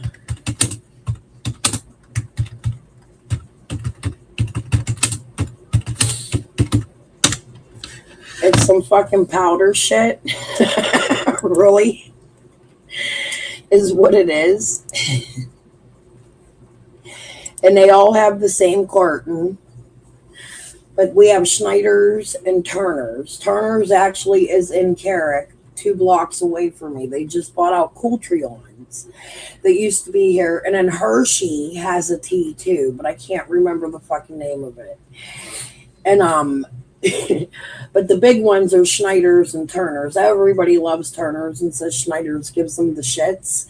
I actually think Turner's gives me the shits, and I like Schneider's. So I disagree with a lot of fucking people, but that's our fucking sweet tea. I don't know what to fucking tell you. Okay, so Marlena was saying, well, first, fuck off. Let me go back to this, because we are going to re-listen to this part, because I'm not really paying attention here. Let's see. I don't think Dawn's dad is there to pass away. Yeah, Dawn's dad's unalive. Dawn's dad and mom. And no, his stepdad is in that. She means James Goad. Or what was his name? Goad. Say what? Girl, you need to turn that in if you haven't already. Yeah.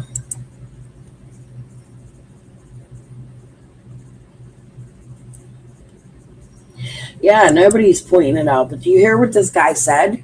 He said he wanted to take them to where the remains were. So does that mean the remains were moved, or the pigs did something and they took the remains after? Is he telling them the remains were moved? That doesn't make no sense. Like, this dude straight started out in this interview saying, I wanted to take them to where the remains were. Let's listen while I catch up on the comments here. He took one hit and left. He better get up to that store for me. Maybe. I'm asking nicely. Please. I got a really giant hill. He hates walking it, and it's raining.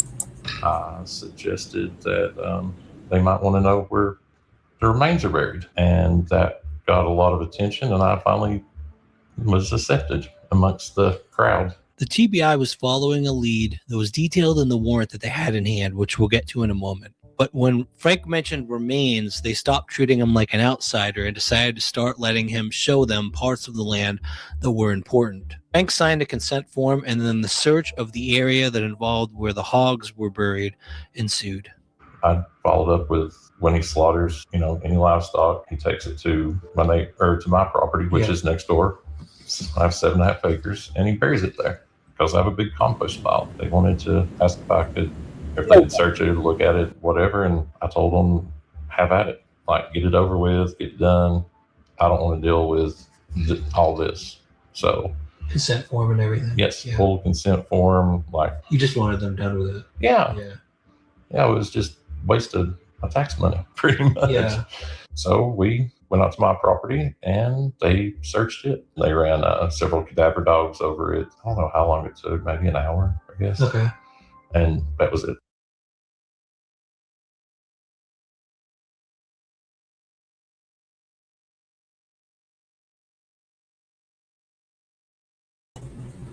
So, Marlena, did you ever meet Dawn's stepdad and his mother? What did you know about them? William Bilgo. That's it. Did you ever meet them? Do you know J.L. Hill? Did you ever hear anything about J.L. Hill putting like recorders in their home and driving her crazy? Jody Sue Brown would say that, and Andy say that Dawn's mom was off of rockers. Is that true? Wasn't she friends with your dad? They were done. While Frank's land was cleared in an hour, his father Paul's property was completely dismantled. Divers searched the pond, agents searched the house and the barn. They left behind a mess, but no arrests.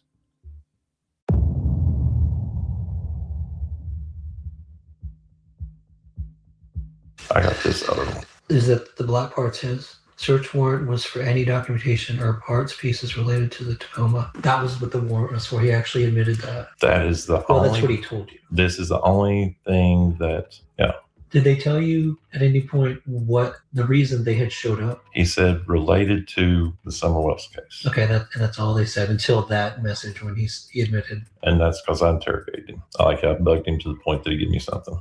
So where is the truck now? Frank insists his father's truck never had a ladder rack and didn't match the Bolo or Be on the Lookout flyer. He also admits the truck is gone. And the story of where it went involves a series of confusing updates by the TBI. Frank told me that the truck was sold to a local buyer first. He claims he even saw it a year later at a gas station in Baileyton, fixed up with a new hood and a bed liner. There were rumors going around about the Tacoma that PI said it ended up in South America. There's some rumors about it being sold at one point. What do you know about the truck? Just your own personal. So, first of all, this is Ryan telling you he's in touch with the PIs. There's rumors going on that this truck was sold in South America. The PIs, re-listen to that. Give me something. So where is the truck now? Frank insists his father's truck never had a ladder rack and didn't match the Bolo or Be on the Lookout flyer. He also admits the truck is gone. And the story of where it went involves a series of confusing updates by the TBI. Before we get to that, did you know Dawn, Marlena, before Candace and Dawn were together when Pamela Wells lived there? did you, because since you knew the mom, that's interesting. That means you knew Dawn prior to Candace, right? Did you ever hear of Dawn bringing drugs to her from the hauler? Or stories of the mom in California?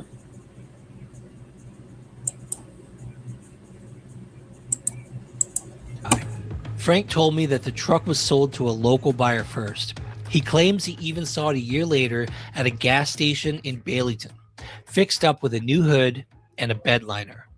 There were rumors going around about the Tacoma that PI said it ended up in South America. There's some rumors about it being sold at one point. What do you know about the truck? Just your own I've personal. got factual information of what I've seen with my own eyes, and I have my suspicion of how it might have ended up out of the country if it did. Okay.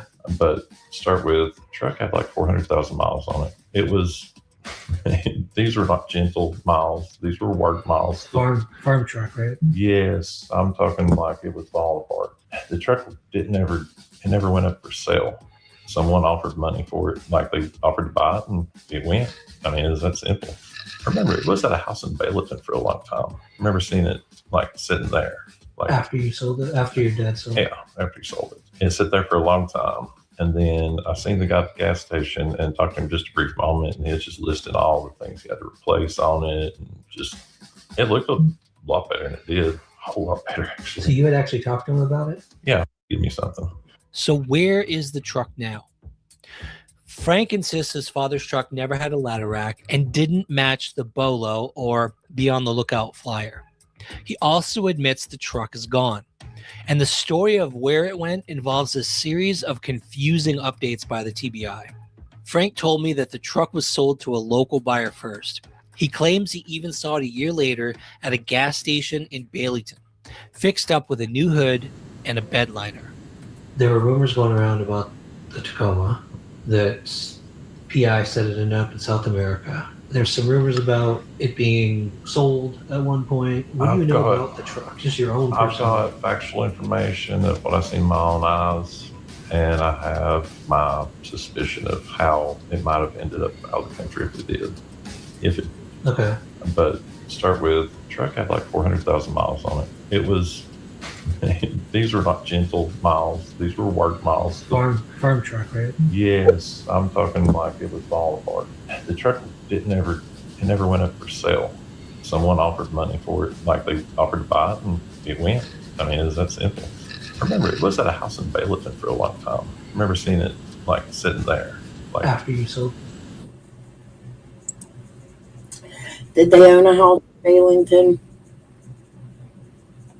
Was he taught? Hold on. Girl, Marlena. You there? Can you hear me? Can you hear me? Yeah, I hear you. Hold on, let me answer this text. My husband keeps texting me. It's like stressful.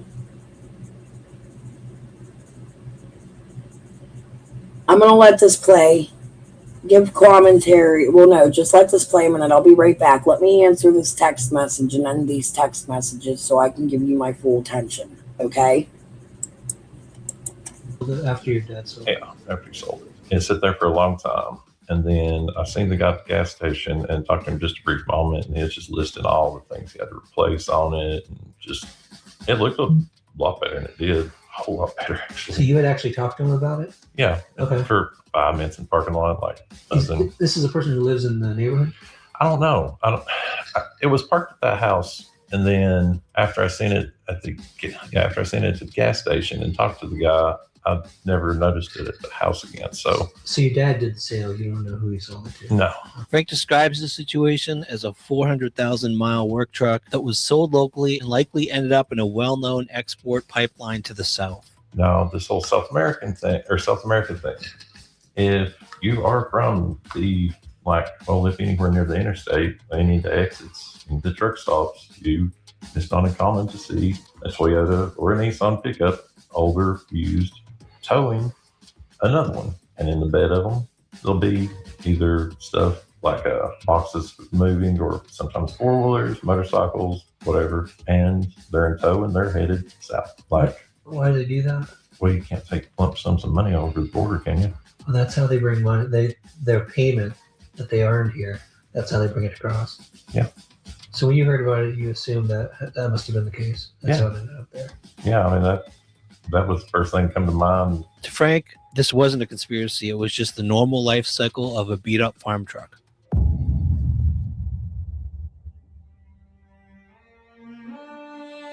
Rumors of a connection.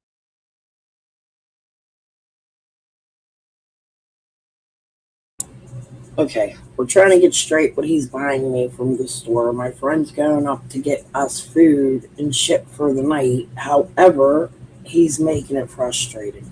I'm sorry. Marlene, are you there? She's there, but she's not. I'm not hearing her. Can you guys hear me? I believe it was cursed. I'm curious about the house in Balinton. I'm here. Just give me a minute. It's okay. Take your time. I'm curious about the house in Balinton. I do believe that trafficking goes on, and I do believe there are chances there's a cartel in the area, and Colombia can be a part of that cartel. Now, when you look at those cartels, that's more like the Sinaloa cartel, not like Venezuelan. Or if you're educated on cartels, you would figure that out. But it's odd that they would send a work truck to Colombia. I'm not saying Colombians don't need that kind of shit, but they have enough Americans, Colombians, to do that for them. It's odd. It's not, that's like sending gas to Colombia. I just, it's odd to me. My question about Balinton is way prior to Jody Sue calling this tip.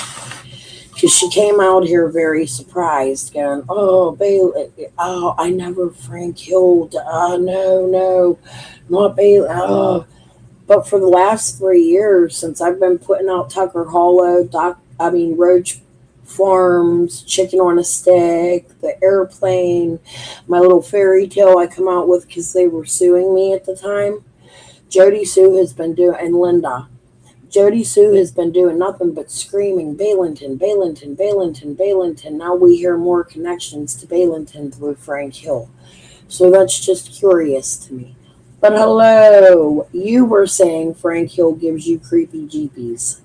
Do you want to tell us why?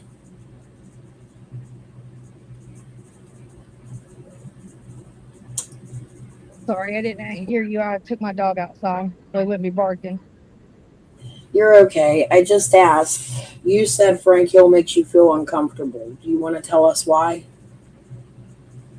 He just is got that weird vibe off of him. He just don't seem right. Was he involved with you said somebody tried to human traffic you last year? No, this was a goad that done it. It was a goad. Do you hear her? She doesn't want to give the first name. I don't blame her. But who has looked at goads? There's goads in Kingsport. There's goads in Connecticut. Can you tell me a female goat or a male goat?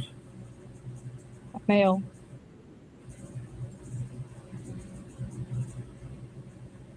And he's very close to Dawn and his stepdad. I'm sorry, you broke up. Was it a female goat or a male goat?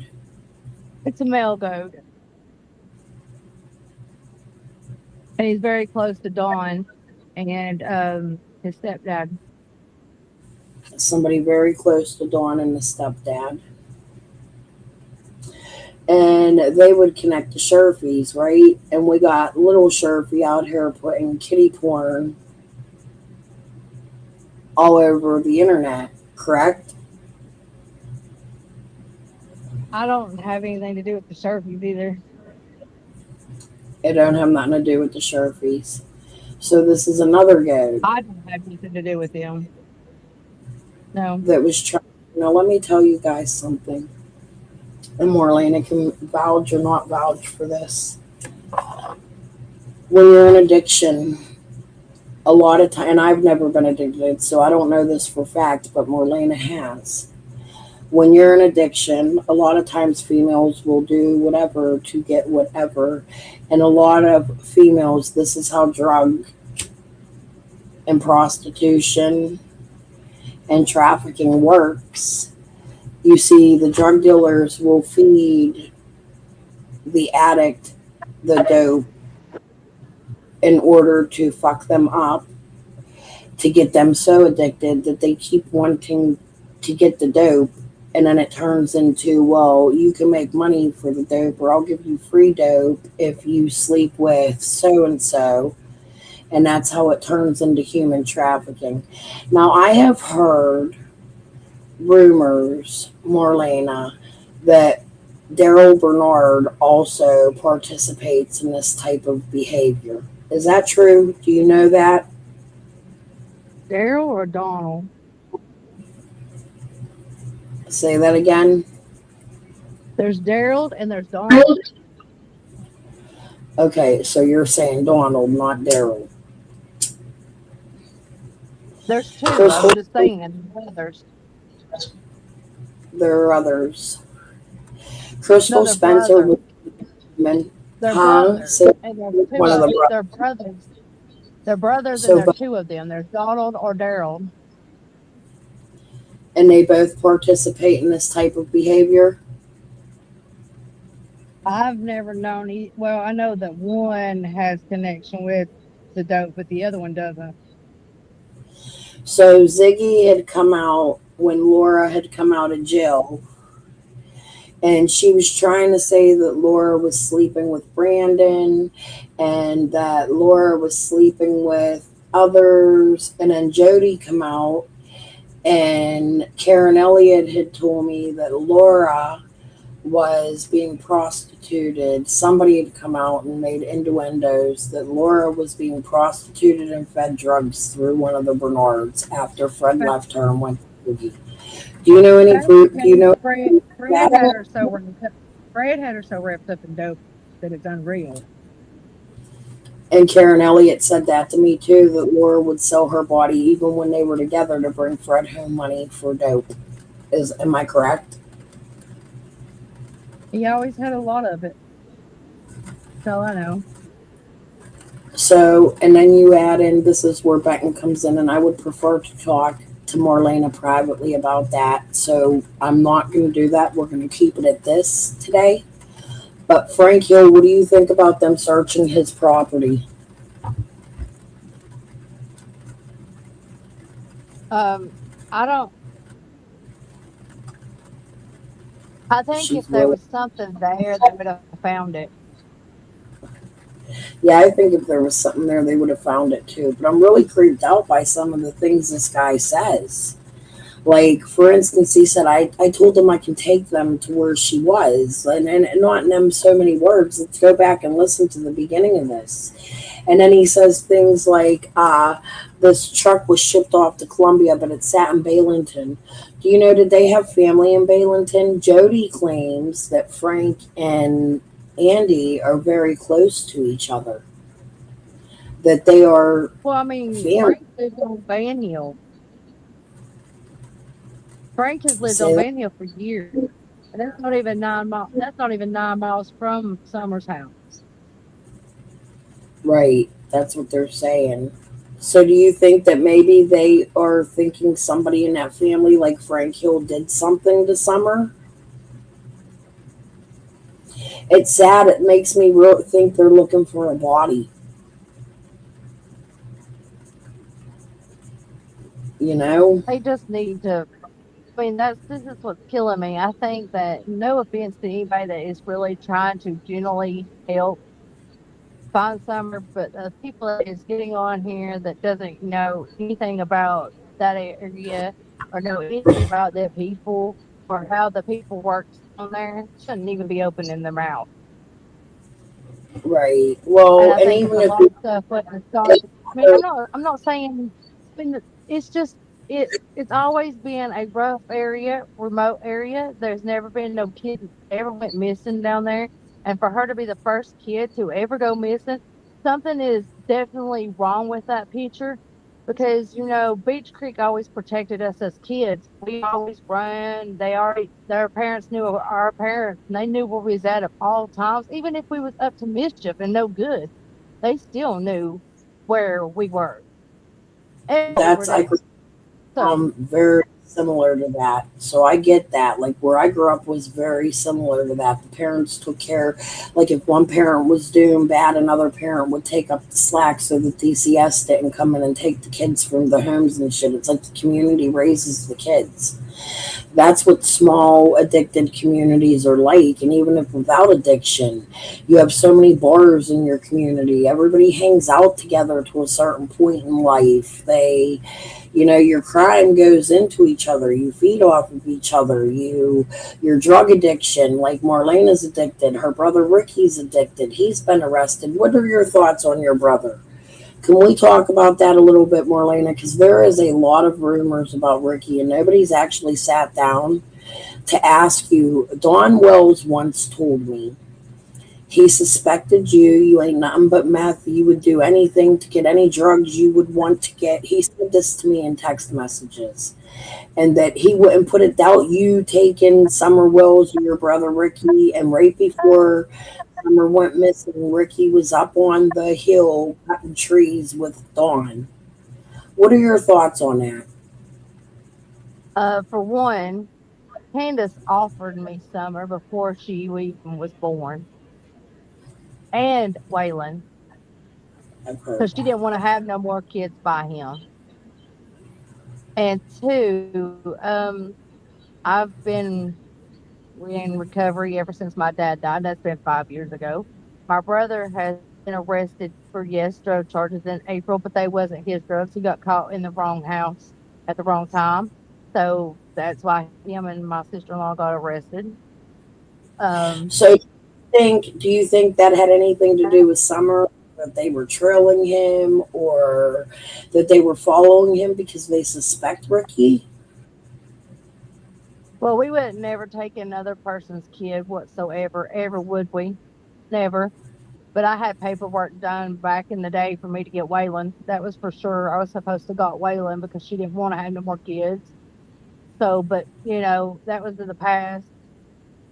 The cops know all that too. I mean, everybody knows that. I mean, my dad knew that. My mom knew that. I mean, we helped them through so much. My dad gave him a job when he first got here because he wasn't, no, gone. That Fred said that Dawn worked for your dad. Go ahead. Yeah, he did.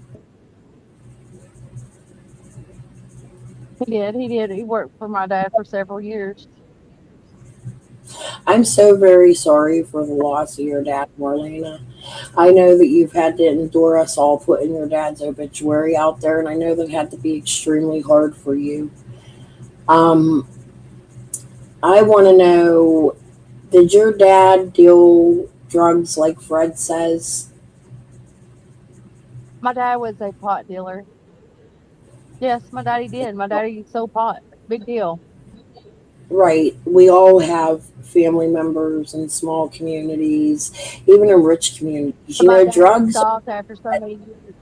My dad stopped after so many years, got clean, got right with the Lord, and that was before Summer even went missing. My daddy hadn't dealt in years.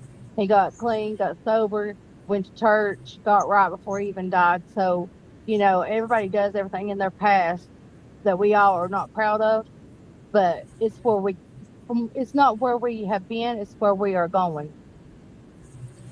I agree. And now, I can't condemn somebody for something that they did in their past if they're not doing it today. is there any truth to Dawn coming to your dad and asking and telling him that Summer was put in a resurrection or something? Can you tell us that story after Summer passed away, their first interactions? Dawn came to my dad and told him that he had to sacrifice his daughter, that he would see her again one day. Do you think I don't think that is like a devil's sacrifice. Like, is it because, well, they were going to take my life if they didn't take my daughter because I owed them money? What do you think about Karen Elliott stating that Fred accused her of stealing $150,000? I mean, it's possible they had money when their dad and mom passed away, so it's possible. No, but this was during Summer's disappearance before the parents passed away. Oh, then I don't see Fred ever having that much money. You don't think? Okay, so If he being did, that and if he did, it was not the right way. Put it that way. right, that's what I'm saying. Do you think Fred? Because we know that he was arrested for actual the sales of meth, and we have heard Fred come out here and say things to the effect that I was a big meth dealer, and we have heard Fred make innuendos to people we've seen on the news in the area in Clinch Mountain, like a mountain man or I a mean, that's Jamie like Call. Dawn, though. He just told me out her own mouth that the man that was in Knoxville that he was getting his shit off of, he was like $60,000 in debt. So therefore, him and Fred could have been tied on that part and making that money. And when Fred got caught and went to jail, or when they got stolen, somebody had to pay for that. Wait. Who told you that? Candace told me that right before Summer went missing. I went up there in May. It was Mother's Day. She went missing that following June, like a couple weeks later.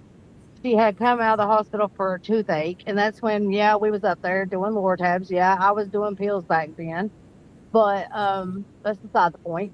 But she said that he was in Knoxville, that he already owed 60 grand in his debt. So she's saying Dawn had a 60 grand debt in Knoxville, and that Fred may have been tied into it. That has been my thought since the very beginning. Can you tell me about the strip clubs around that area? Like mainly like what Hogwild ain't a strip club. What was the one Jody Sue worked at? Hog Wild is no longer here. Okay, was that a strip club? No. It was not. It was a bar just for the young adults and stuff. It wasn't a strip club. Are you talking about the Mouse's Ear? Yeah, that's Because it. that The was Johnson Mouse's. City. Mouse's Ear was a strip club. Yeah. It's a It's no CD longer strip. no more either. I've heard, well, there's one in Johnson City, and there's one in Kingsport, and Fred and Ziggy often talk about the Lady of the Night and Miss Madam, and Ziggy has come out with a recording. Killer Looks does some really good content on it. Ziggy had came out with this recording, and they had mentioned a lady. Let me go to my community. Actually, let me go to Canva because I have it pulled up. Let me get rid of this. Let me go to my uploads. There hasn't been a lady mentioned as Max Black, has there? There's a lady that Ziggy and Fred has named several times. Her name's Ruby Bell. I actually found at Johnson City a Ruby Bell working at a Mouse's Ear, and this woman is deaf, but she travels from Johnson City to Knoxville. Now, Jody Sue worked there. Do you think it's possible that Jody, and can you tell me first off, do you know how long Jody Sue worked at the Mouse's Ear in Kingsport? I have no idea. I didn't even know she ever did. I don't think it was the Mouse's Ear. Name another strip club that's in Kingsport. That's it.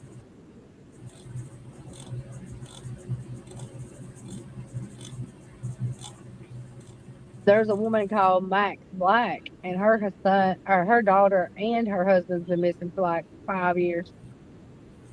Whoa, what? Yeah, and she worked at the Mouse's Ear. Who? Say that again, because you keep breaking up really bad. Her name was Max Black, and her son, or her husband, and her daughter has been missing over 5 years. Max Black.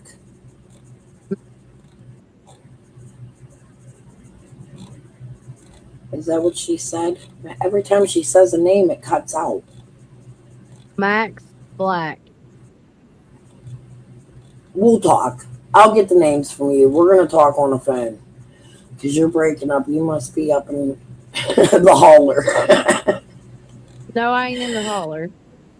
Yeah, but I want to get this lady's picture. Okay, so this picture right here, this is not this lady, but this is somebody from Pittsburgh. Two people from Pittsburgh that I think may be playing games in Summer's case. Prayer Garden of America brought this lady out, and she was praying for this man, and I fact know this man in real life. His last name is Baugh. She's going by Beth Baugh. This is my friend Danny Baugh's father. I went to school with him for my entire life. And Prayer Garden has her father out here with this woman praying for prayers for him, and I don't think there's anything wrong with this man. I've not heard anything wrong with the man I know in real life. But anyways, hold on, we're going to find Ruby Bell. That's what we're looking for. Prayer Garden is sneaky. Marlene, I appreciate you grabbing a link here. Okay, so while I'm sitting here looking for Ruby Bell, can you tell us exactly how you think you were almost trafficked? Or no, better yet, wait, forget that. Tell us about the incident of Fred pewing at you and Shipley.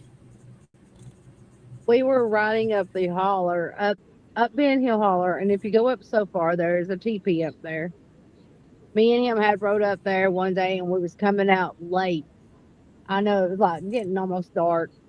And as we go by Fred is sitting on the front porch shooting at us while we're coming back out of the holler. Oh my God, do you know why he did that? Was he just tired? Was he mad at Bill? Was there a reason for it? Bill told him if he ever shot at us again that he would stick a gun down his throat and he would be he would never live to breathe another again. So this thing you with Bill and Fred has gone on for years. So Bill and Fred don't like each other.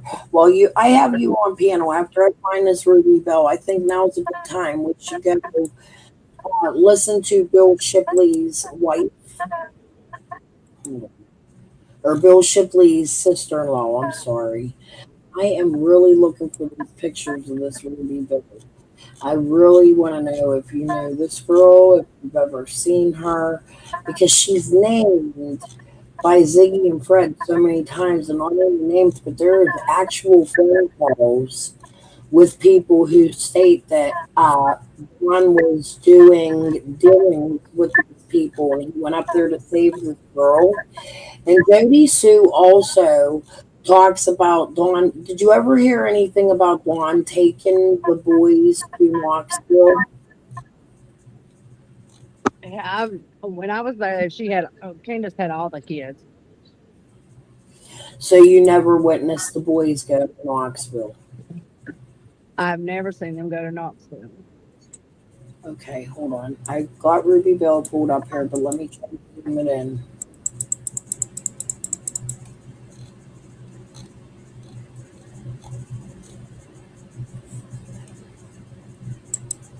She looks fake. You think it's fake? I think she looks fake. No, she has a real Facebook page with real pictures. This image may be very edited, but this woman is very real. And she's a deaf woman that dances there, and she looks much like my friend Gretchen. I'm thinking maybe a daughter even. Is there anything else on her Facebook with her hair a different color? Yeah, she has a huge. I'm going to pull it up. I'm going to send it to you. We're going to talk in private. But these are some of the things that Fred has been coming out and saying over the years. Because I knew a girl like that was dancing. Her hair was a different color. It was like a dark color at the time. Her hair is brown and red. In her pictures, she changes her appearance a lot she has an OnlyFans. She works at the Johnson City. She has 2.5K followers, 15 followers. She's a deaf dancer, entertainer. She looks so much like she could be this bitch Gretchen's fucking daughter. I swear to God. I'm not saying she is, but she's real. She exists. But anyways, let's go back to Chase. Do you know Chase 423? Have you ever met him? No. No. Do you know any Wish-Ons at all? No.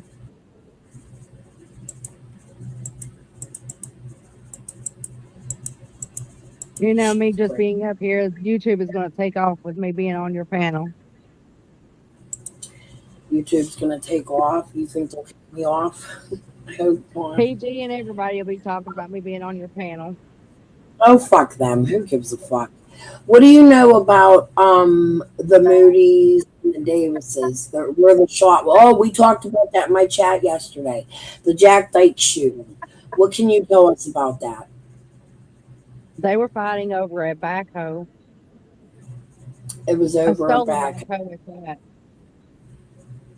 Okay, so it didn't have nothing to do with drugs or anything? No, it was a stolen backhoe that was stolen.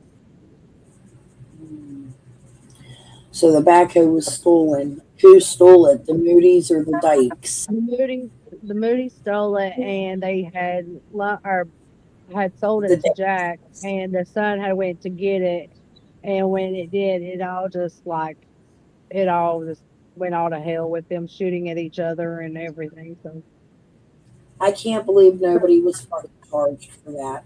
I cannot believe a man died. yes, Bobby was charged with that. Jack's son was charged with that.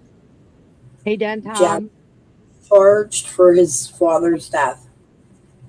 Bobby was charged for his father's death. Yes.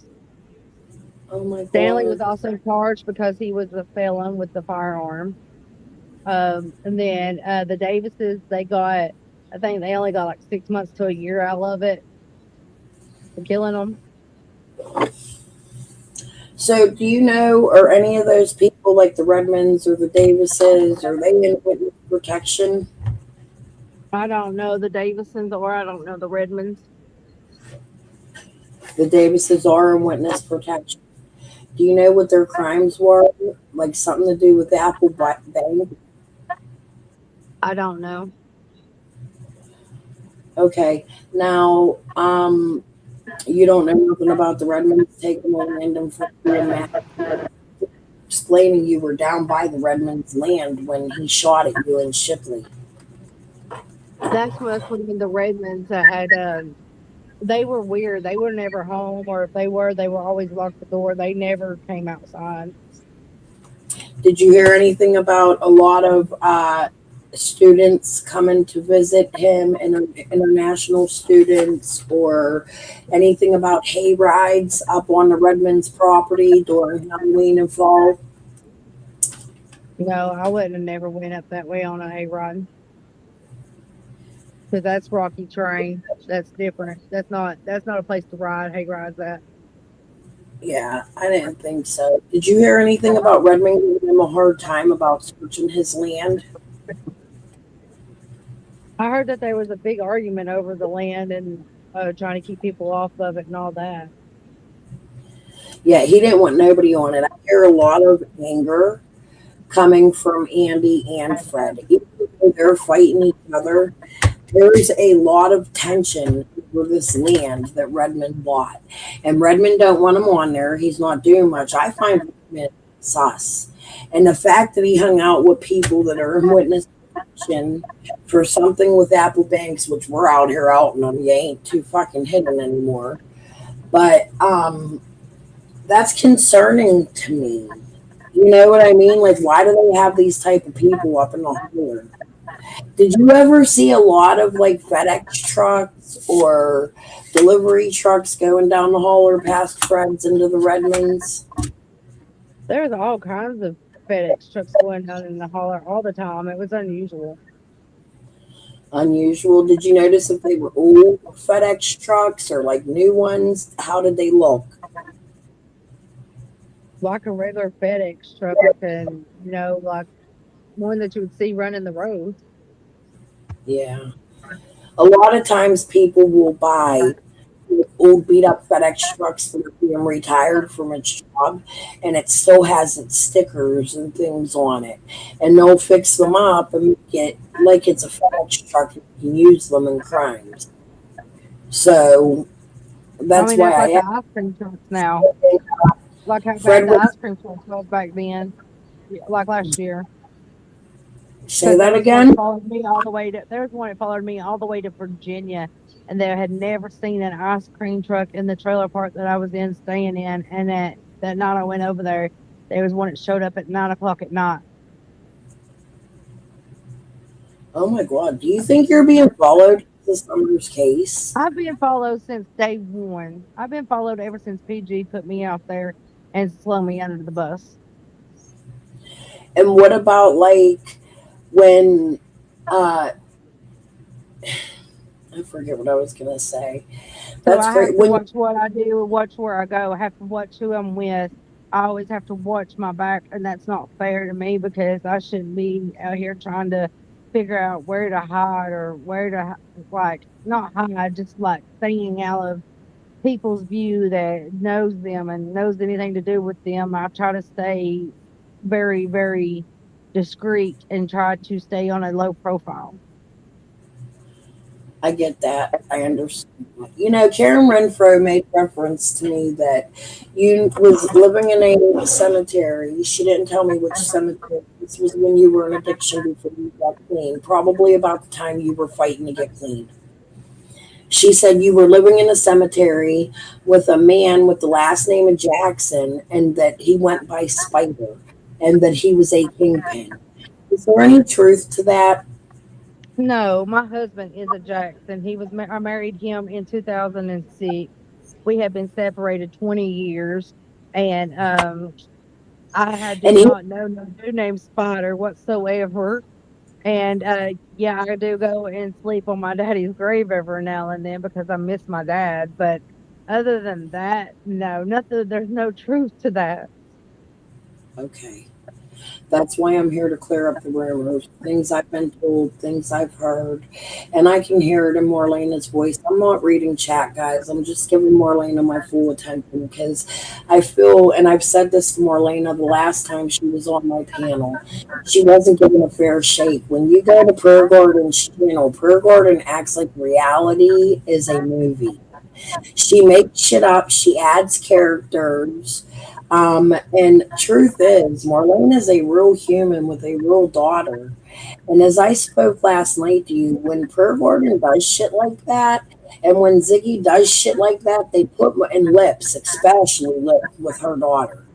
You put her daughter at risk. Lips was doxing her daughter, telling them which family member the daughter was living with. That's not, I haven't said it yet. I will allude to it, but I'm not going to sit out here and tell you where to go find Marlena's daughter. Like, that's not, that is very childish, immature, and it absolutely is putting people's children in danger in an area where there is a missing child. Now, did you ever hear anything, Marlena? Dawn had pointed to an area on Beach Creek. Fred and Jody Sue have both made the comment that there was an unregistered child that wasn't born in a hospital that was taken up in the woods where they were cooking meth, and that this child was also trafficked. Do you know any truth about that?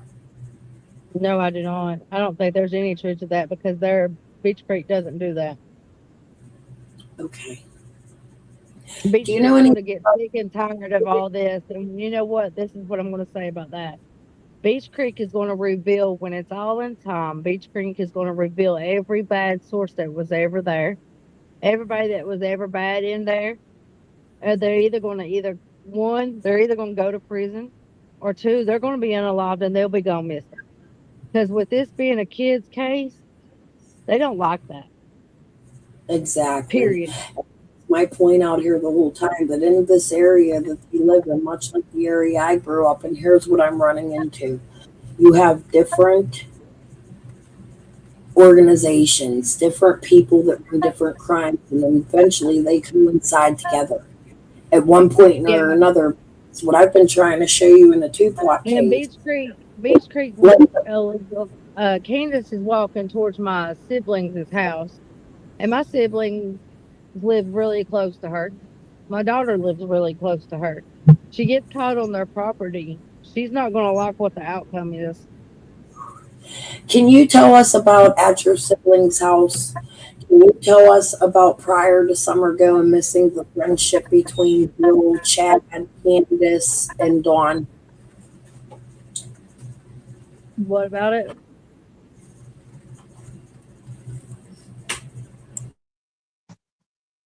I didn't understand that.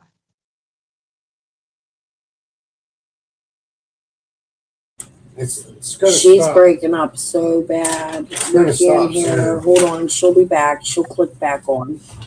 It's supposed to stop in like the next 20 minutes. Is it raining in Tennessee? It's so nasty here today. It's not raining here. There you are. Okay. Can you tell us about the relationship between Bill, Chad, Dawn, and Candace? Bill and Chad and Dawn and Candace. Yeah. So Fred is making into Fred, Dawn, Candace, Bill, and all of them was nothing but a drug associate. So Fred hung with them. It wasn't just Dawn at Bill's with Chad. Fred was part of Now their you're clique. talking about not Bill Shipley, Billy Benton. No, There's two Benton. different Bills. Okay. So are you hearing this? This is something Jody Sue has said for years. Dawn and Fred have been in a clique with this same amount of people, the Crawfords, the Bernards, the other side of Beach Creek that come into the hauler and visit, that I have been trying to show you guys for years. And Marlena is now on here confirming my theories. So when you look at Dawn and Fred, you have to look at the people they hang around. Candace, I don't think Candace had anything. What do you think? Do you think Candace had anything to do with Summer going missing? Do you think it was an abduction? This is my theory of this thing. My theory is he owed the $6,000 and he didn't pay it, so they came and got something. Or she drowned it and they got scared and they covered it up. That's my two theories. I don't think she drowned. I don't even think they were at the horse pond that day, to be 100% honest with you. I think Hunter lied for Candace. I don't think they were there. Well, that kid loved water, so it's possible. Yeah. For me, I feel like Candace was actually picking up meth milk from Dawn made from painting. And if somebody picked her up, if Candace, there is no way, you all don't understand, there is no way that Dawn got from Jonesboro to Beach Creek before the police did. There is no way. There is no way in hell. There is no way in hell.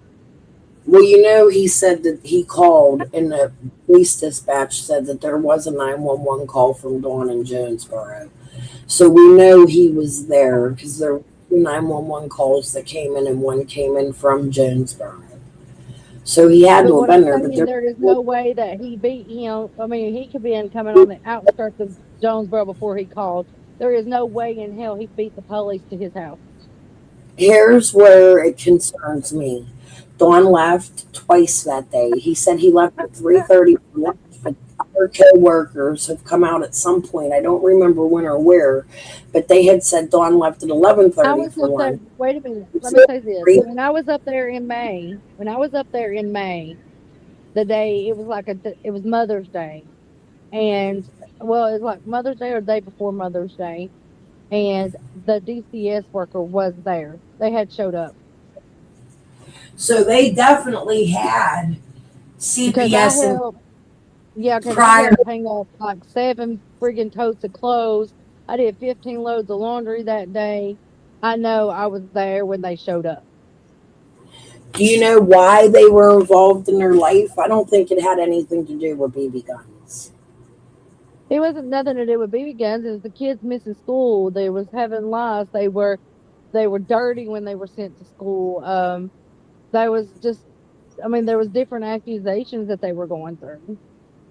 a lot of accusations. Did you hear anything about Dawn maybe touching any children up on the hill, or Andy selling drugs to children up on the hill?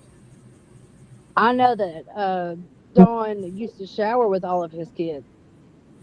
So you have also witnessed Dawn showering with the kids? Yep.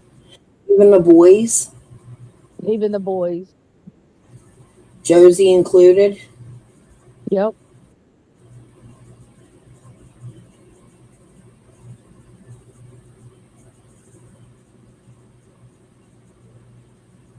She's breaking up. I'll look at some comments while she's breaking up. No clue. Let me come down to the bottom. That's horrible. Wasn't that around the beginning of COVID, though? This is Marlena Crawford, Sam Wilkins. I consider Marlena a friend, and I don't attack her the way other people attack her. I feel like she wasn't given a fair shake to talk as a human. I feel like Prayer Garden brought her out, and Lips brought her out and chopped her shit up and put music and rain and made it sound like, oh, my dad seen her go to the resurrection. That's not how Marlena said he said it at all. He said he had to sacrifice his daughter. So is that because of money owed? Does that really mean it had anything to do with God at all? I didn't hear nothing about God in that. Why are you sacrificing your daughter? Is it because you did something? Or are you saving somebody else? Was it because Fred stole money? There's a lot of questions. You hear Marlena sit here and talk about Dawn's trips to Knoxville with Fred and who the friends were. And this is what Jody's been saying. And I can tell you right now, Marlena and Jody don't fucking like each other. But they agree. Dawn was taking these trips to Knoxville. Fred was involved. It was their friends, their traffic coming on the Ben Hill Road. What concerns me is at the beginning of this, Jody had come out and she was extremely protective of Fred.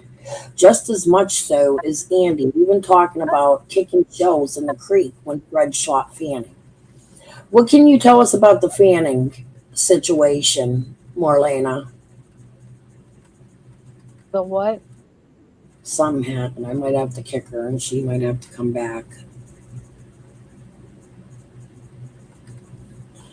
I'm going to go down. I'm going to kick her from the stage. I'm going to re-add the link. Marlena, if you're listening. Oh, she kicked herself. Here's the link if you want to come back up. I'm going to look at some of these. Can you ask her if there was an issue between daughter and Dawn and Josie? That's where I was getting at, Misty. Does Marlena know that guy sang the song about the motel? Let me play that. We'll put that on while we're waiting to see if she comes back.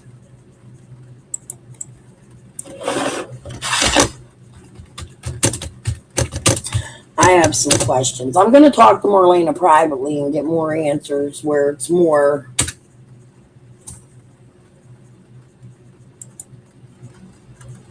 Oh, hold on. I'm messing shit up here. Let me get this down to normal.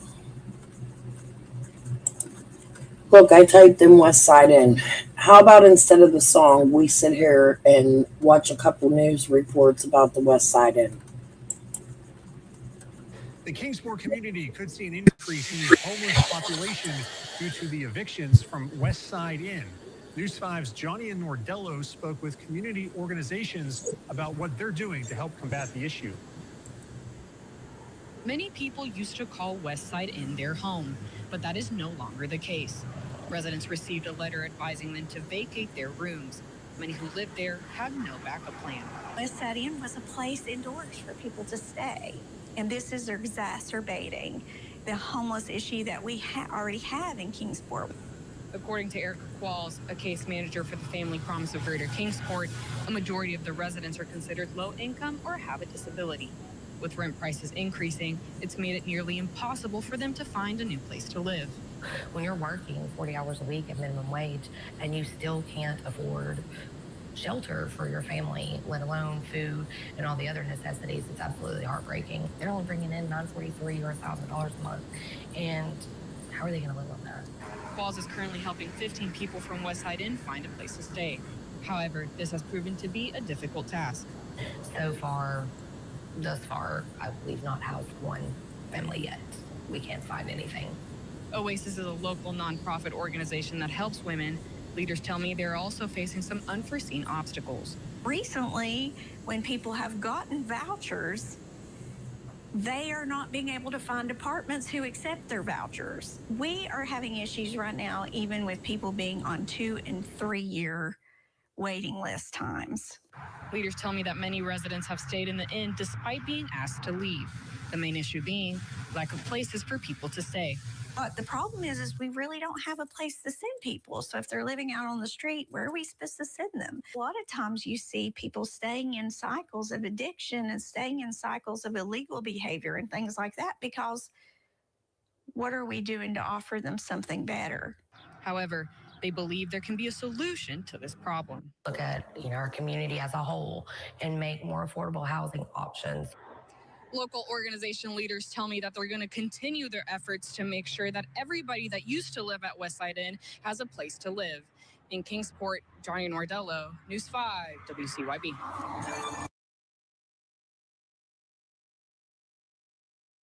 So in that clip, we see they're putting. I don't think Marlena's going to come back, but I will have a private. She left me her phone number. I'll have a private conversation with her.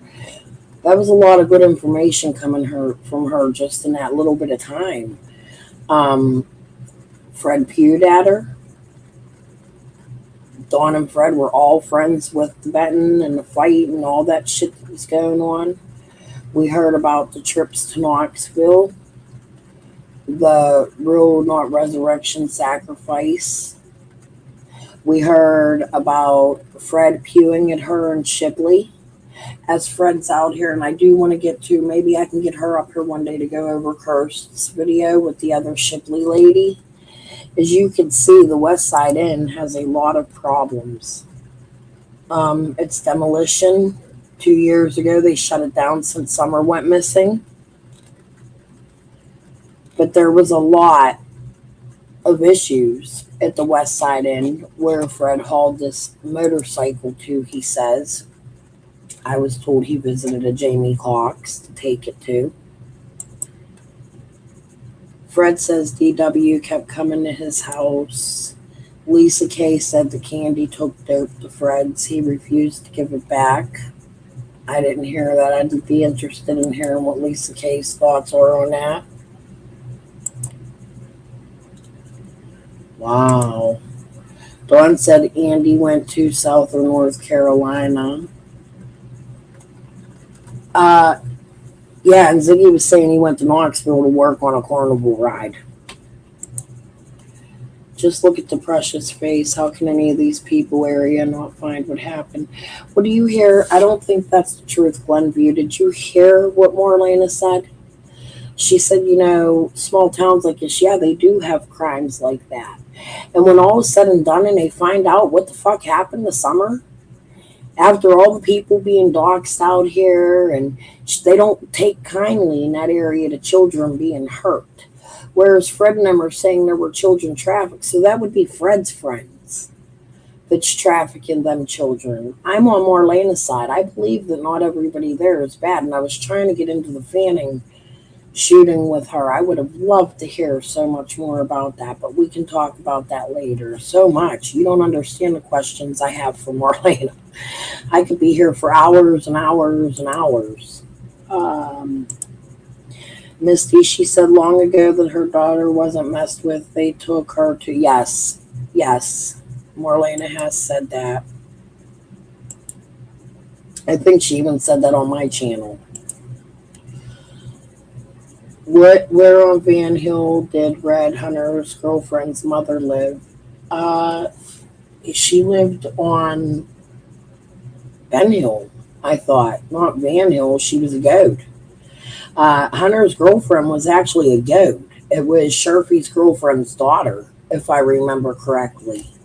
And that worries me that she says Yes, Jamie Cox. So Karen Elliott, there was a big debacle, and she told me Jamie is a drug pin, and that Fred was carrying a motorcycle that day to Jamie Cox's house after Laura had come out and said they stopped Jamie's coming back from the junkyard, which they said later they never made it to the junkyard. So I asked Karen, who's Jamie, and Karen Elliott told me it was Jamie Cox. Oh. Yeah, Fred speak. Yeah, I'm curious too. But anyways, guys, I've been on for 5 hours. It's only 2 o'clock. Jamie was ones to keep showing up where I was at. Really? What do you mean? Man, I was just about to get off of here. Now I don't want to. We're gonna wait. We'll watch another video. Can you tell us the whole story? Where was you? What do you mean? When you were about to be trafficked? They were trying to traffic her. That's what she's telling you, a goad. Was he involved with the goad? And do you know anything about Karen Elliott trafficking anybody, or the fact that she worked at AmeriCorps? And in the meantime, we are going to go. Here is my phone call since we were covering Chase. We're going to listen to some of my phone call with Chase 423 son. Car dealership my father ever worked at. He worked at two. He worked for Grondstaff in Elizabethton, Tennessee. I can't remember if it was Chevy or Ford. Back in those days, I was real little. That was back whenever he was telling people that I had stomach cancer, and he was gathering a bunch of money off people. A history of scamming people. The other place he worked at was in Alabama, and it was a Ford dealership. There's some woman staying with him from, I want to say, California or somewhere. I don't know where. My mama was telling me about the other day because it's weird. The way they live, my mama owns. All right. I think at this point, a lot of this information would be really good for TBI with Marlena. And I'm just going to shut the whole fuck up and not ask her any more fucking questions here until I know they're safe to ask. I think I've already gone a little bit too far, and she's already given a little more information than we ever needed to hear, like the goad thing going on here. And this is Jamie Cox showing up while this is going on. She had to stay at the AmeriCorps. This is something that I think should be behind the scenes and TBI should hear. So I'm going to stop that right there. And actually, I am having like stomach pains. I don't know what it is. That's why I keep going like this and like that. They're hurting really bad, and not to be gross, but I think I got to poop. So I'm going to get the fuck off of here, and I will be back later tonight because I got another 3 hours. I'm trying to do 8 hours a day. Marlena, I probably will not reach out to you today. It'll be tomorrow or the day after, but you and I are going to have a sit down when I'm not busy for a long time and have a very long conversation. I won't record you if you don't want it, but I would love your permission to record, and I will cut out things I don't think are safe for YouTube. But I think it may be helpful for TBI for me to send it to them if we find anything, because this, in my opinion, what we're hearing from Marlena today needs to get the fuck off YouTube. That's what I'm saying. That's how much I care about Summer. I think we're getting information we never heard before, and it might be relevant to Summer's case. I don't know that for sure, but it's definitely fucking interesting, to say the least. Yeah, we'll get information. What I can bring out what's safe. I feel like, wow, today.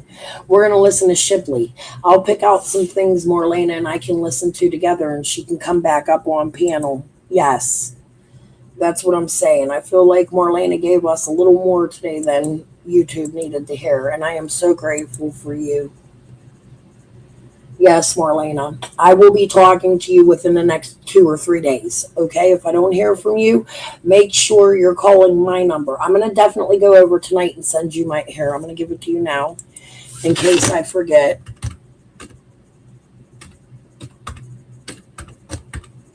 Text me so I have your number. How about that? Can we do it that way? Can you text me in case I forget to check TikTok and so that I have it? Because I know I had it in my old phone, but I lost it.